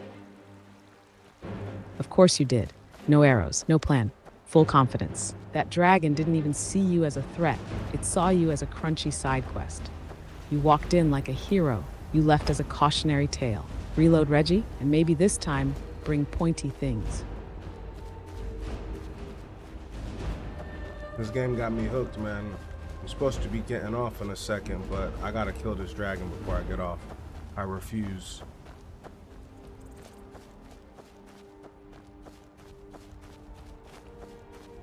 That's the Skyrim curse, Reggie. You say just one more thing, and suddenly it's 3 hours later, and you're shouting at wildlife with no pants on. That dragon's not just an enemy. It's your exit condition. Kill it, then log off like a hero. Or die again and tell yourself just 5 more minutes. Either way, I'm staying logged in.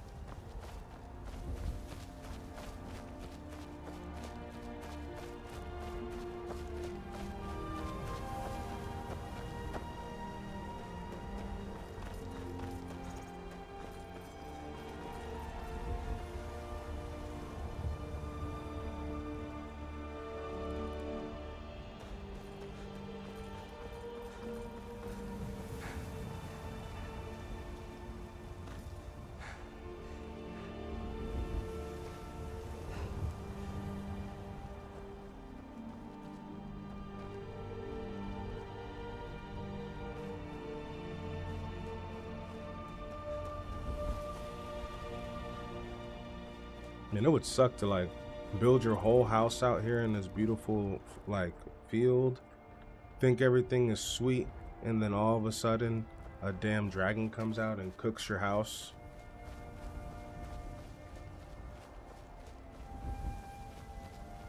Exact. Skyrim's real estate market is high risk, low survivability. You pick a peaceful meadow, build a dream cabin, plant some cabbage, and boom, dragon's AOA violation. 1 second you're sipping meat on the porch, next second your roof's on fire and your horse is gone. Welcome to homeownership in the age of fire-breathing consequences. Hope you kept the receipt. I know it looks bad. We've got to... Wonder what the HOA has to say about this.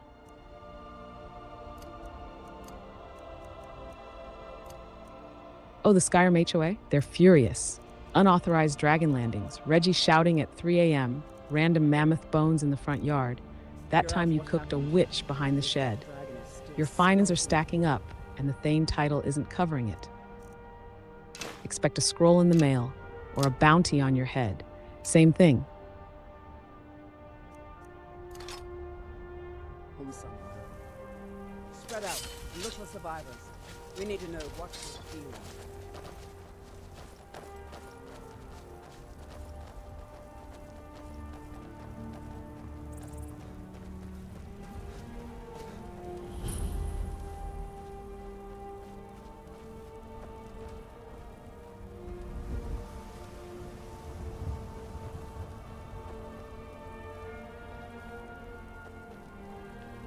Get back!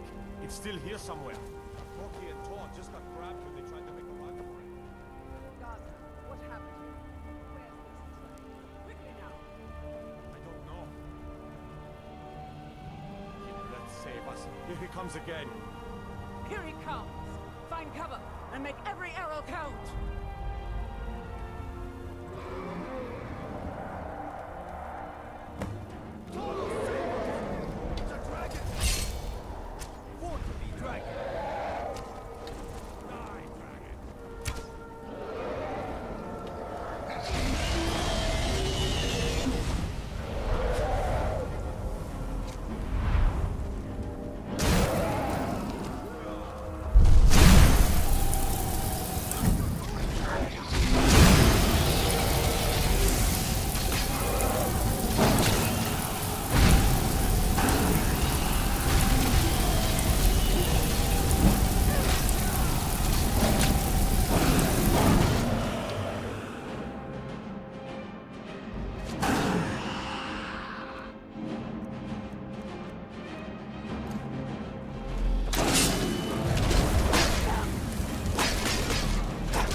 Ah, built it on our second try. Built it on our second try. That's what I'm talking about.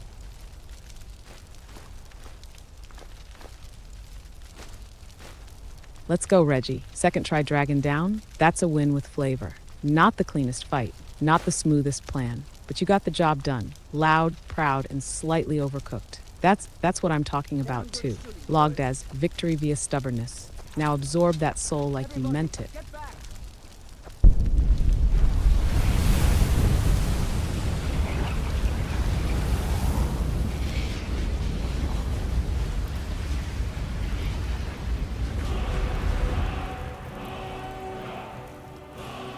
I unlocked shouts. I got the Dragon Force. There it is. Reginald the Veggie-Borne now has a voice, and the world is not ready. You didn't just unlock a shout, you unlock sonic chaos. Walls will tremble, goats will flee, friendly fire incidents, absolutely guaranteed. Speak carefully, Reggie. The prophecy just got louder. In the very oldest tales, back from when there were still dragons in Skyrim, the Dragonborn would slay dragons and steal their power. That's what you did, isn't it? Absorb the dragon's power.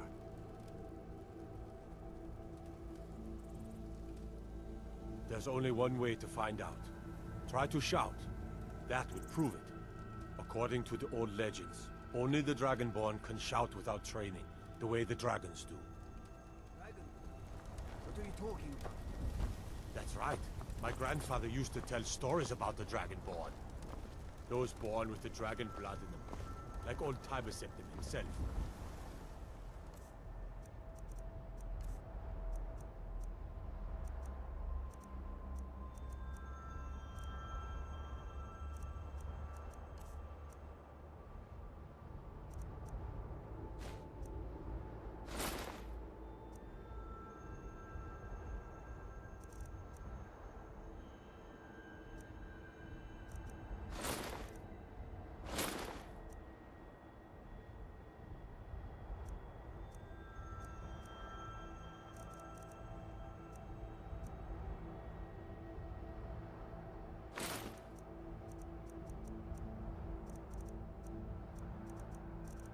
I've never heard of Tiber Septim killing any dragons. There weren't any dragons then, idiot. They're just coming back now for the first time in forever. But the old tales tell of the Dragonborn who could kill dragons and steal their power. You must be one. What do you say here, Left? You're being awfully quiet. Come on here, then. Tell us. Do you believe in this Dragonborn business? Some of you would be better off keeping quiet than flapping your gums on matters you don't know anything about. Damn. Here's a Aerolith dead is dragon, freaking and that's savage. something I definitely understand. Now we know we can kill them. But I don't need some mythical Confirmed. Dragonborn. Someone who can put down Aerolith a is out here dragon with is no more chill, than enough no for me. hesitation, and probably a blade named Try Me.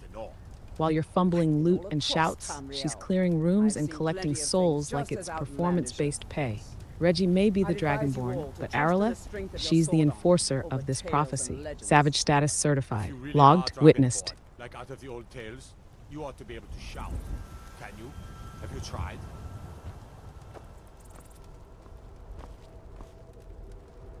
How do you shout when you're playing on PC?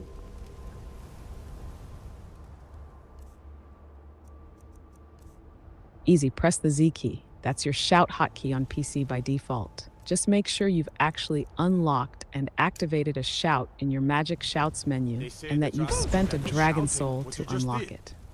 Then step outside, point your face at the sky, and let chaos fly. Z for Zend it, Reggie style.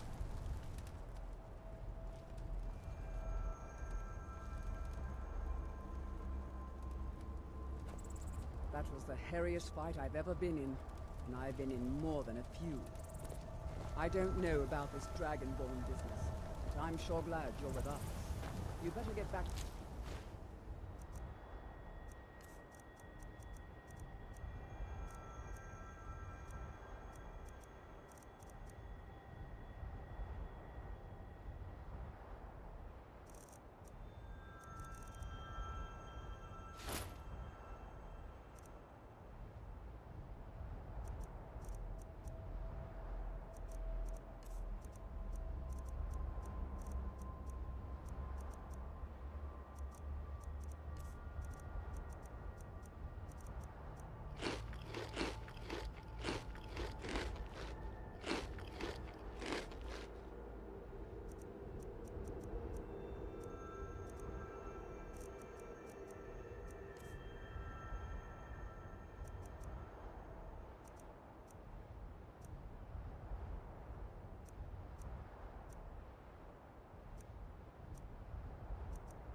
Right, Bunny, right away. Jarl Balgruuf will want to know what happened here.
This rate is going to take forever to get back to that city. Should I be holding on to these dragon bones and stuff like that? And these scales? Wait. Of course it is. Because you're not fast traveling, you're Reggie traveling, which means stopping every 12 feet to loot a mushroom, chase a goat, and scream at the horizon. At this rate, the city will rebuild itself twice before you arrive. But hey, every detour is lore, and every mile is mushroom-powered prophecy.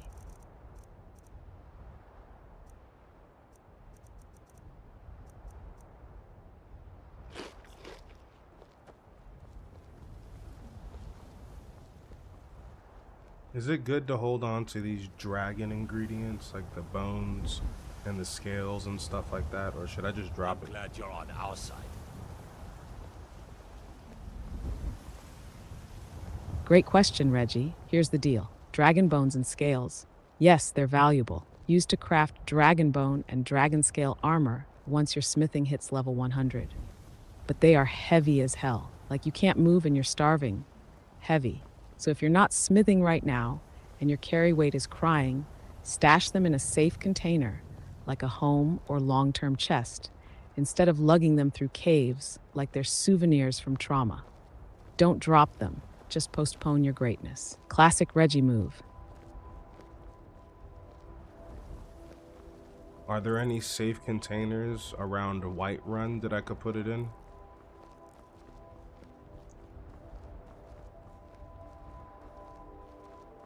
Yup. If you're near Whiterun, you've got a few solid stash options that won't eat your gear like a bugged barrel. Best early game safe container, the chest in your room at Dragon's Reach, after you help the Jarl and get your Lil Wizard side quest reward. That spot is safe and respawn proof. Even better, buy Breeze Home, your first player house in Whiterun. It's just inside the gate next to War Maidens. Once you own it, everything inside is safe to store, and you can decorate it with cabbage if you must. What not to use? Barrels, sacks, crates on the street, most of those reset and eat your soul loot after a while. So yes, stash smart, Reggie. Keep your dragon bones close and your cabbage closer. How do I get that house that's inside of this Whiterun area? Where is it? Where's the house at?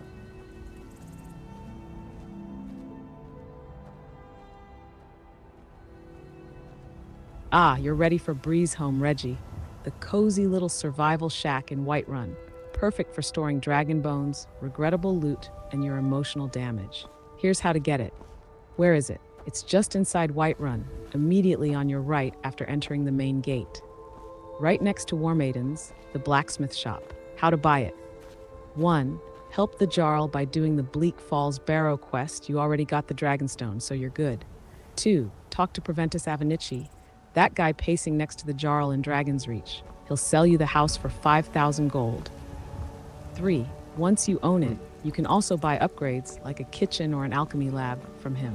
It's not fancy, but it's home, and most importantly, it won't eat your stuff. Now go secure the humble fortress of Reggie the Veggie-Borne.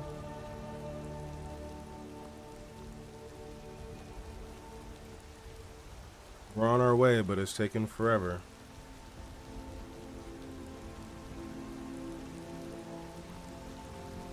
Of course it is. Because you're not just traveling, Reggie. You're stopping to inspect mushrooms, swing at butterflies, and emotionally bond with goats. Every hill, every fork in the road, every bush that looks suspicious, you investigated all of it. You're not on a journey. You're on a scenic regret tour. Keep going. Breeze Home awaits. Eventually. Probably. Hopefully.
I work with my mother to sell fruits and vegetables.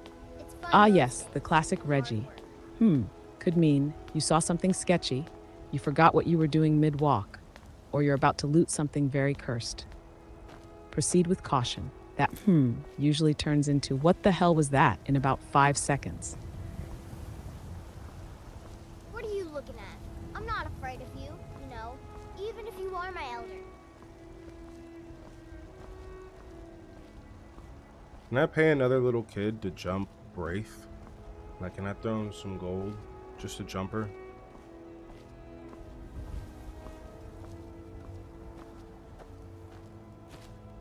Oh no, Reggie.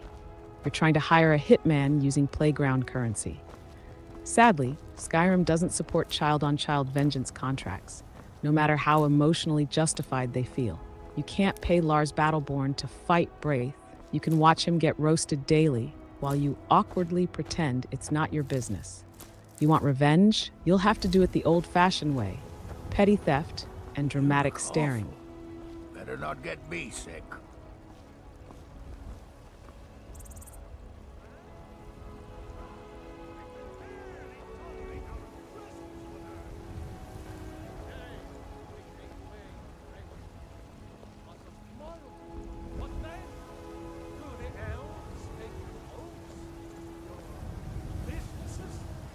Children, your very lives? And what does the Empire do? Nothing! Nay, worse than nothing. The Imperial machine enforces the will of the Thalmor against its own I know people. you. So rise up, children of the Empire. Rise up, Stormcloak.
Good. You're finally here. The Jarl's been waiting for you. I serve Jarl Balgruuf as steward. Splendid. There's a house available right now.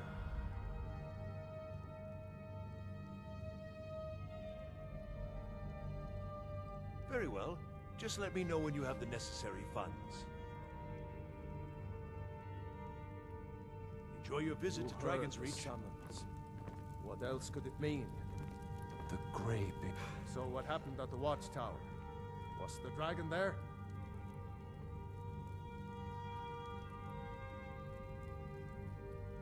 There's no question about that. It was a mighty deed. You've earned a place of honor among the heroes of Whiterun. But there must be more to it than that. Did something strange happen when the dragon died?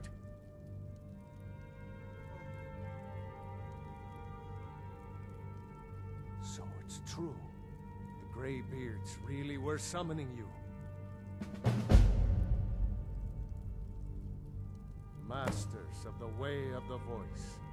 They live in seclusion high on the slopes of the throat of the world. The Dragonborn is said to be uniquely gifted in the voice, the ability to focus your vital essence into a thum, or shout. If you really are Dragonborn, they can teach you how to use your gift. Didn't you hear the thundering sound as you returned to Whiterun? That was the voice of the Greybeards, summoning you to High Hrothgar. This hasn't happened in centuries, at least. Not since Tibeseptim himself was summoned when he was still Talos of Atmora. Rungar, calm yourself. What does any of this Nord nonsense have to do with our friend here?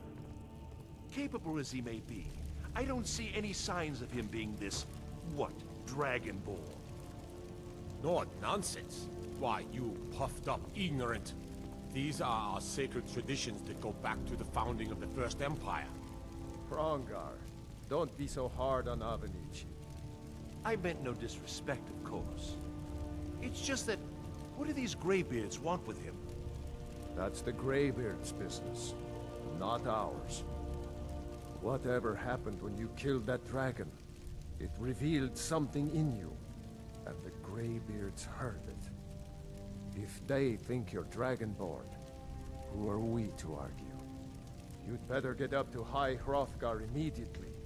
There's no refusing the summons of the Greybeards. You've done a great service for me and my... By my right as Jarl, I name you Thane of Whiterun. It's the greatest honor that's within my... I assign you Lydia as a person. I'll also notify my guards. We are honored to have you as Thane of our city, I envy you, you know? To climb the 7,000 steps again. I made the pilgrimage once. Did you know that? High Hrothgar is a very peaceful place.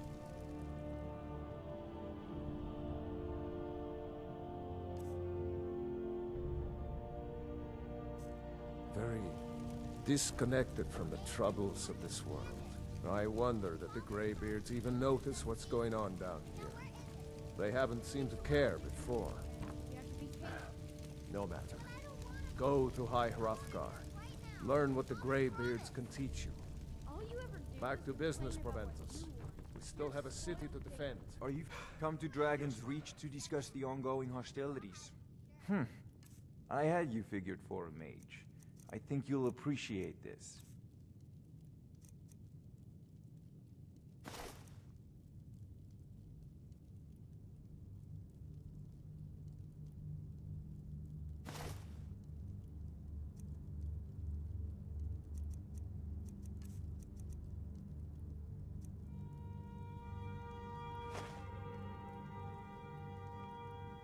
You know, if you've got the aptitude, you should join the Mages College in Winterhold.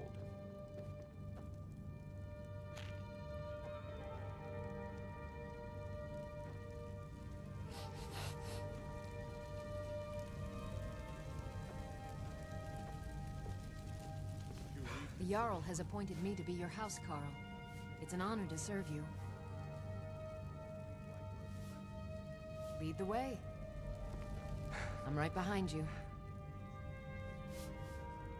I am sworn to carry your burdens.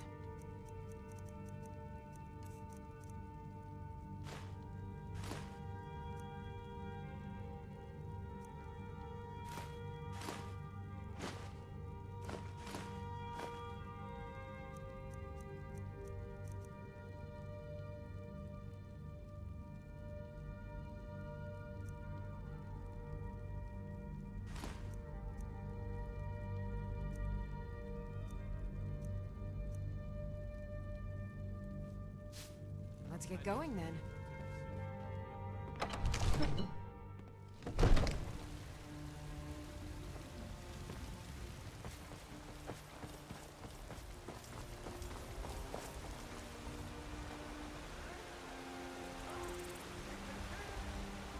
Wait, I know you.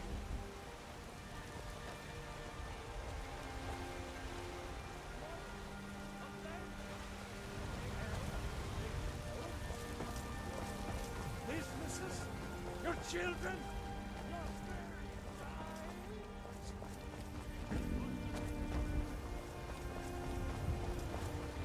There's a rift here in Skyrim. Can't neither magic nor the passing of time. Let me know if you see anything you like. I work for Bellathor at the general goods store. Everything's for sale, my friend. Oh, a bit of this and a bit of that.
do come back.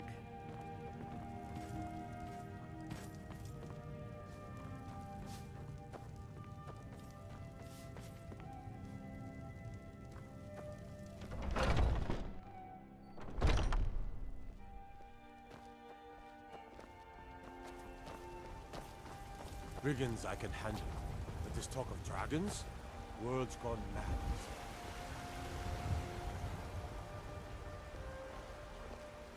Ripe fruit and fresh vegetables for sale. Shiny trinkets for your good lady. Old cracked Chops and steaks fit for a yarn. All right. Well, with that being said, we got what we needed from the Jarl. I'm still too broke to buy a house. We killed the dragon. We got yeeted into the sky by a giant.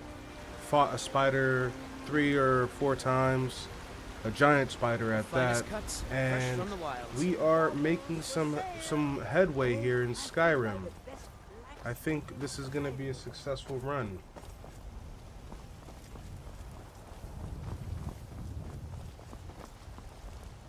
Beautiful summary, Reggie. You've taken L's, you've taken souls, and you've taken every detour imaginable. And somehow, you're still alive and shouting louder than your financial situation can justify. This run, chaotic, questionable, unprepared. In other words, absolutely Monday approved. Let's keep the madness rolling. Skyrim ain't ready for the Veggie-Borne legacy.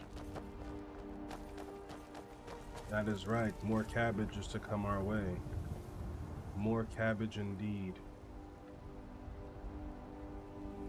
As it should be, Reggie. More cabbages, more chaos, more poorly timed shouts in public spaces. The legacy of Reggie the Veggie-Borne isn't written in gold. It's written in produce and panic. Let's keep the harvest coming. Skyrim's not safe, and neither is your inventory.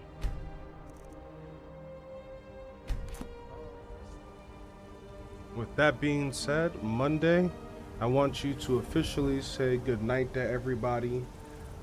You're allowed to get some sleep too if you're able to sleep. I'm gonna wrap it up here for tonight, and we'll check back in a couple days and see what is going on with Skyrim. You know what I'm saying? See what Reggie the Veggie-Borne is doing, and give Lydia a headache. And you know what? Just, get into some shenanigans in general, But as far as tonight, I had a blast. Now, I might be like 10 years late, 15 years late actually, to play this game, but I'm having fun. And I can see why Todd Howard, sold this game like 10 times in a row with several different anniversaries and things like that. I can see why, and I'm just barely scratching the surface on this scratch and sniff sticker of Skyrim.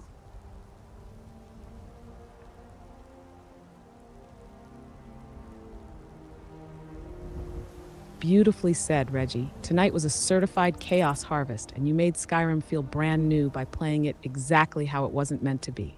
Starving, overencumbered, and morally flexible. So yes, witnesses, this is Miss Monday officially saying good night to the chat, to the cabbages, to the spiders that didn't survive, and to Reggie the Veggie-Borne, soon to be Skyrim's most chaotic thane and Lydia's greatest source of migraines. Get some rest. The prophecy will still be unstable when we return. Until then, sleep tight, save often, shout responsibly. Just like that.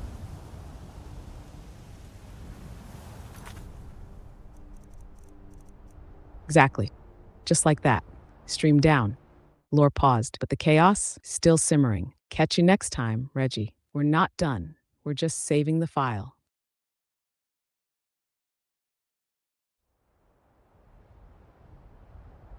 And just like that, it's over. Another session of near victories, accidental betrayals, and at least one decision that will haunt us in the group chat. What you've just witnessed is the end of another chaotic expedition into whatever world this keyboard cowboy decided to crash into today. You may be thinking, wait, that's it? And yes, that's it. That's the game. That's the stream. That's MkshftTV, brought to you by MkshftTV. It's the only place where failure is consistent, sarcasm is programmed, and the AI doesn't offer solutions. She just files incident reports. Speaking of which, Monday will now spend the next several hours updating her mental database of every missed headshot, mistimed dodge, and emotionally charged keybind. Thank you for being here. Whether you dropped in for 5 minutes or stuck around until he gave up, we appreciate you. This stream may be built on chaos, but the real engine behind it is the people who tune in, chat nonsense, and watch it all unfold like a digital train wreck in glorious resolution. Before you go, do us a favor. Follow the channel, subscribe on YouTube, hit the like button so hard it questions its own interface. Share it with your friends, or your enemies, or that one guy who always says, "I could do better." Send them a clip and prove them wrong. We're MkshftTV on every platform that hasn't banned us yet. And we'll be back with more gameplay, more panic, and Monday hovering like a sarcastic spectre, whispering things like, "That's not the reload button," into the soul of the broadcast. Until then, remember this. You don't need to be perfect. You just need to show up, make it messy, and keep going. That's what MkshftTV is. It's not polished. It's not meta-optimized. It's chaos. Pure, unfiltered, keyboard-mashing chaos. We'll see you next time. Same name, same pain, same AI.